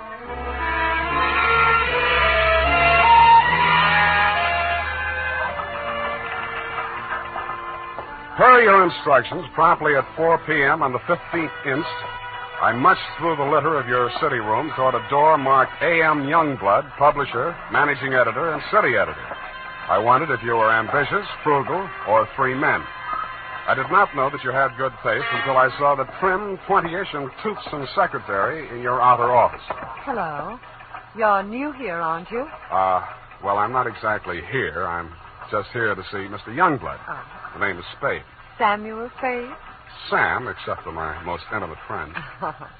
Well, my advice to you, Sam, is to beat a hasty retreat. He's in a foul mood. Oh? Why? Is he blind or older than he feels? I refer, of course, to your spectacular charm, Miss, if I may call you Miss. Please, this is neither the time nor the place. My name is Phyllis Watson, and my phone number is in the directory, if you're really interested. I could be. Thank you. And if a man answers, tell him you're my French teacher. Oui. You better go in now. If you're late to an appointment with him, you're through. Do you have any more words of wisdom? No, but I hope you can do something to improve his state of mind. He's been awful lately. Good luck, Sam. Thank you, Phyllis Watson. Come in. 4:01. You must be Mr. Spade. That's right. You're almost late. Sit down, Spade. Cigar? No, thanks. Well, don't expect me to offer a drink. You aren't a drinker, I hope. You don't listen to the radio, do you? Well, you'll not drink in this office. Nothing here but a cooler filled with water from a clean, gurgling, laughing mountain stream. You sound like a reformed drunk, Mr. Youngblood. What's that? Well, it was a good many years ago. If you don't mind, I'll just paste up the weather report for my morning edition before we talk. Oh, you do that too, huh? Yes, obviously. And with good reasons. I remind myself that I was once a copy boy, and I find it a splendid way to, at least once each day, to lower myself to the level of the working man. There we are. Very hot in Phoenix, I see. Mm-hmm. Just what do you want a detective for, Mr. Youngblood? I was coming to that, Mr. Spade. Sorry. Now, well, first let me warn you that your assignment is a highly confidential one. They all are. In this case, a man's life may be at stake. Mm-hmm. The situation, my newspaper, at my order and under my guidance, has launched a campaign against crime. Not aimed at the petty criminal, but at the easy-living leeches at the controls of the rackets, the hoods in bankers' clothing, the mansion-house parasites who direct the pickpockets, the second-story men, the housebreakers, who gamble away $500,000 a year and pay income tax. Don't go to pieces. Of that amount. Yes, I understand. You're after the boys on the safer side of the fences. Nicely put, Spade, yes. Thank you. Well, the long and short of it is this. The author of the expose series, Ray McCulley, my top crime reporter, has been missing for 2 days. I want you to find him. What makes you think he's still alive? Good heavens, Spade. Why must you suggest that he isn't? Because if I were a mansion-housed parasite in danger of being unhoused by a newshawk, I'd see said newshawk standing in a cement block in the bottom of the bay. I will accept that only when no stone has been left unturned. Every straw and every haystack has been searched. Every... nook and cranny? Yes. Sounds as though you need at least one police force, Mr. Youngblood. Now, why don't No, you just... No. Impossible. We've already had a brush with the police over the expose. I'll not be dictated to at this stage of the game. I started this investigation, and I'll finish it alone. Well, it's a pretty big order, Mr. Youngblood, but times are tough. I'll see what I can do. Good.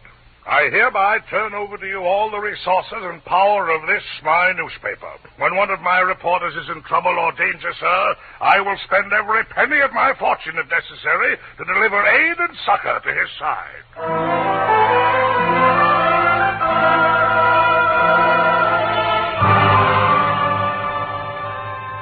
You then gave me Ray McCulley's expose stories to date. I saw why you, his family and friends, and his creditors could have been worried about him. They were hot.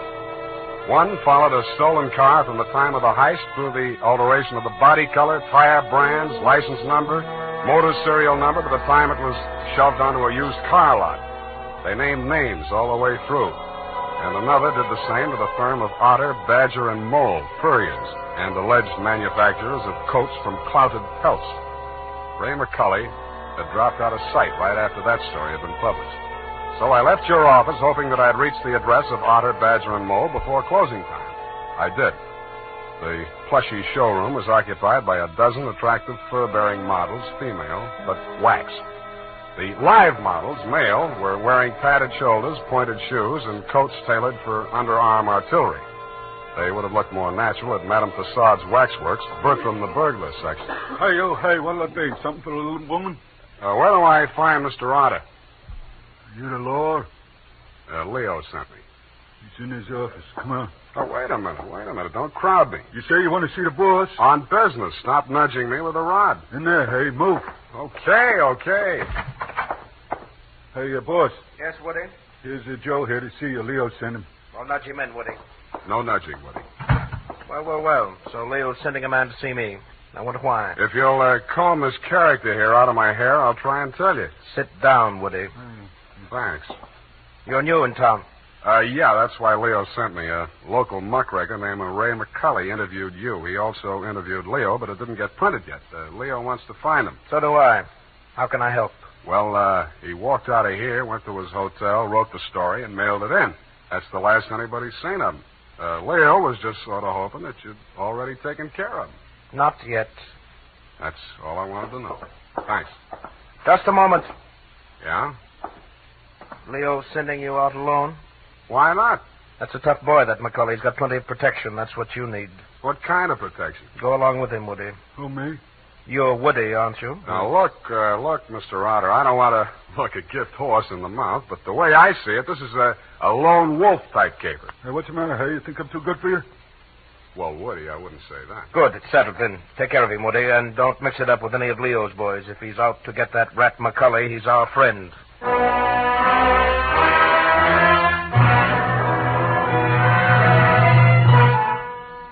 I was beginning to wonder who Leo was.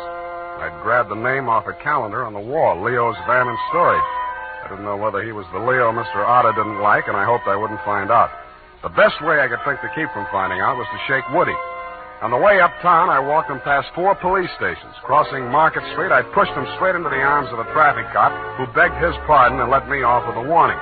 At the Blue Bottle Bar and Grill, I gave Joe, the bartender, the Mickey Finn sign, but Woody liked it. He ordered another. Then he said he knew a place on Columbus where the drinks were even better. It was called Leo's Place. I wondered if that meant anything. Hey, you, hey. Who, me, huh? I want your drink. Don't you like this joint? Yeah, sure, it's fine. We're not getting anywhere, though. You really take your work serious. Me, when I go gun for somebody, I go where I'm least likely to succeed. You live lonely. Yeah. Woody, what do you know about this guy, McCully? You hear the boss. He says he's a rat. Yeah, but he said he's got plenty of protection. Who's furnishing it? Well, you see, there's a... Boy, oh, boy. Look at what just walked in. I looked. What I saw was not disappointing. She was wearing a skin-tight black satin with a plunging neckline and a new look only in places where it didn't matter. But she still looked enough like your secretary, Phyllis Watson, to be out of place in Leo's place. She didn't stay there long. She made a beeline through the kitchen to the rear exit. I made a beeline right after her.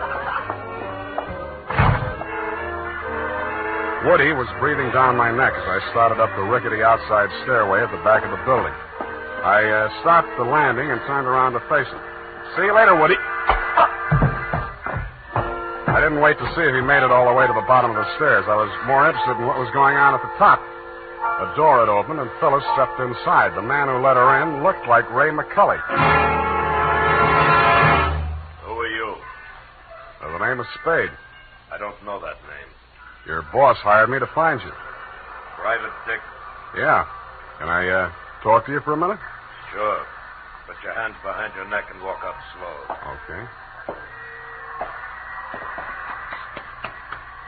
All right. Go inside. What's the matter? You're not acting glad to see me. This is the guy, fellas. Yes. Alex hired him this afternoon. There, you see. Now, what do you want me to tell Youngblood? You're not going to tell anybody anything. Oh! It caught me right behind the ear. The last thing I saw was that plunging neckline as Phyllis rushed forward. I didn't know whether she was rushing to my rescue or to get in a few licks of her own. 5 seconds later, I didn't care. As the design of the linoleum slammed up at me, I had just time to wonder why, of all the people who were looking for Ray McCully, I had to find him. Then I was out. Boing. Maced for my pains.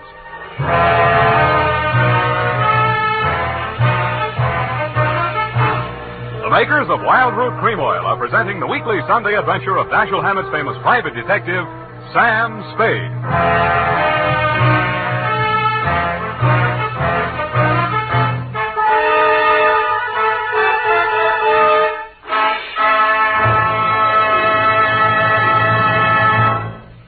want the well-groomed look that helps you get ahead, socially and on the job? Listen.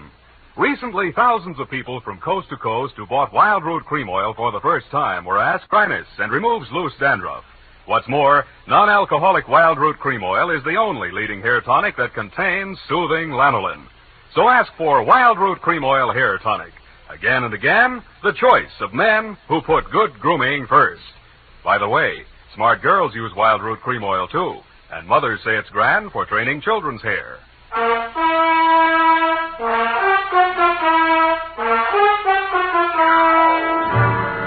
And now, back to the missing news hawk caper. Tonight's adventure with Sam Spade.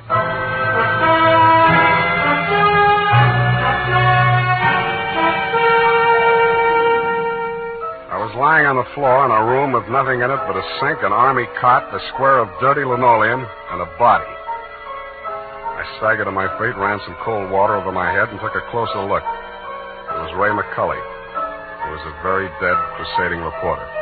He'd been stabbed clean through with a long-bladed kitchen knife. It set on the handle, property of Leo's place. I went through his pockets. In his wallet, a press card, a police card, union card, and 10 genuine, crisp, new $1,000 bills. That gave me a line on the killer. He was crazy. So was I. I left it on him, too. Folded up in his vest pocket, I found 2 newspaper clippings, one from the Chronicle and one from your paper, both weather reports for the same date. It was very hot in Phoenix, according to both papers. But according to your weather report, the temperature in Needles, California was 135 degrees. That needled me. So did the slip of paper I found on his shoe. The number 9 and a date had been stamped on it with a rubber stamp. The date was the same as that of the weather reports. I turned it over. It said Ruthie's Booth, Manson Bowling Alley.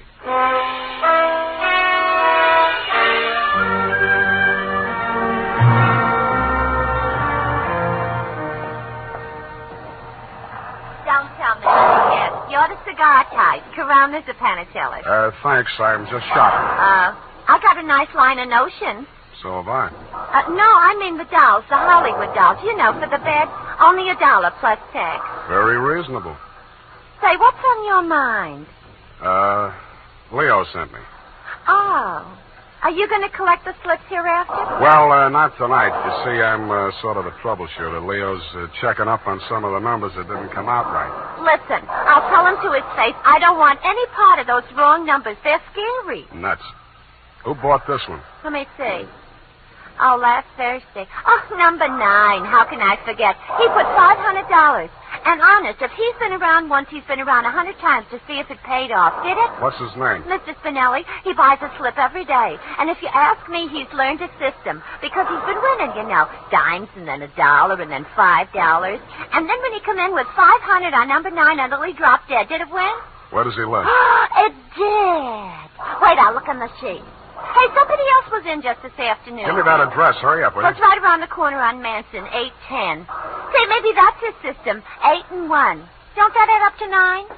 Hey, what's the matter? Where are you going in such a rush?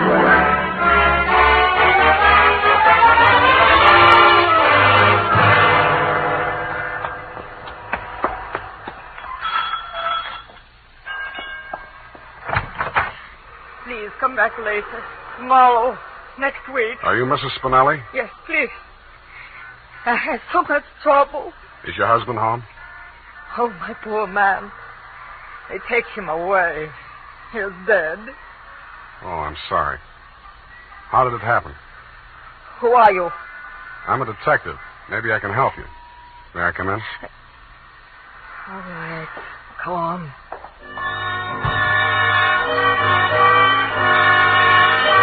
It took quite a while to gain her confidence, and after that it took still quite a while to piece together the grief-stricken grumble of words that poured out of her. When I got it down in the form of a statement, I asked her to read it over. Item, statement by Mrs. Arturo Spinelli.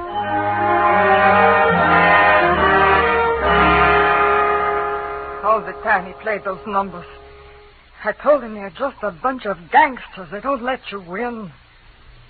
Then he met this man McCulley, a writer for the newspaper. My husband says this man shows him how to win. He wins and wins. Then he goes to bank and takes out all our savings. I begged for him not to do it. But no, he was greedy. And this McCulley poisoned his mind. Sure, he won. He brought the money home in his hand. $10,000. I don't want it. I'm scared. I took it while he was sleeping with wine and gave it to the men. I tell him all I want is the 500. He tried to tell me we do good. We help catch the big gangsters. I say we don't want to do so good we get murdered in our beds. So he says, okay. But if I change mine, here is address. I don't change my mind.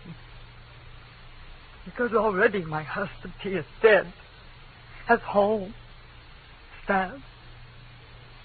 No, I don't change my mind.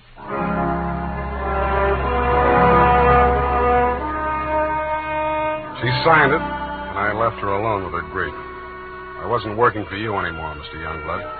You hired me to find your reporter, and I had. And I wished I hadn't. The rest of it I did for myself. You weren't in your office when I got there, but Phyllis was. I found her behind the city desk in the act of dropping tomorrow morning's weather report into the slot. I grabbed her out of her hand. What? Oh, it's you. Where's your boss? At home, I guess. We'll talk in his office. Come on. Sam, I can explain how I You're happened going to to be... explain plenty before I'm finished with you. Sit down. Oh, you... I have to be so rough. What's the matter with you? Plenty. I'm stupid. I was stupid to take this job, and I was stupid to play it cagey with you. I should have beaten the story out of you before the trouble started. It's a little late in the day now, but not too late to send you up for McCulley's murder. Oh, you're insane. Ray McCulley was... I'm the only one who ever tried to help you. And I'm the only one who can place you in that room, not 10 minutes before the murder. I told you I can explain Stop trying to save your own skin. Spinelli was only one of a 500,000 poor dumb yucks that lose their nickels and dimes and dollars every day in the policy racket. Only he had the bad luck to win. There won't be any more lucky dead people like him if I have to make a patsy out of you to stop it. It won't stop it. Nothing will. Ray talked big and brave like you. Now he's dead. Yeah, with $10,000 dirty money in his wallet. I won't let you say things like that. Ray was an honest reporter, too honest. He thought Youngblood meant what he said about that cleanup campaign. Yeah, he did. He wanted to run this town by himself, clean up his competition. When Ray started collecting material on the numbers racket, he still thought Youngblood was on the level. But that was before he stumbled onto the thing about the weather report. Yeah, that was a new one. The old Dutch Schultz mob used to add up the stock market quotations. If they cheated, they knew their customers weren't good enough at arithmetic to prove it. But who knows how hot it is in Phoenix unless they live there. I don't know what you're talking about. Listen, that's how the number game works, sweetheart. The suckers pick a number from 1 to 10, see? The operators tally up the slips, and the least popular for that day has to win. The weather report doesn't have to pass through the copy desk, and with Youngblood pasting it up with a few strategic corrections, it was easy to make their winners look as if they were on the level. Oh. But, of course, you had no way of knowing that. You only watched them do it day after day. You know, I couldn't understand why he did those things. It seemed silly falsifying a weather report, but it didn't seem as if it could do any harm. What did you meet McCulley for? To get your cut of the 10 grand Spinelli was killed for? How dare you? I went there to warn him about you. Who killed him? I don't know. You're lying. All right, I'm lying.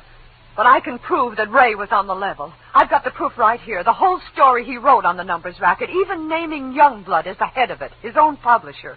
I went there to get it. I was going to take it to another newspaper. Why didn't you? I can't tell you that. You don't have to. Mrs. Spinelli was confused, grief-crazed. She had to put the blame on somebody, and when she did, she got her revenge the only way she thought she could. She may have been right about that, but she killed the wrong man. Why didn't you tell me you knew who killed Ray? I wanted to give you a chance to tell me yourself. I'm glad you didn't.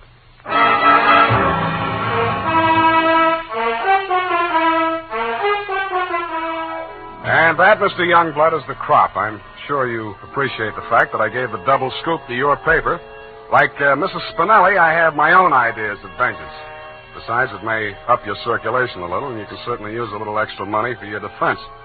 By the way, who's Leo? Period, end of report. But, Sam. Yes, Evie.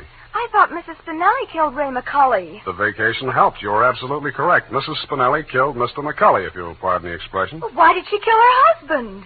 I was wrong. The vacation didn't help. You mean she didn't? She killed McCully to avenge the murder of her husband. You mean Mr. McCully killed Mr. Spinelli? Effie, stop. I'll go mad. Oh, you need a vacation, Sam. Look, type that up. The clatter of the keys may stimulate you to further cerebral activity. I beg your pardon, Sam? Brain work. Now, shoot. Oh, brain work. Oh, well, you know best. Tonight, men, or first thing tomorrow, get Wild Root Cream Oil and see what wonders it does for your hair. Notice how easy it is to apply. Notice what a neat, natural job it does of grooming your hair. Notice, too, how effectively Wild Root Cream Oil relieves annoying dryness and removes loose, ugly dandruff. No getting around it. Once you try it, you'll never be without it. So tonight, or first thing tomorrow, call at your drug or toilet goods counter for Wild Root Cream Oil. Get the big economy bottle and the handy new tube that's easy to pack when you travel. Also, ask your barber for a professional application of Wild Root Cream Oil Hair Tonic. Again and again, the choice of men who put good grooming first.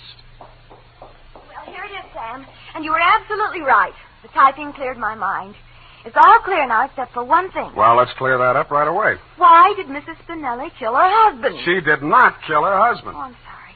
I meant, why did Mr. McCully kill Mr. Spinelli? Kelly did not kill Spinelli. Who's Kelly? McCully. McCully's real name was Kelly? Now, let's start all over again. Disregard everything we said up until now. Make your mind a complete blank. All right, Sam. In the first place, McCully did not kill Spinelli. That's what I said. It was his wife, wasn't it? Now, wasn't it, Sam? Oh, stop teasing me. Hey, why do you look at me like that? Effie, Mr. Spinelli was killed by one of the policy racket hoods to get back the 10 grand he won on the numbers game. Then how did the money get into Kelly's pocket? McCully's.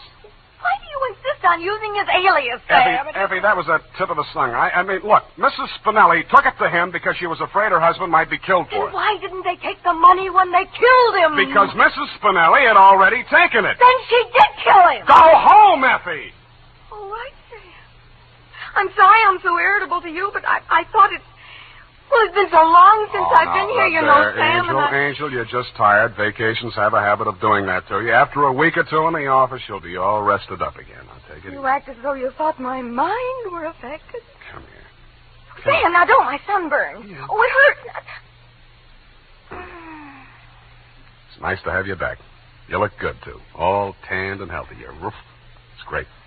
I think my nose is peeling. Well, don't pick at it. I won't. Good night, Sam. Good night, sweetheart.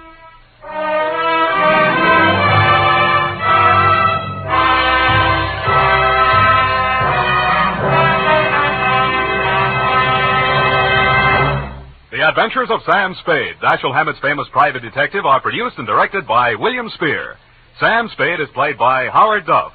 Lorene Tuttle is Effie. The Adventures of Sam Spade are written for radio by Bob Tallman and Gil Dowd, with musical direction by Lud Gluskin. Gil Dowd directed tonight's broadcast in William Spear's absence. Join us again next Sunday for another adventure with Sam Spade, brought to you by Wild Root Cream Oil. Again and again, the choice of men who put good grooming first. This is Dick Joy reminding you to... Get Wild Root Cream Oil, Charlie. It keeps your hair in trim. You see, it's non-alcoholic, Charlie.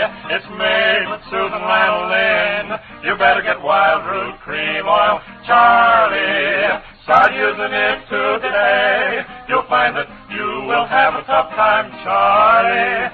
Keeping all the gals away. Hiya, Baldy. Get Wild Root right away.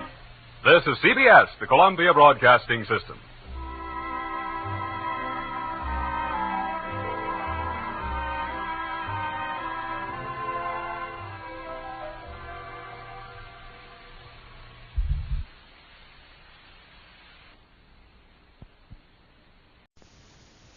The Adventures of Sam Spade, Detective. Brought to you by Wild Root Cream Oil Hair Tonic, the non-alcoholic hair tonic that contains lanolin. Wild Root Cream Oil, again and again, the choice of men who put good grooming first.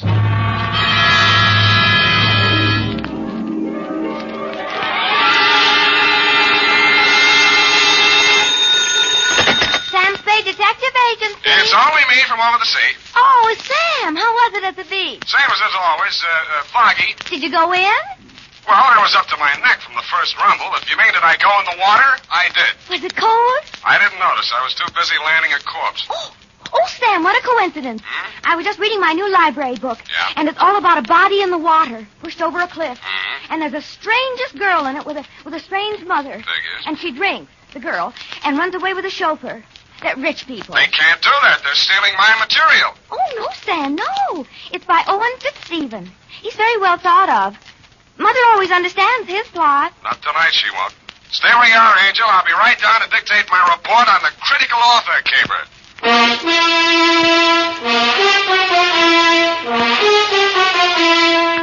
Dashiell Hammett, America's leading detective fiction writer and creator of Sam Spade, the hard-boiled private eye, and William Spear, radio's outstanding producer-director of mystery and crime drama, join their talents to make your hair stand on end with the adventures of Sam Spade.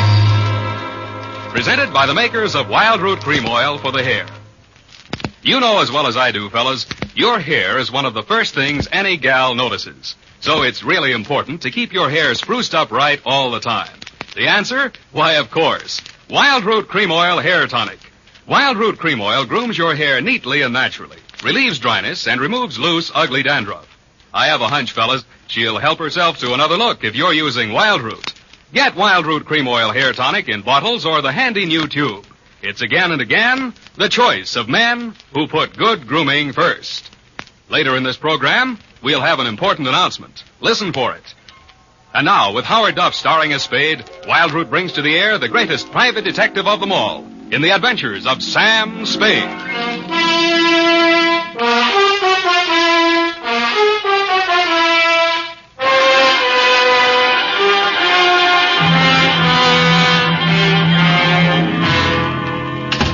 I'm looking over the phone. Oh, Sam. Yeah, come on in. Let's get this over. Can you wait till I finish this chapter? Hmm? Just a page to go.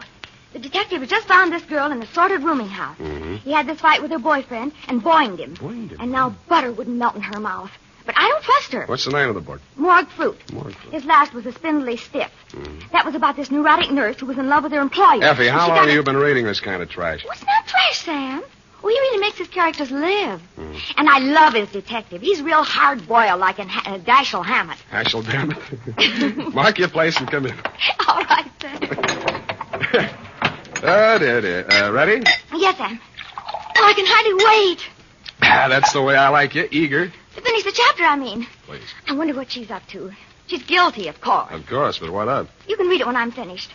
Oh, my goodness, we've got a report to get out, and here we are chattering about books. Date, August? I will give the date. Yes, Sam. Date? Fill it in. To Missing Persons Bureau, San Francisco Police. Attention, Sergeant Schwartz. From Samuel Spade, license number 127596. Subject, Gabriel Leggett.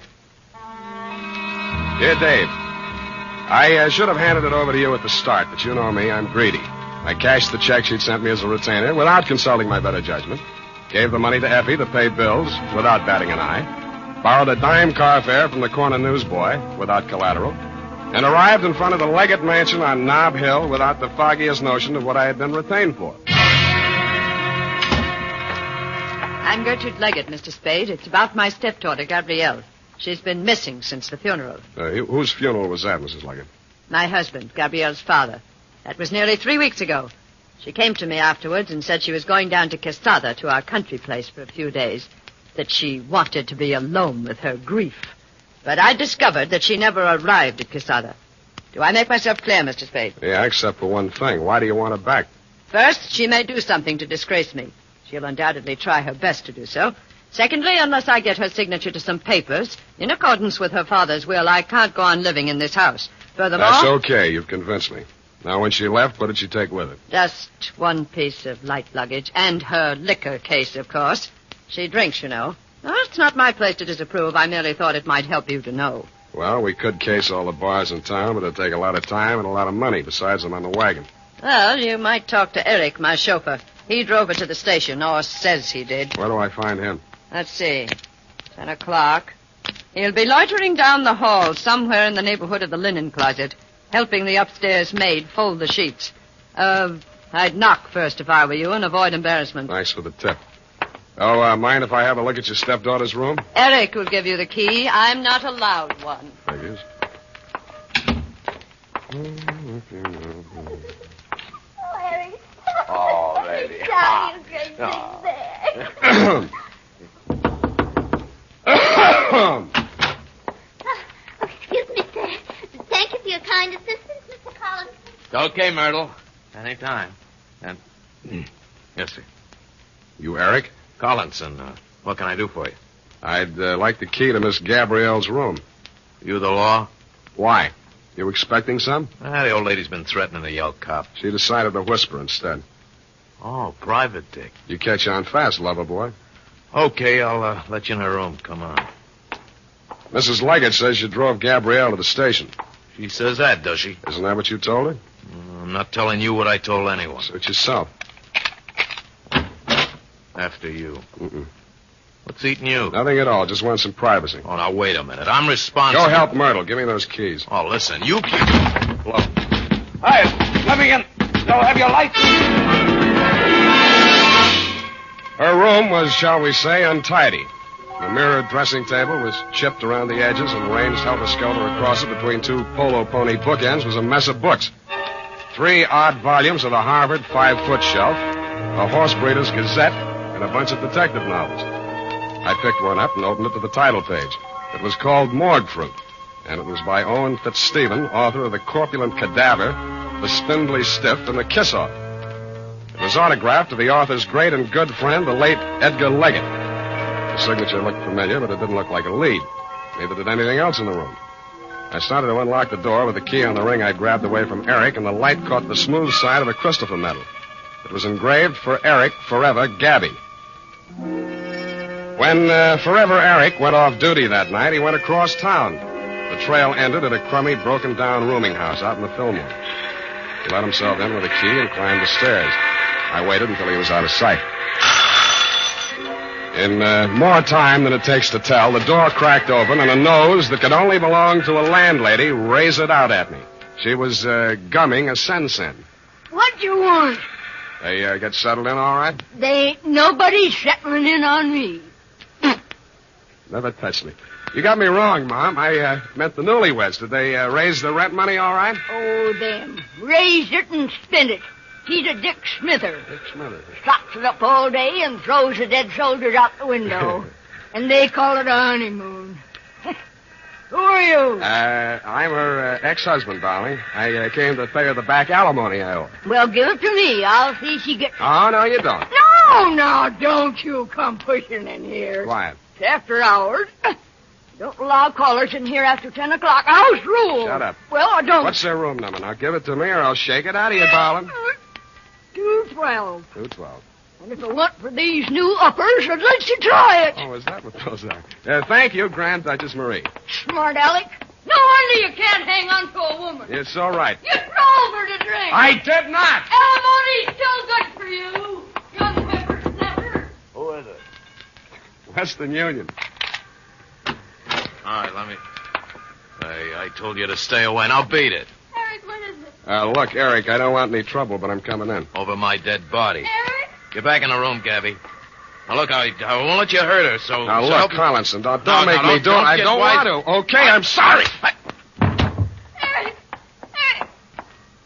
What have you done to her? Nothing a bucket of cold water can't cure. Sit down. I want to talk to you. Who are you? Sam Spade. I'm a private detective. Your stepmother hired me to find you. Oh? You know why she wants to find me? Do you? She wants to kill me. She killed my father, now she'll kill me. Can you prove that? My father never had a day's illness in his life. He could drink 3 quarts of brandy in any evening. Do you believe a man like that could die of heart failure? Frankly, I could. Now she's starting the same kind of talk about me. She wants to railroad me to the insane asylum. Do I seem crazy to you? No. A little nervous, maybe. This idea you have about your father's death. Talk some more, will you?